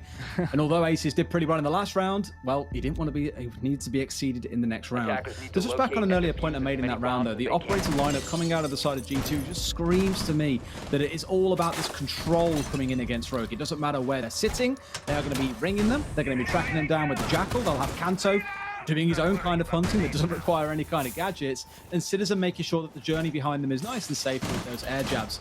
It is very controlled and very restrictive against Rogue, who I think so far are not being able to make use of this aggressive roaming style that we like to see from operators like, well, from players like Aces and Leon, who we saw back in the first round, working a bit of magic with an opening double kill. It's going to take a while, I think, for Rogue to really fit into this sort of style. And although we only have 3 rounds to go of this first half until we switch over, it feels like it's gone by lightning fast. It's going to take a little bit more time. I think maybe this round goes the same way of Rogue, and then, sorry, G2, and then maybe in the last couple of rounds, Rogue start to fight their way back in. But so far, this has been an excellent attacking half from G2.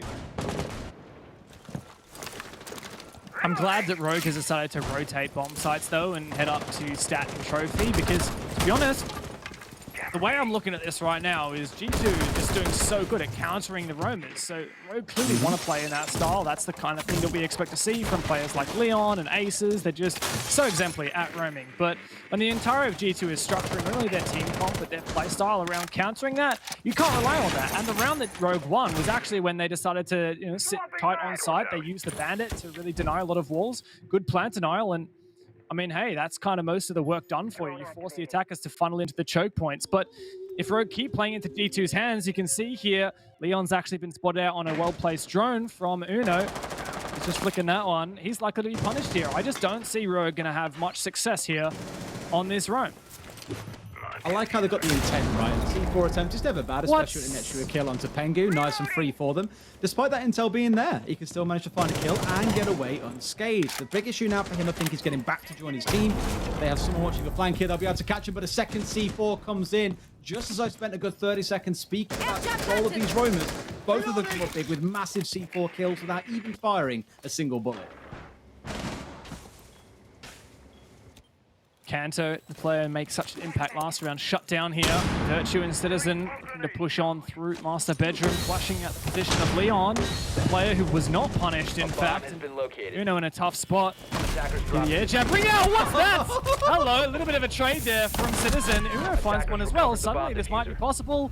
Maybe I should take that back. Spoke too soon. It's all on Citizen. Make it a 1v2 now. 2 on in for the round. Make that a 1 versus 1.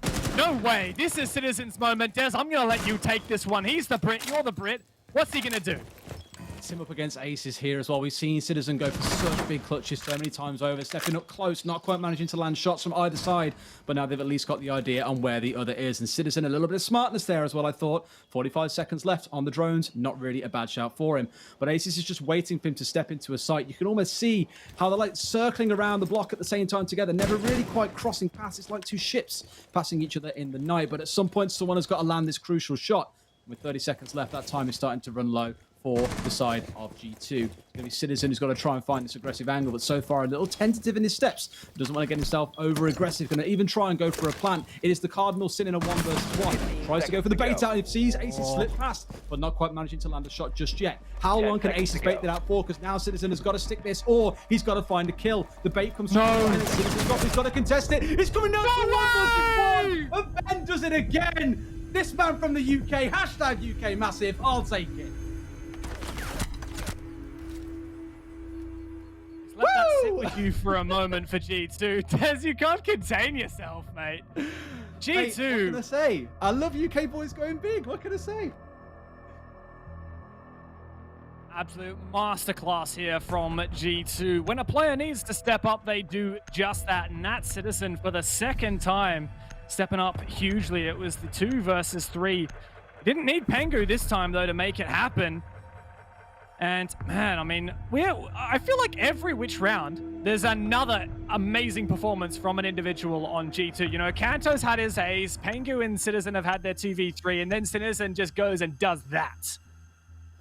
When is it going to stop? And Rogue, what are you going to do to make some kind of reply to that? This is 2 rounds now where we have seen Rogue find 2 opening kills. In the first round, it was Leon finding 2, and they still went on to lose it. In that round just then, 2 opening C4 kills from Leon and Aces, who couldn't be controlled on the roam despite the setup coming out of G2. Citizen says, 2v2? Nah. Fancy me a 1 versus 4 and still manages to turn things around in his favor. More like a 1v3, I think it was. But it sounds so much better when you paint it as a 1 versus 4. Incredible stuff. And of course, we liked... I can't remember because there was too much going on at the end and I was like, man, this is so exciting. Oh, either way. Like it. Yeah, either way, it was bloody amazing. Hats off to the man. He's, and look, we're talking about the player who was a star. The golden jewel in the crown of Na'Vi, especially pivotal in their championship in Tokoname for the Pro League Season 10, and gets picked up by the most well-renowned team in Rainbow Six history, and then he gets spawn picked. Aces gets his revenge. See you later, Ben. You know, go and sit down. Go get ahead of yourselves too early. I like that Aces, after losing that 1v1, he's got the confidence to just go and throw it back in his face. Yeah. Well, both of them have in this case, right? I mean, he's playing on the C4 again. Maybe upstairs, not the most ideal place to be using a C4, but can, of course, throw it out window if he fancies his chances. Very aggressive here, and he goes, knowing full well there'll be someone on that window. Doesn't manage to find a kill, but equally isn't brought down himself. And now they've got a bit of a tag on what's going on with Aces. Try and go aggressive. C4 comes to the window! Doesn't step away in time, and it's going to be Aces with his second, and your boy in Virtue has gone down. Aces has said, look, I don't like losing, so I'm just not gonna. Gonna make some big moves here and shut down some of your best players. And look, G2, it's the old core. Gonna have to make it work now. Kanto, we've seen him go big thus far with an ace. What have G2 got to show for it? Leon on this roam downstairs. Uno tempted to go for that hunt. Pushing up brown stairs now. getting himself droned in for a start there, but I think it just kind of became one of those where, well, we're being very careful about this. And Leon equally, although he loves to run around and, you know, gun some fools down, if you really want. In this case, they are a fool, except this time it's gone the other way. It's Rips who's gone down nice and early on the Maestro. So this is technically a 4 versus 3. Rips should be able to get recover, mind you, as long as they're very wary of what's going on downstairs. But good from G2 to identify that Rogue have abandoned this downstairs road. Aces wasn't down there. Leon wasn't down there, as he's in study finding himself yet another kill in this round. Now, vertical play almost got them a result, but just not quite enough to pull this round back the way that they want. Now they've got to try and deal through all this utility that has been set up by the side of Rogue. 5 versus 2 with just 50 seconds left on the clock. We are seeing Rogue warming into things here, but we know what happens in some of these rounds. However, for Uno, I think a 1 versus 5 maybe just a little bit too much to ask. And sure enough, the Shell, Rogue takes the flawless round. And we keep on saying it, the back and forth nature of this game, it is so difficult to call how any single round is going to go. You can't even count on the first couple of kills to tell you how it's going to conclude. Shows these teams playing tit for tat at the moment. Rogue say, well, look, you're going to come back from a deficit and we're going to assert our dominance with some early aggression. G2 didn't have anything to pull together. I was a bit confused by their strategy. They're kind of primarily going for that roam clear downstairs, but oh well. Rogue get nice back into the game here. And look, honestly, if we're looking at a 3-3 split, maybe this is possible for either team. Honestly, like even 4-2 here for G2, I wouldn't count out Rogue. It's hard, right? Because a few seconds ago when it was 2-1, we were saying, oh, surely Rogue take this round. It's 2-2, like they're in a spot where it's them all versus Citizen by themselves, and it should be easy enough. As it balls out, absolutely not the case. And that last round, a prime story of it doesn't matter if someone clutches the previous round, Rogue can still swing things back. So I think how things have shaped up so far is generally I'd say that Rogue have actually been getting quite a bit of leverage out of this roam play. I thought for the longest time that G2, with the competitions they were bringing, would really have that under lock and hammer, and there was just no way we would see Rogue able to execute their game plan. But G2 have got a bit sloppy in the last 2 or 3 rounds, I'd say. They have let Rogue play this game, and despite an excellent clutch from the side of Citizen, I still don't feel that it's not as controlling as what you would expect as a team that is constantly at the upper echelons of play, competing into most of the quarterfinals and semi-finals, all the other kind of good stuff that you see taking place around the world. It's not super, but it's also not the worst case for them either. We'll see how round number 6 concludes, though. If Rogue can take this round, I think that would be very good for them if they lose it. 4-2 on the defensive half of Villa. I'm not so sold by it.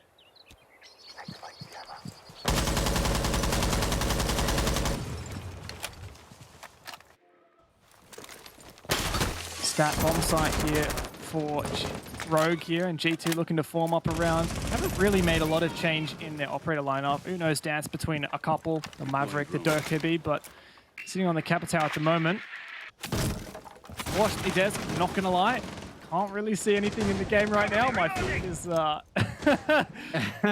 not great. So hey, what can I say? Look, Virtue's not having a good time, and it's rubbing off on you is the best way I'll describe it, right? Citizen's going to find Leon to open the scoring up this round. So by pushing in downstairs, they have managed to deal with the more aggressive side of things here and have at least managed to contest on and catch out on towards Leon.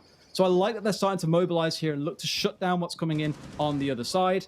Now they need to try and find out where Aces is. And I think so far with him playing downstairs as well, or at least on the red stairs, they are in a spot to be able to contest that somewhat. So time will tell. We'll see if he can achieve anything from this position, as we've seen him being quite a couple of times. But Kanto has joined Citizen on this downstairs, got himself into a spot where they can start opening up this master wall from below. It's a good control so far from G2. It's more of what I expected to see, more being focused around the controlling side of things. 3-2, as said, 90 seconds left in this round. See how much more they can turn around and achieve. Corey's finding himself at the back near Astro, so there is some tendency, some taste, some ideal ability to try and cause some disruption to the side of G2, who are so far playing on the downstairs. But the way it sits, well, not really managed to find much just yet outside of Leon going down earlier on in the round. It's been one of the more peaceful rounds. And I am told I'm slightly solo for a second, as Dev has gone to try and make sure that he can actually watch the game. We'll find out if he joins us again in just a few seconds. G2 have got themselves upstairs now, and now that they've dealt with the electrification coming in onto this master wall, should be in a spot to start looking to go for an execute onto site. They have the tools to do so. They've got the Capitao with all of his utility still sat in a prime position to make something happen. They've got the smokes coming out of the Jackal. They've got an endless number of flashes to burn through these ADSs if they need them, and you can see them now slowly getting themselves in position ready for this assault. Rogue are holding fast towards the west and setting themselves in a, dare I say, comfortable spot here. They're not looking to contest too soon. I imagine a lot of this is going to be inspired by the last-second execution by G2. One smoke comes out, it's turned fire by the other side. 2 kills all the way of G2. It's a 5 versus 2. The doors, everything has been smoked out. Not that it matters because Kanto has done it again. It's a flawless round for the side of G2. How on earth do you stop these kids from doing this time after time? We've seen Rogue flawless rounds. We've seen clutches from the other side. We've just seen a flawless round by G2. That came down to almost flawless execution. Getting downstairs, getting the vertical work done earlier on, making sure they cleaned up those who were trying to roam downstairs, in which case it was just Leon by himself. I think Ace has got cold feet, and maybe Corey as well trying to push down Astro stairs. Got himself a little bit caught out on the backside and didn't want to see himself being contested blindly around a corner. So fair play by trying to be defensive, but the execute from G2 was just all too comfortable. No one there to try and disrupt them or upset them, and we saw exactly how things played out. We now get to switch halves, and we'll see how things change up here. We'll see what the stance coming out of the other side is. G2 going for a very controlling setup so far on their attacks. Here on the defensive side, it may come down to being very disruption-based. We're seeing the castles trying to bring out the utility from the other side. And I guess the question mark you look at is, are we going to see similar to what we saw between BDS and Vitality? Earlier on, we saw Shaiko pretty much being at the door every single time Vitality wanted to get inside the map. What were they doing? Bringing down the Ash and bringing down the Zofia. They were removing this air quote safe range rotate or utility destroying gadgets and making sure there was no possibility of being able to remove things like the Evil Eyes or other cameras that were spaced around the map. Nice replay on screen for you there, just so you can see how flawless this came through. It was the Kanto rotate coming across 90, looking in towards sight, that made that far too easy for them. A very big setup coming in here into Master. You can see Virtue's playing inside a closet as well, and that whole wall has been opened up in towards the bathroom. So this is them screaming. We know what's coming. We know there's going to be a Master push, and we want to make sure we're trying to contest that. Elsewhere, you got Kanto doing a bit of work, making sure there are castle barricades down, and Citizen, well, just like his trusty compatriot in Leon, he's probably going to go on a roam as well and try and cause some trouble. His whole goal here is to try and waste some time. It's currently set at the point where they've got to try and take over study, so they know they've got to deal with what's going in on the south side. Let's find out what happens, and we'll see how things set up. I am told, believe it or not, that Hap is going to be joining me. Hello, good sir. Yeah. Trusty old Hap to save the day on no pings. Talk to each other in real time. Yeah, I'm putting for the forefront here. That match of the day right here to go in, but... Well, I saw some hefty plays to come through, and we're starting straight off with the young kids being taken out right here by Kanto, who gets traded instead. It's a big trade fest so far, it looks like, isn't it, Des? It has been a trade fest. It has been a round trade fest, not even just in this round. We've seen flawless rounds on both sides, constant 1vx's coming out of all sides. It is absolutely crazy, and the kind of thing you expected to see when these two teams locked heads together and really went to it. 2 minutes in, though. We have finally seen the side of Rogue get control of the south side of the map. You can see Corey looking to play on Wolf window here on the Iana. In case you're wondering why you see Iana so much, we did see her in the first couple of rounds of Coastline between BDS and Vitality. It is basically a free drone. Later in the round, when most of the drones are down or are sat playing flank watch, you have the capability to make use of these and cause quite a bit of trouble. Yeah, definitely so. 4-2 current scoreline. We just have this swap going over. Rogue is 1 man down. Kanto, well, has been down as well. Can the rest of G2 will carry this one home? Or are we going to see another amazing play come down from one of these players? Is it going to be Corey? Is it going to be Ripster? Is it going to be Kurzeka? Who can tell at this point? Because stuff just keeps on happening here, doesn't it? It's so risky. They've abandoned the whole south push. They've been spending the last 90 seconds getting prepped and now starting looking towards him. Master, and Nuno's in a spot here where he can cause so much damage. They haven't put any drones in here if they don't know that he's in this spot. And looking on the side of Rogue, they only have a couple of drones left on side. He could be a massive spoiler for them if they aren't careful. So let's keep a close eye on him and what impact he looks to make as we see them try and push it towards Master. They haven't droned him out. They do not know he's there. They even had an Iana on side and still didn't know. It's a free kill coming through. Rogue are down to 2 left alive. G2 with 4. Let's just pray for the side of G2 there isn't a massive push coming through from the other side. Rips will find 1. Pengu trades it back the other way. It's a 1 versus 3. What more are you really asking from the side of Kurzeka here?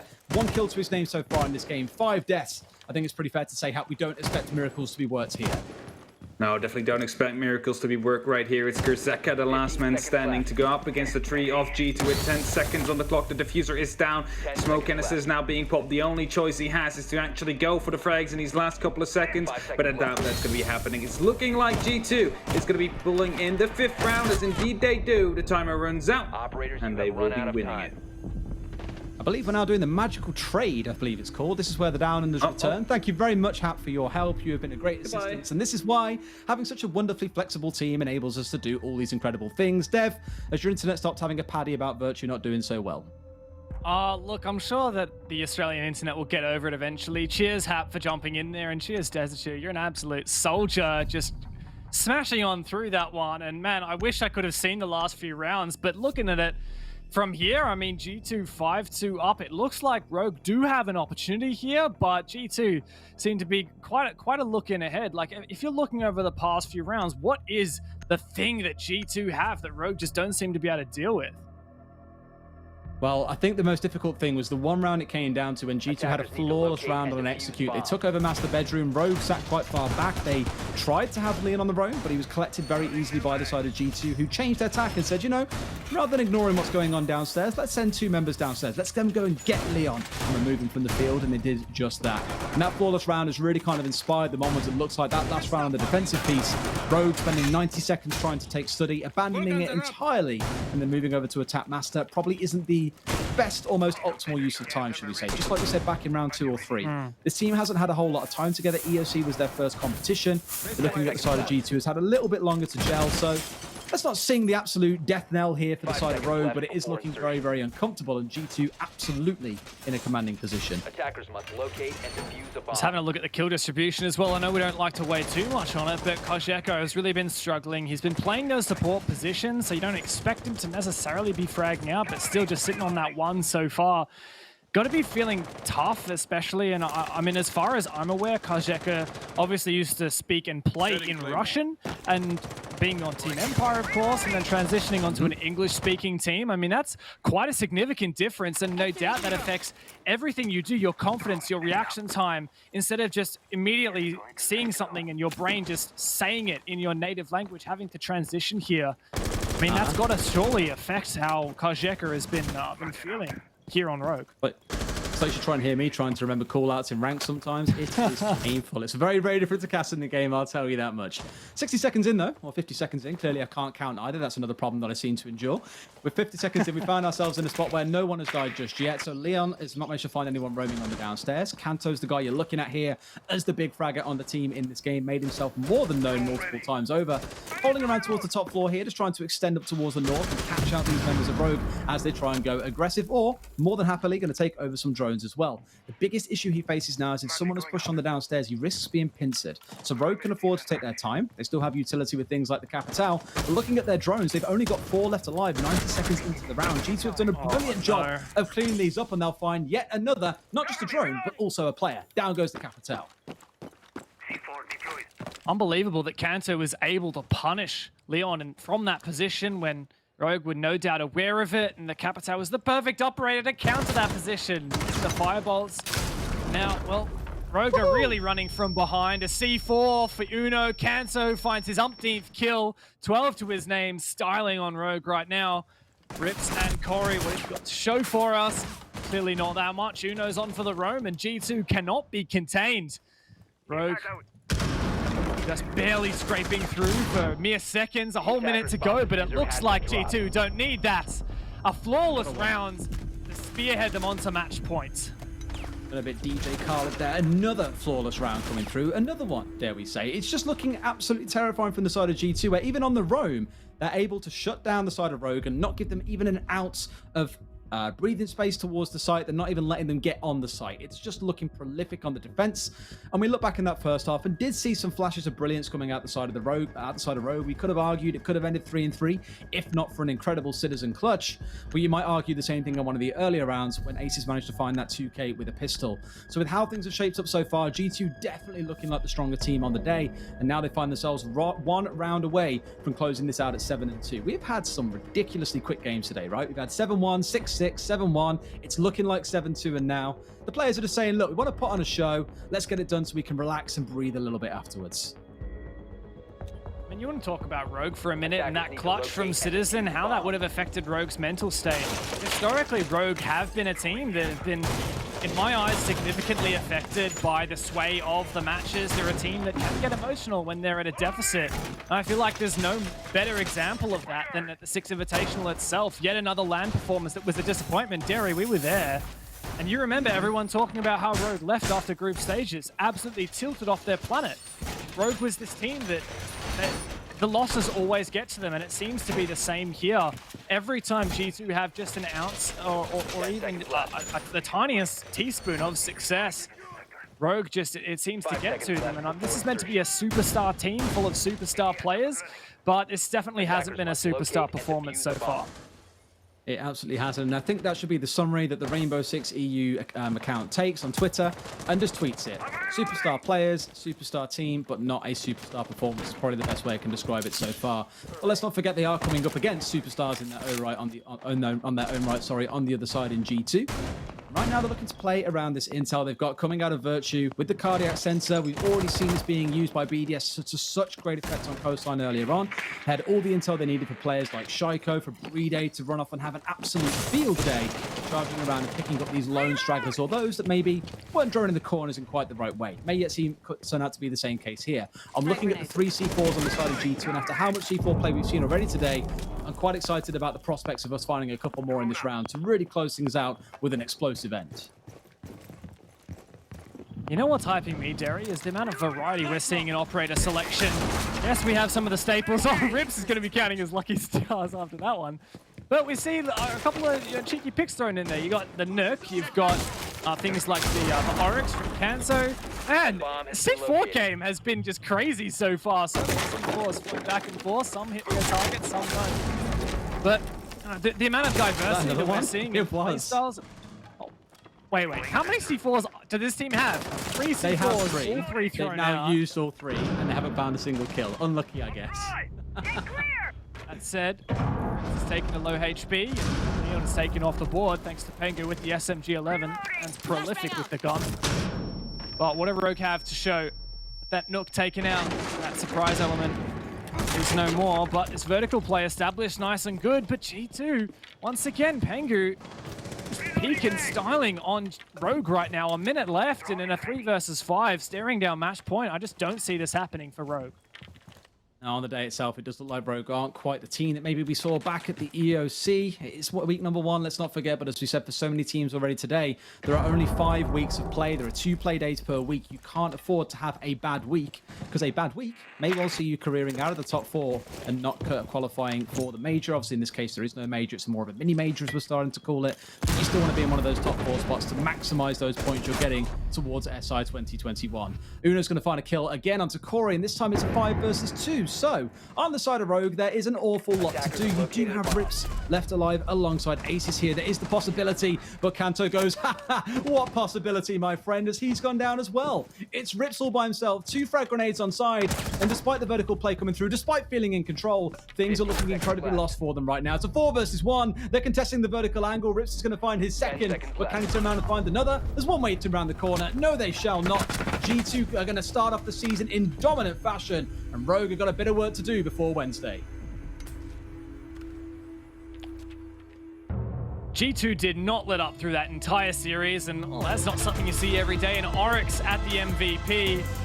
G2 to step it up in their first match of the EOC over last season's European champions.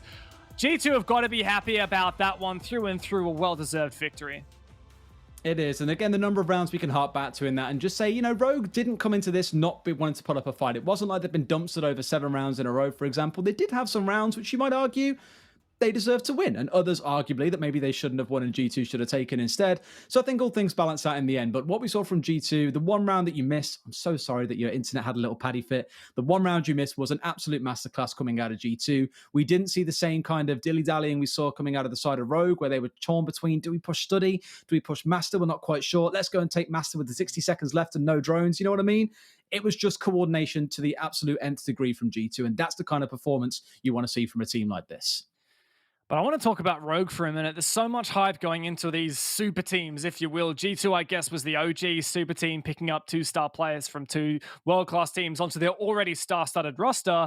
And then you've got Vitality with the crazy big pickups they've had. Rogue as well with Leon on Karzeka. Like, what is the problem? Because it seems that it doesn't matter how many star players you add to that roster, there is that ever lingering issue for Rogue, that curse that has been with them for every LAN and now seems to pervade with them online as well. I really hope to God it doesn't carry on online. We've seen these guys be ridiculously dominant. Again, let's not forget, they haven't been together all that long. There is still time for a lot of these teams to gel. A lot of them have made new pickups or changes to the lineups. We aren't going to see absolute perfection from day one, but this is why it's a league format. It's why there is time, and why, of course, we'll have multiple stages throughout this year. I guess the big question for me is off the back of this one, knowing other teams that wait for them. We've seen BDS come out and shock the world with their performance today, looking incredibly dominant, is if it takes you too long to warm up onto things, when it comes to Wednesday and you're potentially against a big team, what are you going to do? Suddenly you're staring down the barrel of 0-2, despite being a top 1 to 3 team in this division. It's going to be ridiculously tough. But that is the end of everything from us. I believe me and Dev has filled enough for you to sing your heart out. But I know someone who does want to sing their heart out. It's Milosh and the girls on the desk. Let's go over to them. Des, you don't want to hear any of us singing. I can tell you that much. Dev Marta is definitely the one that is more of a professional when it comes to it. I'm sure he sings all the time. It's beautiful. That said, yes, fantastic game, but for very different reasons that we saw before. I want to start off with one thing about Rogue. Their nitro cell placement was so good. It's like they're preparing everything so perfectly. Just is this coming off of just information that they're getting during the game, but or is it also a bit more of your general game knowledge and sense? I mean, the big C4 players there were guys like Aces, Leon Gids, for example. I mean, we've seen Aces play a little bit more flex. So I'm hoping that the C4s were out of game sense. I'm just not going to say they're throwing them up there and hoping for the best. But overall, I think we're expecting that Jess, players. you are currently muted, by the way, Jess. It happens. I'm sure you were talking trash. Could have heard me. I just don't think you could hear me. But everyone else on stream probably very much heard me. So I'll keep up with my analysis and we'll pretend like you guys heard all of the rest of that.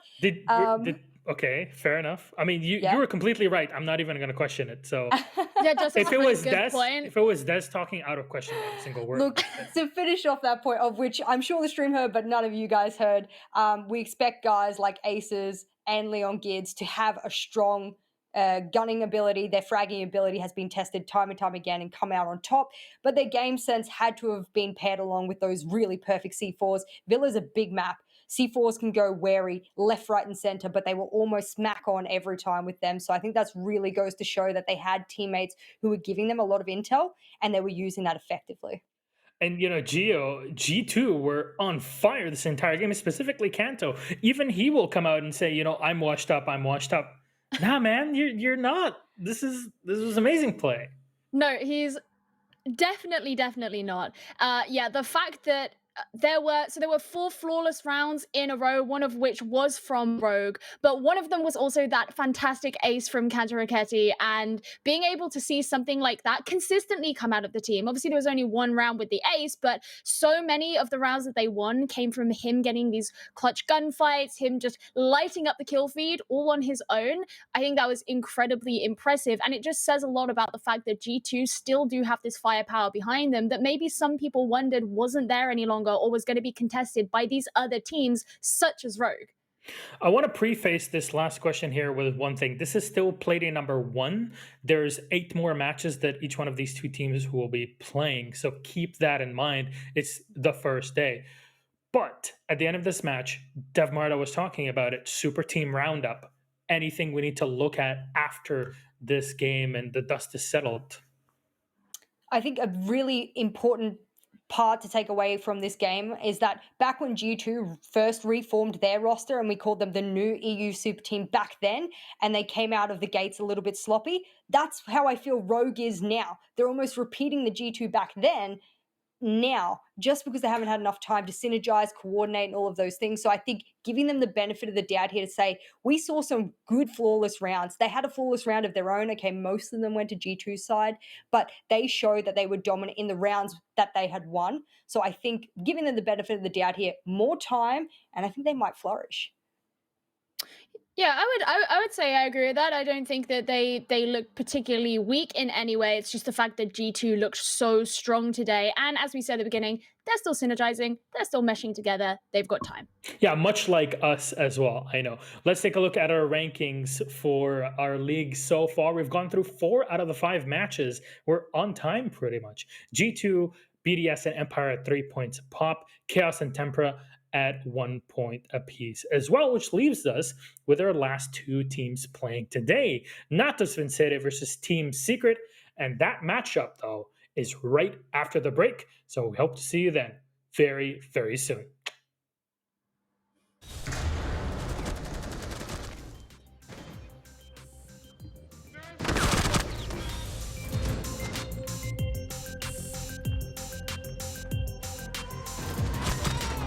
Attackers are activating.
There you go, ladies and gentlemen. Welcome back to the show. Our final matchup of the evening is about to begin.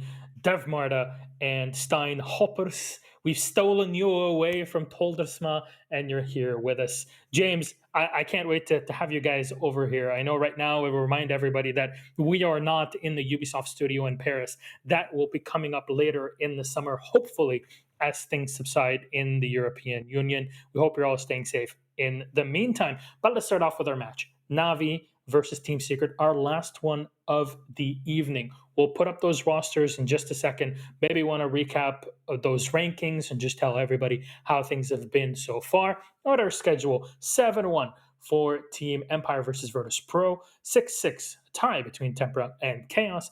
Vitality losing to BDS a 7-1, then 7-2 for G2 over Rogue. I think there's kind of a pattern developing here to some extent. Secret versus Navi, our next and final matchup. James, Hap, let's start talking about it. We have team number 1's Team Secret. Let's run through their German roster now, as there have been big changes.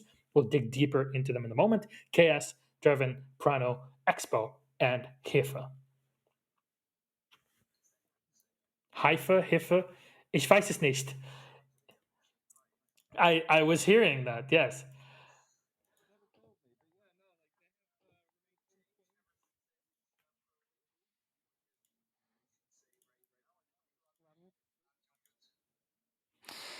So I think Haps are having a bit of a It issue happens. right now. So Everybody gets it. Wait, There we did you say go. it happened? Did you just say it happens? Did you happens. actually? It happens, did you, dude. God. It happens. actually just say it happens? Unintentional pun. This is what happens when you work with Emzo for so long. This is the I love danger that. with my name. All right, Stein, But- just take it away, bro.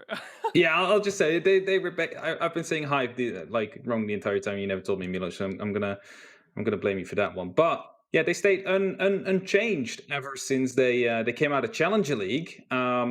So it's going to be good to see how they can continue their strategical and very methodical gameplay into the European League and see what that will bring for them. Of course, they have KS, who's an ex-big player. We see him in the EU League back in the day. So there's a lot of experience that comes with him, as well as a full German roster as well. They're playing in GSA, much like other teams that are playing in EU League. Their opponents, though, Navi, we'll take a look at them as well, as they have had their own change. We've seen Panics in here entering the tail end of the last season. Kendra Doki saves and Nello. For me, Nello is one of the most underappreciated players, I think, in EU League. But James, I really want you to break things down for people that really don't know much about Navi for some reason. And Navi were a bit of a zero to hero story from Challenger League to champions in the Season 10 of Pro League. So less than a year ago, about 9 months.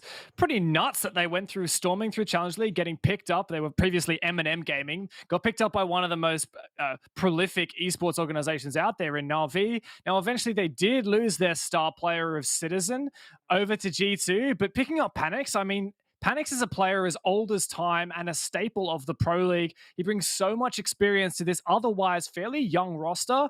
And I think the nail that Navi are really looking for is consistency. And I'm hoping that the experience that Panix brings will hopefully help them with that. And he's definitely had a pretty decent impact on the squad, trying to fit in and find that role that is really required. But take a look at our pick and bans so far today. Again, maps have had a pretty big impact, as they always do, right? It influences so much in the game. So we'll take a look at that in just a second. There it is. 7-map pool. You'll ban one after the other until you're left with map number 7, which is your decider. And we're going to go, gentlemen, to Oregon. The first time we get to see New Oregon in here. And let's go. There's so much in here that we've been all watching these matches and taking a look at the lay of the land between different regions. I want you two to kind of talk about it between you. What are things you find very interesting about this map specifically? Because we've just never seen it before. You start. You want to start, James, or should I? James, go. I'm just so jealous of Gio and Des who actually get to cast it, because I have been itching to cast this game. We've actually been talking about it last few. What is it? You can't have them all, okay? But that's very true. We've been talking about this in our own group for the past 10 days, where it's just Oregon. It's just clips of it, VODs of it. It's pretty cool. Yeah, it's definitely really cool. The thing is, right, it used to be a very linear kind of map, and it's now so much more expanded. So many more different ways have been added to actually attack properly. So it's a whole new map. Your predictions then on it, Hap? Navi Secret first time. Now, look, Secret is a very methodical team, and I think Navi's a bit more flexible in the way they play. So I think on a new map, Navi is going to be able to use that flexibility, as the meta hasn't been clearly set yet. So I think a 7-4 for Navi should be it. Who's more prepared for this one, James? I have no idea who's going to be advantaged here on Oregon. I have no clue who these guys have been screwing or what maps they've been screwing. I'm just keen as to get it started. I could see both of these teams take it. I've got a feeling I would edge towards Navi. Secret bit underdeveloped, but it could slide either way. What do people think at home? Show us what you got. Again, people can't see the map when these polls are live, and people are going for Navi. Tried and true. 78% here for the UK Massive, as some people will call them. But yeah, I'm pretty excited to see it. Oregon, first time ever in the league. Call everybody you know. This is the place to be. Go ahead. Enjoy this match, Des and Gio. Thank you very much, Mr. Milosh, and I can guarantee you we will. I've been a massive fan of Oregon since we started seeing it in things like the Nordic Championship, and this is going to be an absolute screamer between these two teams. I am so ready, but Gio, I've got to check if you're ready first. How was your food earlier? You know what? My food was great. I got myself a nice little eggs on toast because I got into my kitchen, ate 3 tomatoes and realized I had not pre-cooked anything, and that was all I had. But you know what? It was fantastic. It was delicious, and I'm glad everyone on Twitter cared about my culinary preferences. Well, as long as it's not beans on toast, so Veli isn't going to come raging into the stream and bring us offline, I'm pretty sure we're just fine. Oregon has said, is the map to come up? And you might not have seen too much of this map so far. Equally, neither have these teams. No one's played it really in an official setting yet. You might have seen 1 or 2 playing it in the Nordic Championship, but this is all brand new. There's no previous matchups. There is no history between these two teams on this map. Everything is new, and we get to witness it here in Europe on day number 1. I'm so glad it's going to be here for us. And I think we should start talking about these teams a little bit as well, right? Apparently we're not quite ready just yet, which is why you're back to us. And I started doing my little casting dance to do where I start going side to side, let's get into it. It's going to be great. Let's have a little chat around Secret, right? The guys did a really good job of covering this off. And the one big storyline I always look at and talk about these boys is KS is the one who has so much history. He's been in and out of PL. I think everyone was really happy to see him make it back here. But it was hardly with a super stat lineup. These players about 12 months ago were barely known even in tier 3, let alone in tier 1. It has been an incredible miracle story to get all the way through for them, and now they've got the chance to make it happen on the big stages. But the big question in my mind is, can they make it happen on the big stages? Well, yeah, it's going to be very interesting to find out, see if they do have that, because don't forget, Na'Vi themselves are also on a little bit of a redemption arc. They kind of have this sort of coming of age story that we're seeing. It's almost like a, a team, not quite a rom-com, but, like a team movie that you watch when it's like raining and you want a blanket and stuff like that. They've come from the bottom, as Devmata said before, on the desk, and they made their way all the way up to the top. They won in Tokonami on Pro League Season 10, and then they started to have some cracks appear. Obviously, didn't do too great at SI. They were out in the group stage. I think they played in Group B, and it just hadn't been that great. And then they started to make some changes. Citizen, one of their star players, he went off over to G2, but they were able to bring back Doki, who is a player who, he transcends the test of time as to everybody seems to know just how good this player is. But they had to have some time to synergize. And the whole point with Na'Vi right now is they had a little bit of time at the end of Pro League Season 11, but now it's time to forge the new identity for themselves. And this is the start of that journey for them. I'll never ever get over you comparing their story to a rom-com. I don't think I've ever heard anyone on the cast ever say someone's journey is can like you a not rom-com. imagine Kenju on the front of like a rom-com DVD, just like looking off into the distance, like? I guess Doki can be Cupid. He's small enough, right? Oh God, it's such cheap humor. It is. It's cheap humor, but it's the best humor. That's the best part. All right, just because you're not particularly tall, like, feel free to. You just want to. Hey, look. If I was as small as Doki, then fair enough. But it's just everyone knows I'm 9 foot tall, right? So everyone knows you're 9 foot tall. Yes. Can confirm you're not exactly the shortest. It's a thing for sure. But taller than Doki. That's what counts. I'm just saying. It's absolutely ridiculous. But I think one of the interesting things about Na'Vi is that, after, losing Citizen and now you've got your star player Doki back, you've still got to fill that hole where Citizen was. And now it's really been Saves who's been doing that. And actually, he's not been doing a bad job of it. When you look at the stats from Pro League Season 11, he has the highest KD on the whole team at a +20 differential. Now, that's pretty good. But the question is, can he sustain that? Is it good enough to go against these other teams, which, as we've mentioned many times so far, Des, are consistently getting more flexible, better fraggers and having more capable fraggers across all 5 of the members of the team? That's the question. Yeah, this is one of the things I think we're looking at the side of Secret, like, Omerta, I'm so sorry. We're good friends. The one fear I think I have for Secret, because I'm in love. They are my rom-com, right? I love their whole story. My greatest fear is about Prano. Not about Brano, sorry. Greatest fear is about the team and their fragging capability. Prano is in my mind because he is the big fragger on this side. But the problem is, and I really, again, don't want to step on him in this sense, is he's not the same kind of like fragger as what you would come expecting from other teams. They do have the capability to frag out, but their strength is entirely in strategical play. That is what I need to see coming out of them. I need to see them controlling the other side. I need to see them inhibiting Na'Vi from being able to play their game. If they can do that, this game can look good for them. If they let Na'Vi run loose, it's over from the word go. I mean, this is the interesting thing about Secret, right, is they all have a really consistently high KOST. Now, for those of you who don't know, KOST basically tells you how many of the different things that you can do to help the team out and get value of in a game, how often you're able to do at least one of those things.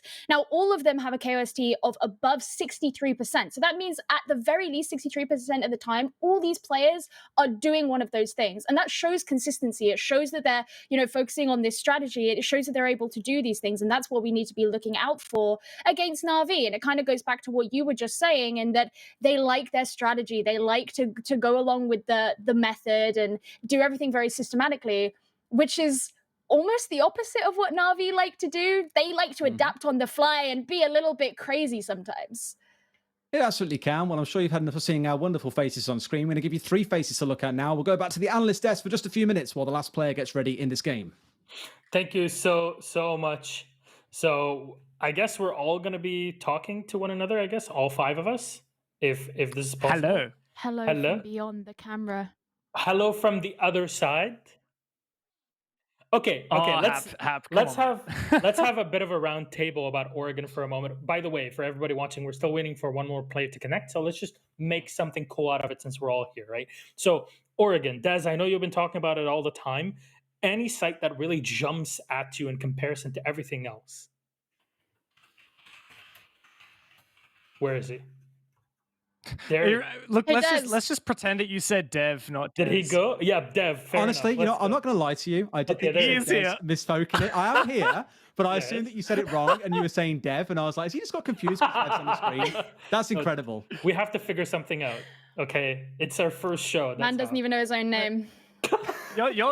Look, let's just say that you are the expert here, the resident expert on Oregon Dairy, because you casted it just last night, was it in the Nordics or yesterday? Thursday. Close enough. A couple days ago, yeah. So, what are you thinking so far about Oregon? Are there any particular site tendencies, operator tendencies, or things that you've noticed perhaps from that Nordic Championship that you expect that might carry through here in the Secret Navi game?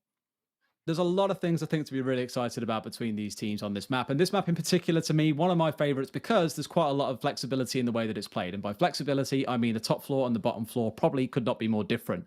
Top floor, you got a lot of soft flooring. There's only a couple of hard areas coming in down through Attic, or Pig, as some teams like to call it. As if you look to the lower part of Attic and look to the right, there is a massive pig on the wall, hence Pig. Everywhere else is completely soft destructible, so you can play downstairs from defenders and try and cause some trouble. If you want to play as the attackers and take downstairs and maybe try and use some of the soft destruction from below, that's also an option.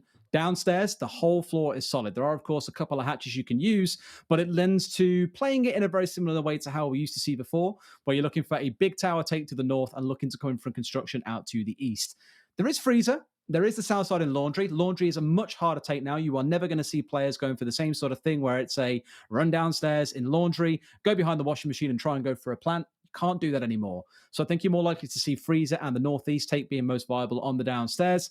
A lot of teams, I think, in the Nordic Championship at least have gravitated towards that northeast. But who knows? It's Pro League. It's not Pro League. It's EU League. That is going to catch me so many times.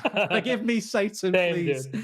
It's going to be one of those things where the teams are still going to experiment, I think, and they will be trying to catch each other out. So do not expect to see the same thing more than twice, I'd say. I definitely want to throw in one kind of nut in the whole system, because a lot of people might be thinking about small tower takes and going through that as an attacker and defending around the kitchen area and extending beyond it. And it seems like the mentality of how you play it looks to be very flawed for a lot of teams on defense, because it's so easy to bypass these things. We were watching it in different leagues, and it's just you just bring a thermite and you blow up the wall so easily, right? So, look, I thought maybe let's have a little bit of a peek at the map fly through for Oregon, and maybe we can talk over a little bit about the map and the rework. So some of the main things that have changed is we've seen the map get a little bit bigger than in the past. This is actually the old Oregon we're currently looking at. A bit of extra fun there. So perhaps a bit of nostalgia, a bit of a trip down memory lane for you. But the new Oregon has actually changed a little bit. Let's have a pause at one of these moments. We can discuss maybe how it's changed. So this is an overview of the old Oregon, and the new Oregon has been fleshed out quite significantly, but mostly, to be honest, on the interior of the map. We have a significant new staircase on the side near the white stairs that goes all the way down to the basement. Laundry room has been opened up and expanded. And man, it's actually really confusing looking at the old Oregon when we're talking about the wait a second, how does this work? Yeah.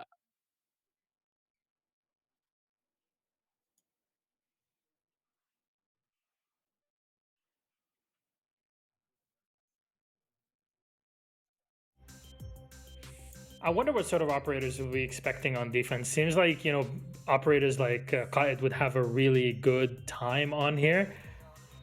I don't know how it would work out, like on the fact that he got buffed in a way, was it like 6 months ago, where he could just deal with so many reinforcements in one Electro Claw. Thatcher bans have been so common as well. So kind of all factors in together, right? Any common bans that you would expect on this as well? I mean, in my mind, the things that are most pivotal on this map, and I mean, it's quite prevalent just in the meta in general at the moment, is hard breach. So therefore, all your hard breach denial and your gadget denials like the Thatcher is super relevant, but also deployable shields and the Vulcan shields from Goyo are so powerful on this map. So I expect to see a lot of Jaeger, a lot of Wamai, and to be frank, I have a feeling that at least the laundry supply room bomb site and the kids bunks room bomb sites to be fairly defender favored, unless we see like a Wamai ban, or maybe like especially if there's a Thatcher ban, it's going to be really tough for the attacking side. So I'd like to see maybe like just throw a curveball, chuck in a Wamai ban, chuck in a Jaeger ban. Maybe you're going to have a little bit more success. Okay, so we are indeed still waiting for our last player, which is why you're kind of seeing us again talking all here. So yeah, exciting stuff. Honestly, Gio, are you still with us? You know what? I am. Okay, so no beans on toast for this one again. No, beans on toast is disgusting. Can I just put that out there first and foremost? I hate beans on toast. I think it's absolutely. A betrayal of a great nation. Very nice. Oh, it's what we're calling it. Speaking. Yeah, let's not. Speaking of the Queen, the German team of Team Secret here in this case, can you kind of dig a bit deeper into this one, Gio? Because as we talked about before, you kind of were focusing on a lot of that tier 2 scene, and this squad really lingered for a long time in it before finally finding their break with a completely different roster than what was back in the day. Yeah, I mean, it kind of goes back to what Des was saying earlier, where it's like, okay, you've got KS, who's this sort of center, and around him is the orbit of these players who, until relatively recently, weren't particularly well known. A lot of them came from a tier 3 background, and they've just been all put together and been able to have this really dominant run through the tier 3 and tier 2 scenes. I mean, you know, I remember back in Challenger League, Des, I don't know how you felt about this, but towards the end of it, when there was that kind of fight for the second place, there was a part of me that doubted whether Auglis were going to be because obviously this is what the team used to be called, as Team Auglis. They're now Team Secret. But I wondered if they were going to be good enough, and they proved that they were. And so this is really the time for all these players to shine. So I think we're ready to go into game, if I'm not mistaken. So we'll just, I guess, keep the camera on you guys as we head into it. So have totally fun. Fine by me. Enjoy. Sure, the camera on her face. She'll take it away all day. There we go. We are into game. Oregon, last game of the day of Playday number 1 of the European League, and we are in and ready to go. And just to round out a point you said there a second ago, Gio, about Secret in the tier 2. It looks shaky for them, right? And on that last day, all we had to see was Penta beating Sisu 2-0, but Sisu had such a poor season, was sat in last place. Penta guaranteed for greatness to make it in here alongside Easy Dream and make it an all-French qualification.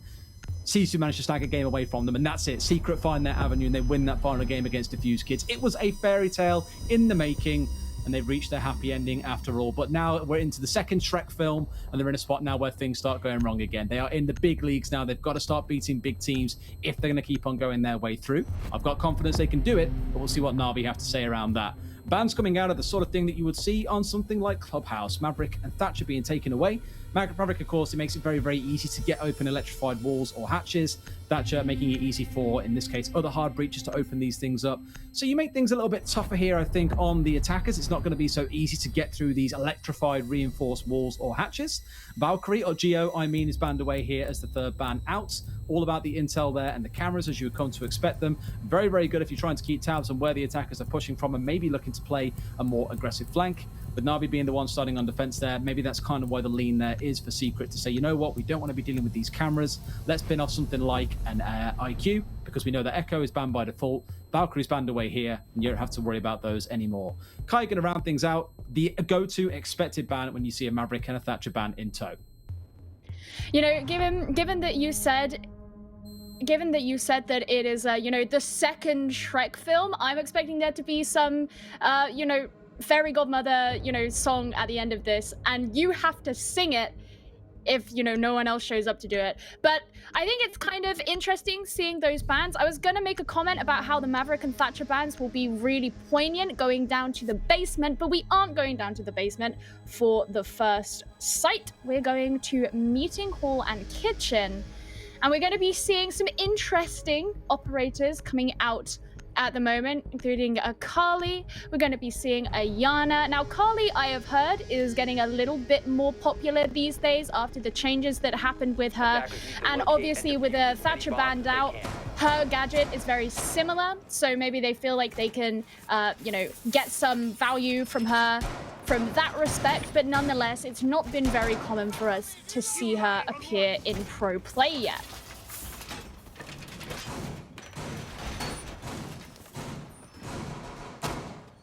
Oh, he's a very squeaky BP boy. Attackers Oh, hey, have Dad. discovered the location of We a switch bomb. out the Z for a V. 10 seconds to go.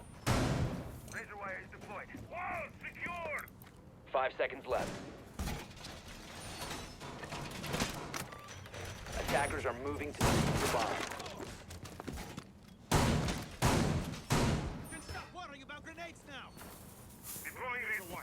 And attacking that bottom floor bomb site, launcher supply, or that top floor on the kids' dorms. But this meeting bomb site, I mean, I like it. It's the new bomb site on the map, but a bit of a curveball. And I think a lot of people are looking at this thinking, how is this exactly going to play out? Yeah, I think that's a pretty interesting point, is that you kind of expect it to either go to the top floor or down into the bottom floor. And so the fact that they've kind of thrown it off, and when it's this early in the life cycle of a new map, then you kind of have that almost freedom where you can play about with that, because still everyone's learning and finding the ropes, and maybe throwing in those early curveballs is great. And speaking of early curveballs, Saves is going to be the first to go down as Prano is able to get that opening kill. Nice stuff there. Saves shut down. I'm really keen to see this Kali. You mentioned before that Kali did receive a buff. It's not like, you know, her utility was completely overhauled, but giving her a nice extra SMG, that SP SMG9 is her secondary, plus a slight buff to the recoil on that masterful sniper rifle. It's a nice way to just make her a little bit more viable and a valid Thatcher alternative, especially here as Secret is banning out that the Thatcher, right? So use the Yana to get some info here on meeting. I like this take from Secret so far. Use the SMG here from the Kali as well. But this looks to be an engagement. Expo trying to force down this hunt. Is there denial? C4 comes out. That gets the kill. Nice job there. And Na'Vi are going to hold their ground. Very nice indeed. Hive, last man standing. Minute to go, but 1 versus 4. Gio, I just don't see this happening. No, it doesn't look like it's going to be working in the favor of Secret here. And no, straight away, Kendra is able to bring Hive down with that shotgun.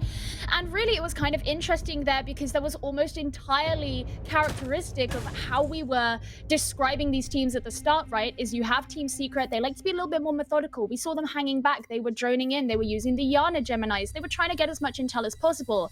Went in for the plant.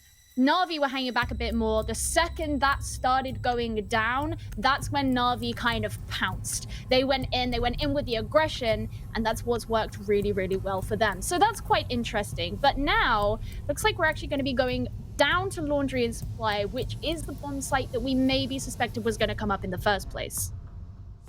Look, I've got a feeling that picking up the meeting bomb site first was more so just to throw Secret off, and hey, I mean, we have to, if we win bottom floor and top floor, you've got to go to a tertiary site anyway, and your tertiary site is going to be even weaker if the attackers are already expecting it, right? They're bringing the optimal operators for it, yada, yada, yada.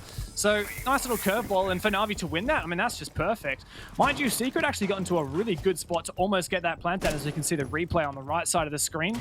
Almost got that plant, but Na'Vi just an excellent retake, C4 to deny plant, and then moving on forward from there. Just flawless stuff, but here is where we really look to Secret. With this unorthodox lineup, I mean, this is really a steel wave kind of lineup, right? You got the Yana, you got the Kali. Great showing off of the operators that have either received buffs or have now been allowed into competitive play. I'm keen to see Secret. They're clearly bringing these operators intending to attack this bottom floor. Let's see them do it. Yeah, I'm going to be very interested to see where this Kali is played. If she's played upstairs in meeting to try and, get rid of those mute jammers that are going to be placed down on the 2 walls that border the bunker, because obviously they're only running a thermite as far as hard breaches go, and he's not going to be able to place his exothermic charge if those mute jammers are in the way. So they're going to have to come in from those different angles to be able to apply that. And that's going to be interesting to see. So far, obviously, he's still outside. Very early on in the round here, just looking to see if there's anybody. Doki's not too far away, and in fact, Na'Vi have 3 members up on this first floor rather than having them all situated downstairs. So that means that Team Secret are going to have to be concerned about clearing them all out before they can even focus on what's going on below them. That's it, Draven with the Yana. Great operator to roam clear, getting information. 3 drones essentially, gonna spot out that Vigil. Nice stuff there. Now the information for Secret on where that player was from Na'Vi, but Panix is still putting up a real fight here. Shots through the wall, but nothing landing for Expo. Na'Vi are wasting quite a bit of time here. There we go. Well, Draven, you mentioned him earlier on, but he's going to be the first to fall as Saves is able to get his revenge after he was taken down in the last round. That leaves Team Secret lacking one of their members, while Na'Vi all stand strong. Saves sitting here in the freezer. He's just watching up onto the hatch, waiting, ready for someone to come in, but it's going to be Doki who's the next to bring down a member, and not only does he get a kill, but also allows the diffuser to be dropped. That's going to make it so much more dangerous here for Team Secret if anyone is to try and recover it. But Prano, he's going to turn things around. These guys just don't want to fight on the site itself at all. It's all about that roam game. Now, finally starting to push down. Saves is still roaming here, so Na'Vi aren't letting up. They want to play this game on their terms. They don't want Secret to set up for an execute at all. Na'Vi making Secret work hard for this one, and Secret are struggling with this aggression. 1 minute left. They haven't fully cleared the roamers. They have a numbers disadvantage and starting to funnel through these choke points. The Vigil, just a hair's breadth away, decides to play it safe now, falling back. Secret are going to take more ground on the back of that. Na'Vi ready and waiting. And it's really interesting to see that in the freezer, there isn't even that much protection because they know that the way they've set up themselves is really preventing Secret from even getting close enough to do all that much. 25 seconds to go, and Saves is going to be going down, but things turned around here onto Hype. But is there going to be enough time for Prano to even make an attempt at a plant, especially when you have 3 members of Na'Vi remaining? Prano's in such a poor position to try to get this plant down. Coming in from Freezer, he has to cross and expose. Got the barbed wire to contend with Secret. What are you doing? We need to see something, but Na'Vi, no. It is them to hold on to the round. 2 defenses straight here on Oregon. It's looking good so far for Na'Vi. But of course, you know, we've said it a couple of times in the broadcast today so far, and that is that it's still day one. Things are still new. A lot of these rosters are fresh. They're coming into this kind of with new expectations and new experiences. And of course, this is the newest map in the map pool. So you can't make too many judgments too early on. But nonetheless, Na'Vi should be feeling relatively confident so far. They've been doing pretty well, and they've looked very decisive in the shots, in the kills, in the positioning that they have been able to execute so far. And of course, it was nice to see at the end there, Kendrew, he's getting the last, the last shot. This guy who was sort of known as being a particularly clutch player, able to take the end of a round decisively, even in situations when he was left on his own. So it's good to see, you know, those kind of reimaginings of what we know Na'Vi to have been in the past. Yeah, nah, yeah. I can't even do the yeah, nah, yeah thing right, apparently. Trying to imitate Dev. What is that? I tried and completely stumbled up on the third word. Dev, I apologize. I owe you some kind of apology at some point in the future. But right now, we've got a game of Siege on the go. I'm back. I think we're okay. My microphone doesn't hate me anymore. I had no idea what was going on. But I think we're good. Clearly Secret aren't, though. Yeah, no. Team Secret aren't having the most fun so far, but there's still time for them to have fun. We're only 2 rounds in. I mean, there's that, but let's also consider the fact as well that this is the first time teams on attack are coming up against certain defenses by teams on this map, right? So Na'Vi have been drafting up all kinds of strats. They've no doubt been hiding these away from Secret in scrims. Not that I expect these guys will have played each other recently. This is Secret's first time coming up against these strats, so it isn't a case of 2 or 3 drones get inside and you go, oh, okay, we've seen this strat before. It's a case of, we've never seen this before. How the hell do we deal with this? So it's all very on the fly, but this is where Secret should be good. Hype has managed to find himself getting down, but not quite out yet, and I imagine that's before any air jabs got put in place. But thankfully, he will not be removed from the field, up on 25 on 20 HP instead, sorry. Almost a nasty shock for them. You don't want to be losing someone this early on whilst you're even just trying to get inside a big tower so they can start their attic take. Not the best feeling, but there we go. There, finally, the air jab's getting to be put down. And a lot of them coming in through big tower, as you say. They're going to have to breach that wall there in the attic. The question is, who of Na'Vi is going to be ready and waiting for them as they start to move in? They're going to be doing this kind of split. Obviously, it's not all of them who are coming in through big tower. And that means that they should be able to kind of There we Couldn't go. quite get rid of it the first time round. Yeah, so they got rid of it now. It's an No. extra 10 seconds shaved off. It's not world ending, right? But now the issue is they can't clear the shield out because there's 2 ADS sitting on the other side of the wooden planks. So this shield is now going to sit here, and Panics can very happily dance around it and contest them as they try and push down what is one of the thinnest parts on this map. And that is always the worry with something like Attic. Pipe's going to get a beautiful kill through onto Doki there with a bit of a spray helping him on the journey, I think. And that should be Master now starting to be taken control of. So if you want to get control of top floor Oregon, you need to get control of Attic, you need to get control of Master and start pushing where we see Draven currently charging through with that Ayana decoy. So they have control of the right side of the map here, and they're even making sure their backsides are covered by the Nomad air jabs. Now it's about the next stage of the round, which is entirely around starting to get control of the sites themselves and even trying to force these members of Na'Vi back. Good reposition from Nillo here to make sure he's got the shield to play behind. Took it along with him for the journey. A bomb has It's been very located. interesting, of course, you mentioned it earlier, how those shields present in Attic mean that Panix isn't even in much of a rush to move his position.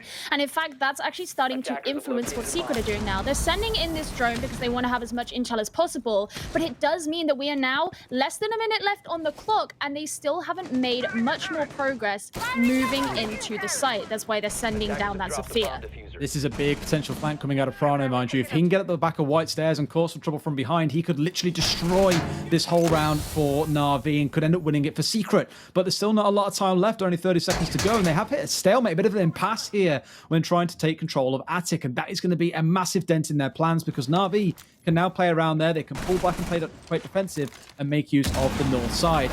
They may well know that he's coming up here, but in he comes, and Prano's going to find one. Can he make it a second? He is instantly smoked out. So not quite the clean execution they were hoping for, but it's enough. It opens a window, and Draven is straight through it here, going for the plant. That attempt to come out there to try and stop him isn't going to happen. It's Ike with a triple kill in this round. Nillo will strike back and bring him down. He finds a triple for himself, but Prano completes the flank, completes the round for Secret.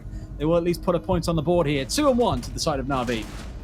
I can't say things are looking as decisive for Na'Vi right now, and I have to say, I will concede that I was wrong. I was fully expecting Na'Vi to take that round. I thought that they had way too much of a presence on that top floor to make it that easy for Prano. Well, I mean, Prano did great, but for Team Secret as a whole to come on in, it made it very hard for the remaining members of Na'Vi to even move in on them. And with Hive getting those kills at the end, well, it just goes to show you may be downed at the start, but as long as you've got a friend to pick you back up, you can achieve your dreams. Am I right? That is so cheesy, but sure, let's take Oh, it. yeah, that's the point. I told you, it's a coming-of-age movie.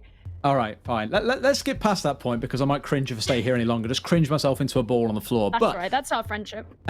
I really want to talk about Prano a bit more though, because the key pick that he got when he got to the top of those stairs before he got smoked out was onto the member that was holding inside of dorms, and that was literally the key blocker to the side of Secret being able to get through and start looking for a plan. He was holding the door leading in towards Trophy with a shotgun, and all he had to do was just sit and wait. He didn't have to push anyone, just let them push into him and shotgun them in the face as soon as they walked around the corner. Prano removing that meant that they could push into games very, very safely from the wall inside of walk-in wardrobe.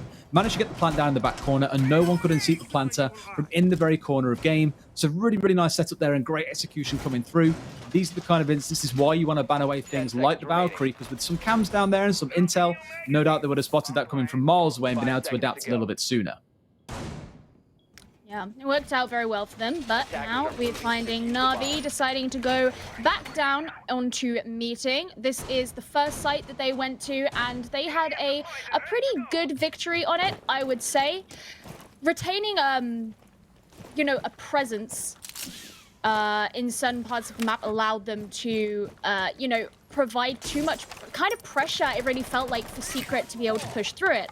But after having a victory like they did in that last round, Team Secret, maybe, I'm wondering if maybe they just needed a little bit of warm-up time where they have to start almost like believing in themselves, building up that confidence, because if we start seeing shots come out from them in this round like we did in that previous one, then it would not surprise me if we saw meeting go slightly differently to how it did before. I think Saves is playing downstairs here, looking to contest anyone that tries to get below and destroy this soft ground that Kendra is currently stood on. You can see what his aim is here. Wait for them to get this wall open. A C4 is going to get tossed straight through and hopefully find a kill or two on any members who are maybe being a little bit too passive. That is going to come through. C4 at the ready, going to sail out here as well. Will he find anyone? No chance as they aren't close enough to be able to close that one out. So now they can afford to back away ever so slightly here, I think. But you now also can see control of this hatch that looks over the entirety of meeting, and that may come back to sting them a little bit. Draven on that Iana showing masterful use of it. I like that we've seen this in the last couple of rounds. The whole focus has been on using that as your drone, essentially. If you don't want to be expending your own drones and you want to keep on using that on cooldown, it is very ideal to help go and collect that free information or to cause a bit of distraction. By the looks of it, they managed to get full control of Big Tower. The wall is now open. They can start looking in towards stage if they want to go for a plant. And Hive, what a game he's having so far, finds the head of saves, and they are now in a spot where there is no one contesting them up close. KS finds one onto Kendrew, and with those two picks, they're in a really good place to be able to try and look for a plant on the back of stage. It makes it significantly harder for these other members of Na'Vi to move in. And you said it before, having control of that hatch, and then with the other lines of sight that they opened up, it just made it so much easier for Secret to be able to come into meeting and get those kills. We did see one go back onto Expo just then, but it's not quite enough to shift the tides as far as man advantage goes. Secret just need to decide if now is the time for them to move in, or what they're going to do about this. They know that Na'Vi are on the other side of the room and they're ready and waiting for them. They still need to make that plant, but they do have plenty of time. You saw the red That was an flash for a ouch. second, but it's still KS finding the headshot. Hive finds another, finds a third. 2 rounds back to back. This guy is popping, and Secret will bring things dead level. Now, I imagine there were a few doubters out there 2 rounds in saying Na'Vi 2-0 up. Well, we came to expect that, but Secret showing they can dance with the best here. 2-2 on the attacking side. Let's not forget as well, we have yet to see what they are going to bring out on the defensive side. And I'll reiterate the point that I made earlier on. For the attackers here coming up against these defensive setups from the other team, this is going to be the first time you're coming across them. You might argue that there isn't a such thing as normal on this map yet, as no team has really had a chance to establish and understand what other teams see as normal. So it's always going to be a bit of a surprise. You would expect for the first couple of weeks or so of the EU League to see teams leaning towards being very defender-sided when playing on Oregon. Getting 2 rounds in itself is excellent. If they can turn this into 3, I give them a massive advantage going into their defensive half. Oh yeah, I mean, that would be a fantastic start to things. And of course, this is, all of these teams are going to have scrimmed this map, they're going to have strategized for this map, but it still starts to set the precedent for what it means to play this map competitively, right? So this is obviously the first look that we get to see that, and this is going to start setting these ideas in our minds as viewers, as fans, as people who enjoy competitive Rainbow Six Siege, to understand what it means to play this map from that perspective. Seeing a lot of holes open in the wall there, going into bunker, it's going to provide some line of sight, whereas I think, in some of the smaller tournaments where we have seen this map come up, you actually see that wall get reinforced off. So that's an interesting stylistic choice. This is going to be Panitz going down for far more than style here. This is him trying to play behind the shield inside of pillars up to the north-hand side. If you don't mind taking us up there, Medic, you can see there where the shield has been set up, you get a lovely line of sight all the way through to that wonderful double bunker door. So if Secret get a little bit too happy and aggressive here and come charging the way through, it'd be easy enough for Panix to step up and get a nice couple of spray bullets down and hopefully find a head or two on his journey. And this is what I keep on speaking about. We will see variations between teams that other teams are quite simply going to have to adapt to. Historically, we have seen a big tower take as well as a construction take at the same time. For some teams, you're going to see a bit of a mix-up where it does come into looking towards things like freezer or a freezer plus a laundry take at the same time. The norm we've seen so far in national leagues has definitely been more towards the former option, attacking up towards the northeast, but don't be surprised if teams try and mix things up a little bit. Yeah, that's what I'm particularly interested to see, is that disparity between how those kind of lower tier leagues, the national leagues, things like that, and of course these very top tier, tier 1 up here in the EU League, how they like to do things, because that's kind of how you start to learn and develop the strategy that goes through. Already had the meeting hatch opened up. Na'Vi just getting ready. There's a nice little stim there for Doki. Doesn't want to be going down early like he did a couple of rounds ago. We've spoken about how good he is as a player. He is not someone you want to be going down early. Rest again. This guy just never say die. He's constantly revived by his buck at the very back in saves here. We're starting to see this pressure now starting to be brought out by Secret. They spent the first minute droning, understanding where the setup was for the side of Na'Vi, and deciding what their play was. And their answer here has been, stick 3 of us in construction and go for that conventional take that I mentioned earlier. They've just got to be so careful of what is going on at the very back here and should be able to deal with everything. They have got rid of the evil eye, so that intel being fed through by the side of Na'Vi will not be in existence for them anymore. A lot of reliance is on Saves and Doki holding inside a boiler room here. here, up towards Pillar, to try and stop them pushing their way in and getting control of this north side, because that is step one for the attack, right?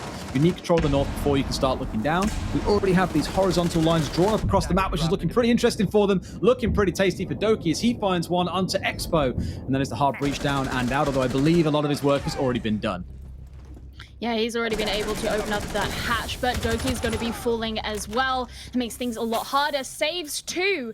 And that means now we're in a 3 versus 3 situation, and Team Secret are still waiting for their opportunity where they can begin to move in. That Wamai, who's been sitting pretty behind that shield, is still alive and still on the board. And now we're starting to see them move on forward. The Kali patiently holding onto this angle, knowing that there is a player playing through there in Freezer. Oh, Draven, the Grenade King himself, connects yet another one. Take his book away from him. He doesn't care. A Sledge will do just fine. And Chaos clearly finding form himself, playing on the Kali here. An excellent round once again being executed by the side of Secret. That's 3 back-to-back. Call it the first couple of rounds jitter if you want, but the last 3 rounds have looked excellent here. They know what takes they want to do, and even with the variance being shown by Na'Vi, things like the Evil Eye on that back wall inside a pillar, the shield in front of it, and Panic's playing not too far away, they still managed to find an answer to it. Nice and slow and controlled, gathering the information they need, and choosing to go for an execute from there. Things are just looking very, very clean for these boys right now. I find it quite interesting how in the first 2 rounds where Secret didn't win, that's where we saw them play a little bit more rushed is maybe not the word I want to use, but not quite as patiently as we've seen in these last 3 rounds where they've done a lot better. And I think, you know, maybe part of that is they've managed to calm themselves down. They're trying to play their own game rather than play against what they think Na'Vi's game is going to be, and that's a very important thing to consider when you're looking at who it is who has the upper hand and is setting the pace for a game. So that's going to be something interesting to see in this next round. Na'Vi evidently not very happy with how that went, as they're bringing us back down to Laundry rather than going for a different site instead. Here you go, you got the round breakdown there. Oh, sorry, so you got the round breakdown there on the side, just in case you're not keeping track. There you go, and at the top, of course, you do have the score. It's kind of showing how aggressive it's coming down to it, right? Like, I always regard Secret as a team that focuses on the plan. They play every single round in kind of blocks. They construct up a tower of Lego in a way. They always take their time, as we saw in the last round, to make sure they got the intel, and then they act. But these last few rounds, in fact, every single one so far has come down to an elimination victory, which is interesting. Maybe it's down to the fact that Na'Vi are playing a bit more aggressive here and trying to contest them earlier on, giving more lean towards gunfights rather than going for plants and trying to play for retakes, things like that. But as it shapes, Secret are managing to match into this game just fine. And I said I was worried at the start about how they were going to match the fragging capability of some other teams in here. The biggest issue I think I have for teams like Na'Vi, and this always used to be my old criticism of them back when they were known as M&M, is that on the days when your fraggers don't step up, if Doki isn't fragging out, what's going to happen? What's your response? Who is going to step up and carry the mantle? And they were one of the first teams last year that really built a team that was built of 5 fraggers and really excelled at doing it. Doki had a quiet day, not a problem. You had Citizen. Both of them had a bad day, not a problem. You had Kendra and Nello in the back lines coming up absolutely huge. I believe Kendra has one of the best stats for 1vx's in everyone in last season. I believe he's joint in second for that. So it just goes to show you how prolific these guys can be. Yeah, I mean, you mentioned that he was at a 5 for 1vx's, which was the highest on the team. Obviously, as you say, joining second in the overall league. But you are right. Very, very clutch. And that is the thing that we have to be looking out for with Na'Vi. And, you know, it's not that they're performing poorly. It's just that Secret are looking like they're so much more methodical. And that just fits in so well with what we know about these two teams. Na'Vi like the ability to adapt on the fly a lot more than Team Secret do. But on a new map like this, the question is, how good is your ability to adapt when you're lacking in experience and ability on it so much? Go rid of that camera at the back once again. So things are starting to take a certain rhythm here from Na'Vi that Secret clearly knew what the counter was to last time, and they're going to do the same thing here again. Got to find a way to deal with these electrics, and of course, when you have a Kali on side, electrics are no problem, or so they shouldn't be. We're getting a second one down here. That's going to pop off and try and go for the other side. Panix is going to pull out on the wrong side here and find this one getting opened up. Now you can try and hold nice and close, but let's see if Secret can pick him off here. Drones is what I would expect to see coming through from them at this point. It isn't going to stop Saves finding the opening kill. So I want to see Secret breathe a little bit here. You've got a good position. You've still got a couple of drones left alive. Maybe not as many as you would have liked. But with the Ayana on side, technically, you have an unlimited number. Your only constraint is the clock at the top of the screen.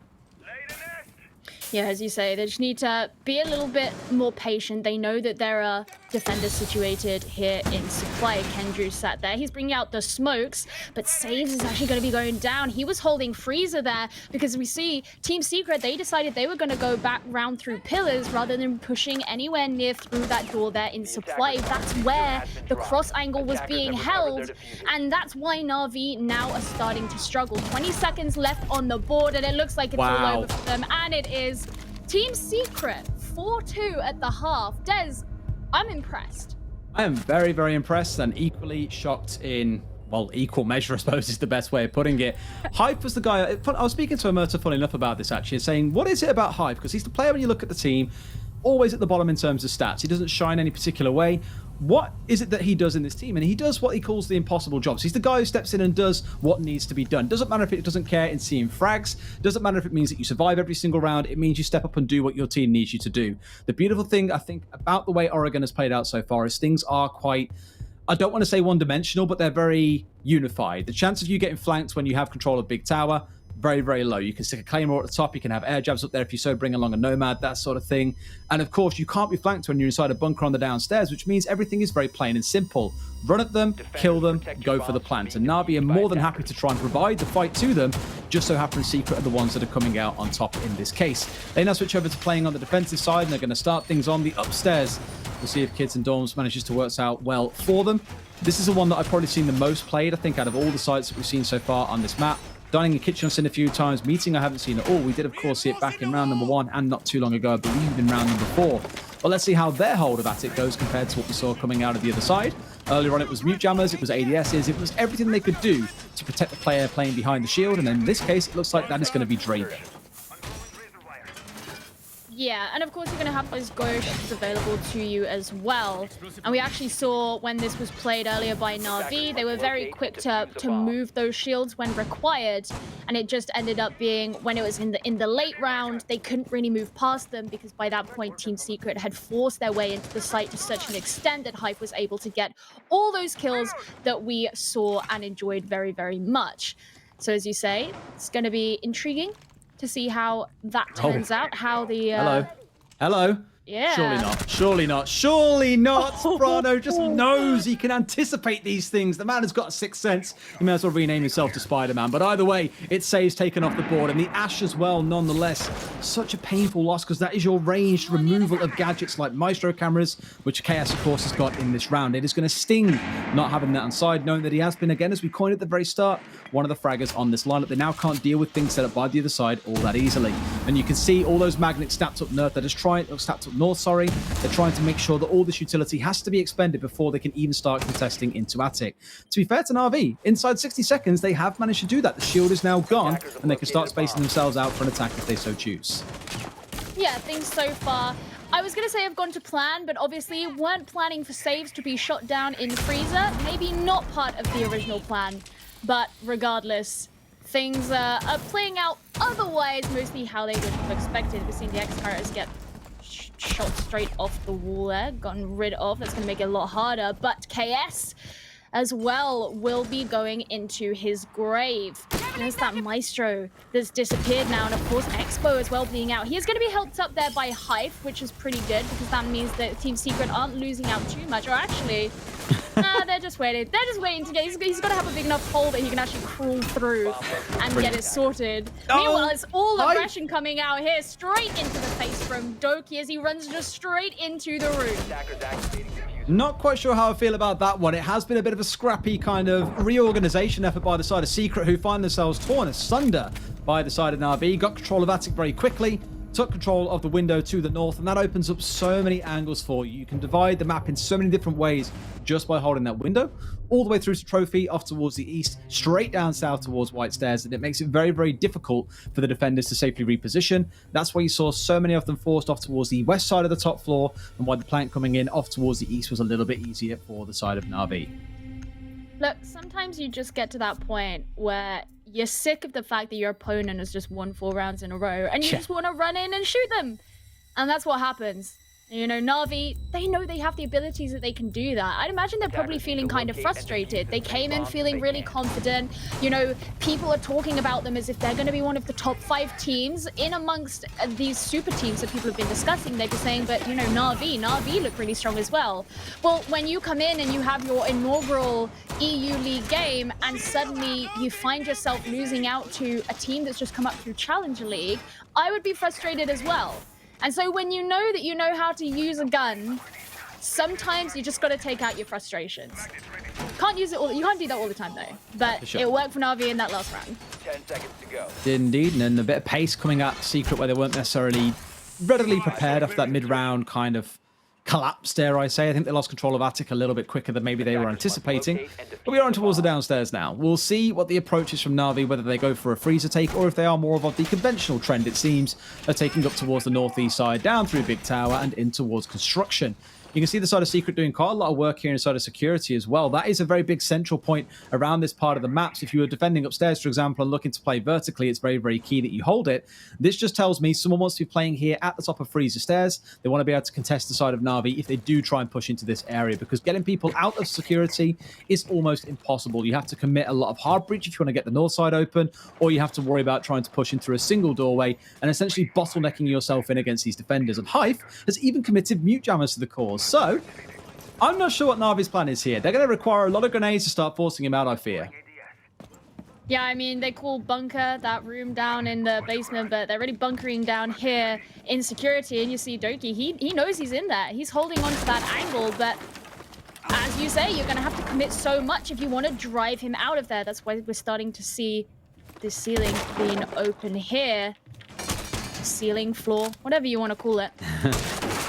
Anything they can to force him away. I mean, it's a smart idea. It's a good way to remove that member that's playing inside of there. You'd hope you'd hold Doki on the corridor to contest him as soon as he tries to run his way out of security, but absolutely not a point of concern as he is already Audi 5000 and back to join his team downstairs. So a good roam, wasting a bit of time for the side of Na'Vi. Gives them 90 seconds left here to work with. Still have some control across bunker, up the stairs as you can see here, and out towards the top side of Freezer.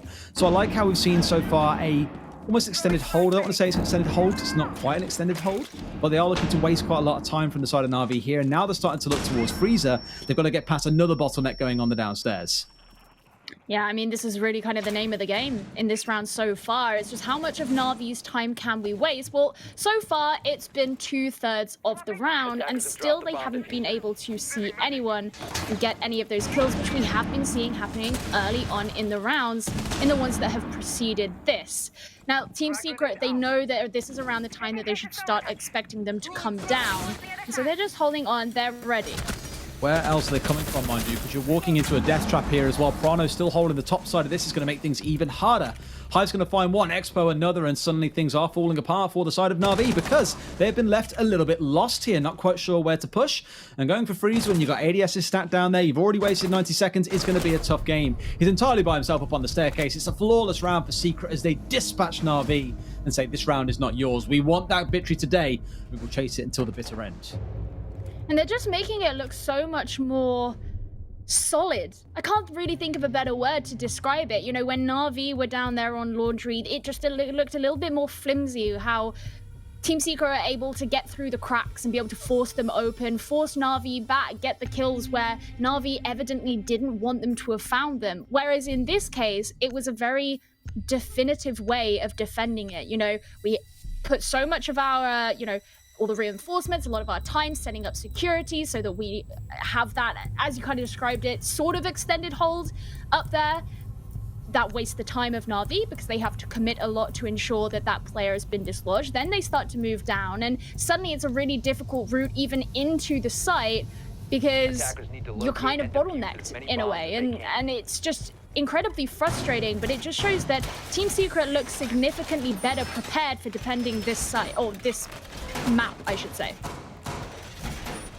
I want them to win this defensive round so we can see what the offsite is to them. Is it playing in towards dining and kitchen, or is it in towards meeting and kitchen instead? The jury's still out on which is the best. We've seen a number of teams playing a number of things across the days, mainly with the focus towards dining and kitchen. But here inside the EU League today, we've already seen Na'Vi twice go towards meeting. So time will tell on which way those things will lean as we progress. Let's see if this time around, though, I want to see Secret with a better of a lean towards holding onto Attic for a little bit longer. They conceded it inside about 60 seconds last time, got themselves pressured in from someone else pushing off Armory stairs.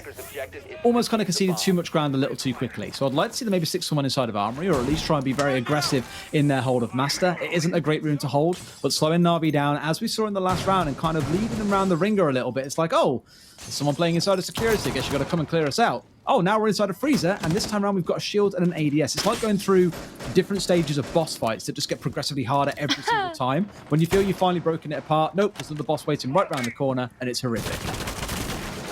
Yeah, I think I have to agree with that. We haven't really seen much of a presence of defenders in Armory in this game so far. So, you know, it'd be interesting to see. There we go. There's Prano. Please, Just Prano, chilling don't. out. Oh, I want to see. Well, he's not going to rush into anything, and that kind of goes back into what I was saying about them playing very patiently. He knows that all those players there, and actually they're just going to rush straight in, but get gunned down in the process. That's Expo's got to be getting that 2K onto Kendrew, and panics. And straight away, with just Doki remaining, things look dire straits here for Na'Vi.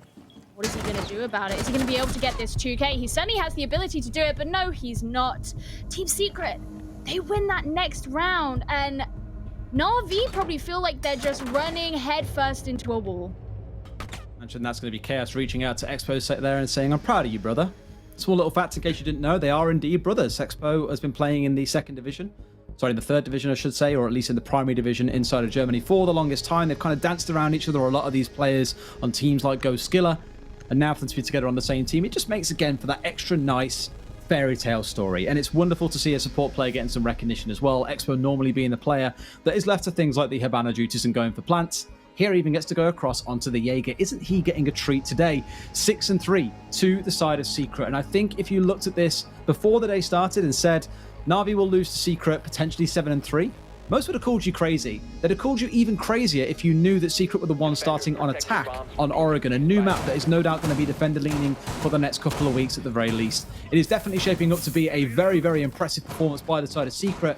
Na'Vi just not able to deal with the composure we're seeing coming out of the side of Secret, and that is the strength I will always drum home about these boys. The way they approach the game, the speed at which they approach it, it doesn't come across panicked or uncertain or mistake-laden. It's always very, very constructed with success in mind. I mean, we saw the scoreboard just before. There are 2 players on Team Secret that have 10 kills at the moment. And one of them has 3 deaths. I mean, it's wild. I think the highest number of kills that was on Na'Vi was 7. So it just says all you really need to know. Now, I'm interested in this Clash pick. Des, I'm wondering what it is you think about this, because obviously not the most orthodox of operators that you expect to see, and I'm wondering if Na'Vi are expecting to see something like this, or if they're prepared for something entirely else. Well, Gio, for the last 3 months, we've seen Chaos playing Clash on Oregon, so of course we came to expect this. Look, we've never seen this before. I'm not quite sure where he's planning on playing, what the whole idea behind it is. We saw teams like G2 use it historically. Fabian, the player, of course, when he was there, now on Vitality, would often use it on things like Villa to hold inside of Astra and essentially waste time and make it so no one could very easily contest him. I expect Chaos here, his whole tactic is going to be, again, just to try and waste a bit of time and try and lead them around the ringer a little bit. Just be an annoyance to them and slow them down, because that so far has proven to be Na'Vi's biggest weakness, is when the clock starts playing against them and they have to panic a little bit. That's when Secret seem to be in their elements. I think that's the good way of looking at it, is that when Na'Vi are made to panic, that's when they start to weaken up a little bit. And that's why, you know, at the beginning of this series, where they were kind of oozing with confidence, they looked the strongest. So I'm going to be interested to see that and see how many people they decide to commit to bringing the Clash down, because is that going to give Secret the opportunity to worry about everybody else and not be focused upon, you know, especially as they've got a dock as well. It's going to be even harder. They're playing 3 upstairs right now, and the Clash is one of them. So that's kind of the front line, right? You're there to be the one that spots them as they try and push around a corner and basically says, no, you can't have the ground above the sites. You're not allowed to have all this soft destruction, which is no doubt what they'll be looking for. Thank you very much, medics. They want to try and hold on towards this Kid Storms area. The longer they can hold that on, the more time it's going to take for Na'Vi to get things set up, and the lower that clock is going to run.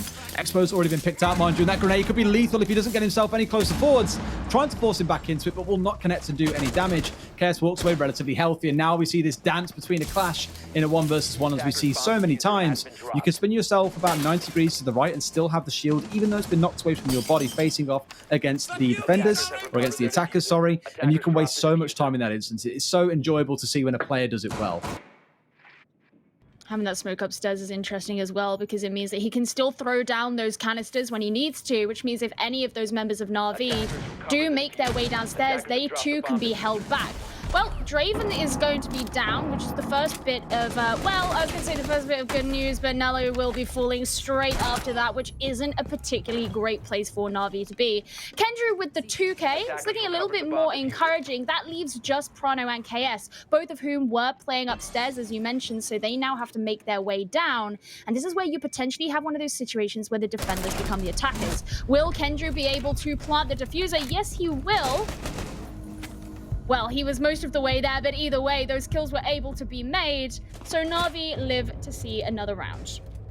Even need to stick it out there. A good round for Na'Vi to get on the board. And as we alluded to earlier on, we thought a lot of focus was going to go on the top floor. It's where we saw a clash playing with 2 members. But as soon as you start losing members around that shield player, that strength does slowly start dipping away. And the clash was stuck in a bit of a 1v1 with the sledge, which meant the other members of Na'Vi could start looking down towards security and pushing their way in to try and go for a plant, as we saw. And that's the kind of success they need here. A little bit of bait upstairs in a sense to keep the side of Secret stacking most of the numbers upstairs, win your ones downstairs, and then look to go for a plant off the back of that. It is 6-4. We've got to see 2 more rounds still come into the side of Na'Vi to prevent this from going into a draw. My biggest fear is as we go towards the site, we've already seen them do so well on Secret here. Think about how much time they wasted inside of security and inside of Freezer. Is that Na'Vi, you've got to get some fresh ideas here and know what they're doing right out of the gate instead of spending 90 seconds trying to deal with a room that isn't even on the same floor as the sites themselves. I'm going to be very interested to see how this mirror is utilized, because this is the first time that we will have seen her. If she's going to be using that to looking into Freezer, or maybe looking into Bunker, or just something completely else. The point is that having that ability to, you know, have that sort of extra intel, that extra ability, that's pretty strong. There's a reason that Mirror is one of the most popular bands in the entire game, and this is the first time that we've seen her here on Oregon today. Have you seen Mirror be played on Oregon before in your in Nordics? Banned away all the time, and I think that's because a lot of teams are so fearful of how much stronger she can make a site, right? Is you get this lovely one-way mirror, in case you don't know how mirror works, where you can see everything, and with a soft wall next to you, it's a very simple lean to the right-hand side, spray in the general direction, you're pretty much guaranteed to find a kill. I like how they've changed things up here. Rather than trying to play Prano inside a Freezer behind a shield with a couple of ADSs, they've just said, you know what, a mirror window will do us just fine. I would kind of expect to see someone still playing at the top side of Freezer if they do try and push down here, Na'Vi that is, in case there are any X-Caros that come raining in towards that mirror window. You can just spray them off for the north, and there is no way you can contest, because as soon as you try and get the angle onto Prano up to the north, you're going to find yourself getting sprayed by the person behind that mirror window. So a very, very tough hole to break open, and if Na'Vi's focus comes down Freezer, I worry for them. And we've already seen how much they have struggled, as you said, to even break into this site in the first place. So with these mirror windows, it's going to make it even more difficult. Just positioning themselves here. Na'Vi starting to send in their drones, figure out what it is they're going to be doing. And of course, it won't take them too long to figure out that that mirror window is there. And then they have to have a think about how they're going to go about that. Opening up the hatch here in the lobby and elsewhere. Security as well.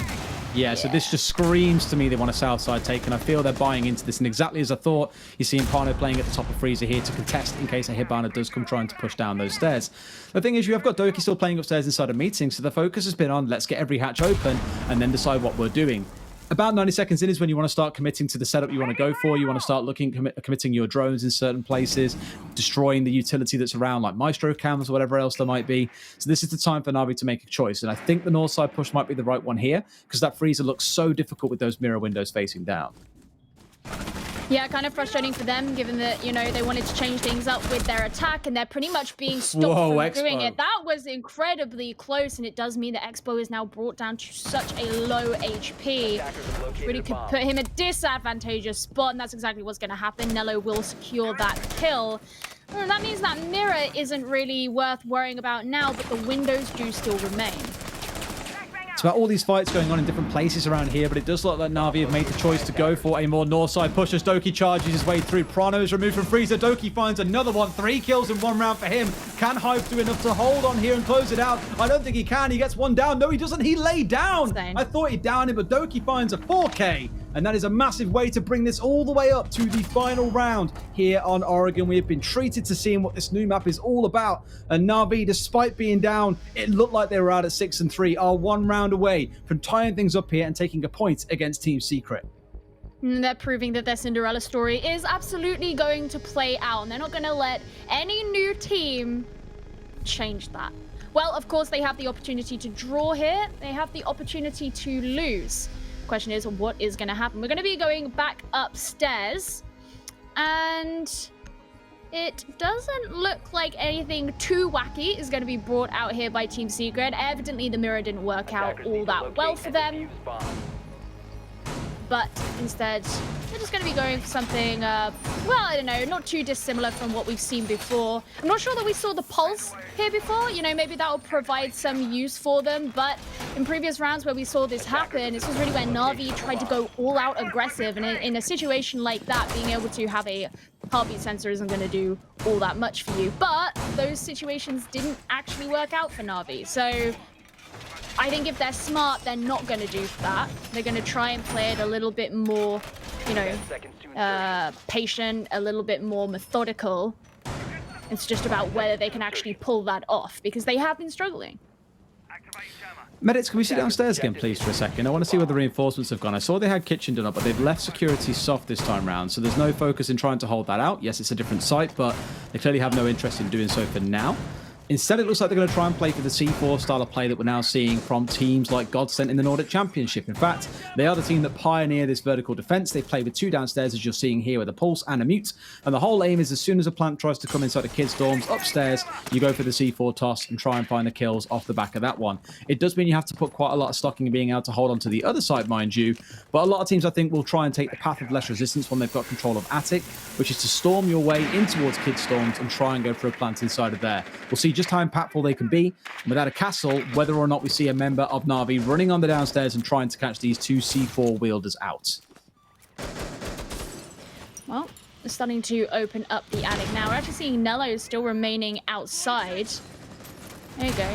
He's going to be sitting on... Oh, not sitting on his drone. Oh. Instead, making his way on up instead. But yeah, it's going to be interesting to see, you know, how this pulse plays out. If they are able to get the value that they want out of him, being able to play with the C4, they do, of course, have 2 on their side. And today, we have actually been pretty blessed with how many pretty cool C4 kills we've seen across all of the series that we've had today. So it would be nice to, you know, round things out today with that coming back around. But of course, that would send Na'Vi into the position of loss. They're not making any kind of rush. You can see they're kind of being a bit careful, and well, Doki, he's the one who's going to be taking that first kill, and that's really disappointing there for Secret, but look how close this is here on the first floor. You can't hold trophy like that, it's worth mentioning. You can't afford to sit in trophy when you've lost attic control and you've lost master control. You will get pincered the way they did just then, and you will lose your life inside a trophy. That's a man lost here on the side of Hive that just isn't really what you want to be seeing this early into the round. There's still 60 seconds to go. They're having to now expunge all these smoke canisters, which could be used for better purpose later on. Expert will trade one back. Kendra is gone, and that is a support down and off the field. A second one comes through. The first C4 strikes true onto Paddix. This puts Secret into a 4 versus 3 with 35 seconds left on the clock.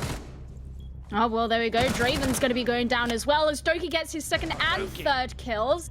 And this is looking really good here for Na'Vi. It looked like it was going so well for Team Secret, Des, but they may be about to end things out in a draw. And there we go. Na'Vi, they take round 12, and it ends in a 6-6. The second one we've had of the day, as they're able to scrape things back. Not quite into their favor, but certainly not to their demise. It is unfortunate that things do play out this way sometimes. Those last 3 rounds, you could have swore would have gone the way of Secret after how they played for so many rounds back to back. But the problem is, Doki's going to do Doki things sometimes. He's going to charge through your backline. He's going to rip you a new one and go ahead and win your team the round. And in 2 of those final 3 rounds, we saw him do just that. First downstairs, and then the same sort of thing in that last round upstairs just a second ago. So even though there's all these brilliant plans coming through for Secret, there's the C4 setups they're looking to play around. It doesn't matter when someone's running that fast and killing you that fast that you really don't have time to react or even communicate. Yeah, and of course, it's new map, and over the course of the next few weeks, we'll start to see this get developed. But one thing I find really interesting is, I mentioned it's a 6-6. Both of the 6-6 maps that we've seen today have been against the teams that came up through Challenger League. So that sets a really cool precedent as to how these teams could maybe provide some of those upsets against these teams that we've seen at the top for such a long time. And Na'Vi especially being one of them. We mentioned they won Tokoname. They've kind of been on the rise a little bit again. And things weren't as decisive as people maybe expected. I don't know about you, but I certainly thought that this was going to be a Na'Vi victory. But instead, we've got something pretty interesting on our hands. We do, and I think it's a big thing around. I don't want to say that the teams that were previously in Pro League and, of course, now progressed into the European League are underestimating the newer teams. I'd argue there's probably more unknowns about them than you would argue with some. You can look back at their old CL days, but I guarantee you they've been putting a lot of work in since that time, and there is still so much more to come from them. I have zero doubt about that. 1 point on the first day for both of these 2 teams, knowing they were coming up against the big boys here in the European League. I'd wager is not a bad result, and I think both sides will be very happy with how today has played out. Secret, 1, playing so well around all the tactics and the strategies to begin with, and Na'Vi reminding everyone why they were Tokoname champions in this case. You really can't write them off. They can pull out comebacks like this from seemingly anywhere. We are pretty much done now, though. That is the end of the show almost. We're going to throw back over to Milos and the rest of the gang to close out the show and give you a little bit more insight about that game. Thanks so much, Des. Yes, what an exciting game as well. Ended on Oregon, our first Oregon in EU League and our league system in general. And it was really, really cool. I think the biggest highlight in the dynamic of Oregon, though, gentlemen, is how both teams were so strong on their attacking side, because usually when we start a new map, that isn't really the case. James, would you like to elaborate more on that? Yeah, color me surprised. At the first half, I thought, man, Secret's got this in the bag, coming away with 4 attacking rounds. There was just so methodical, piece by piece, countering the Na'Vi defense, getting rid of the Walls and Isle and other util shields, Evil Eyes with the Kali, just too good. But it was a bit of a contrast, because when Na'Vi came back from that 6-3 deficit on their own attack, it was almost the opposite. Instead of methodical, slow, utility-centric, it was, all right, guys, let's go full send. And that's exactly what they did. Des said it. Doki was going off. They were always tight on each other, ready for refrags and overwhelming the bomb site, just as we saw in that last round as well. And Stein, speaking of overwhelming the bomb set, it seemed like dealing because of certain things that happened right before the game started. We'll talk about that in a moment. There's specific nomenclature for it, but Kali was so essential for these teams. Right? Yeah, it definitely was.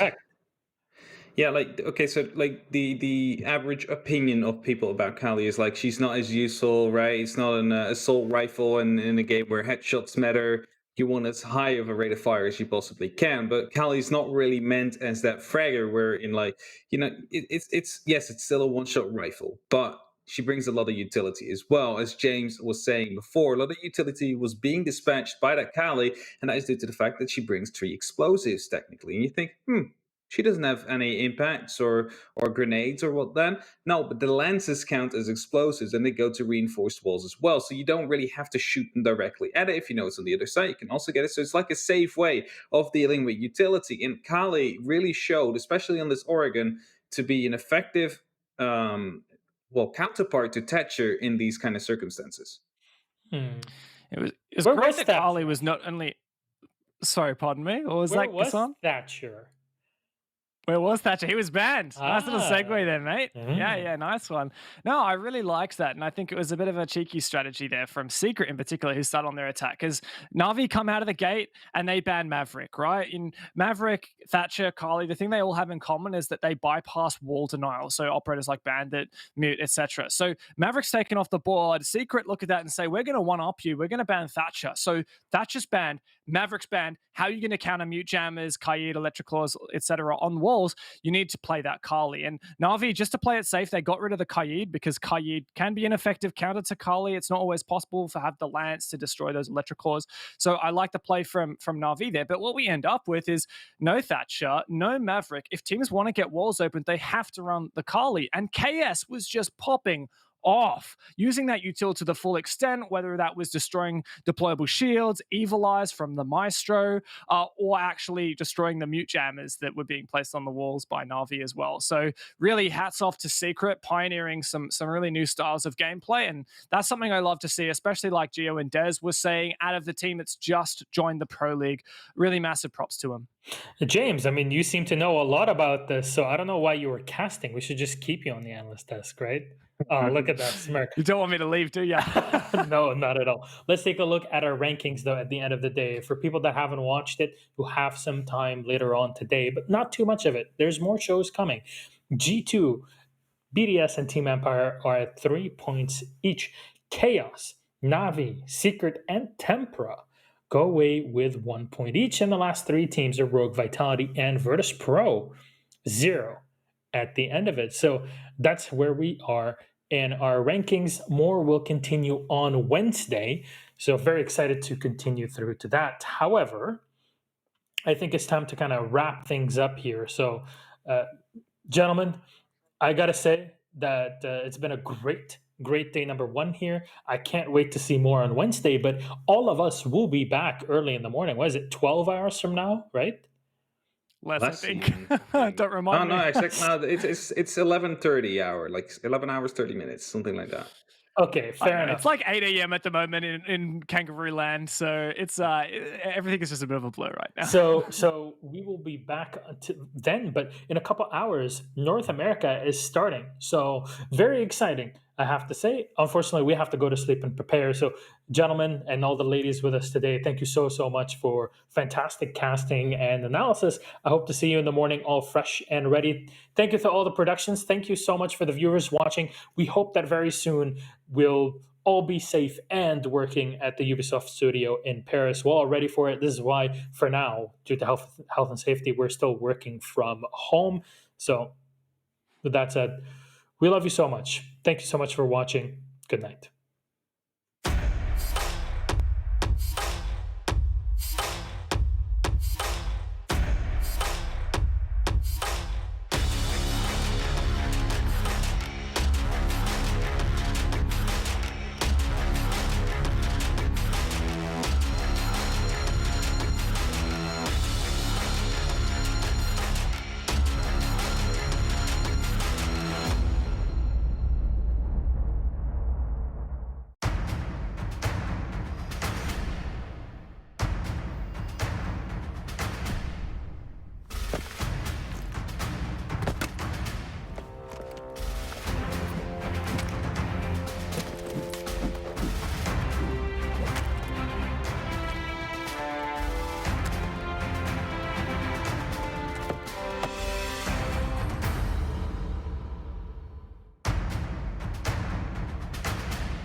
Attacker's bomb diffuser has been dropped.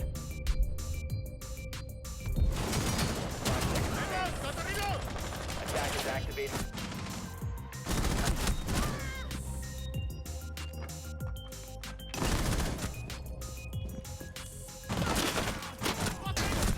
Attackers recovered the bomb diffuser. Attackers dropped. 15 seconds.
located by attackers.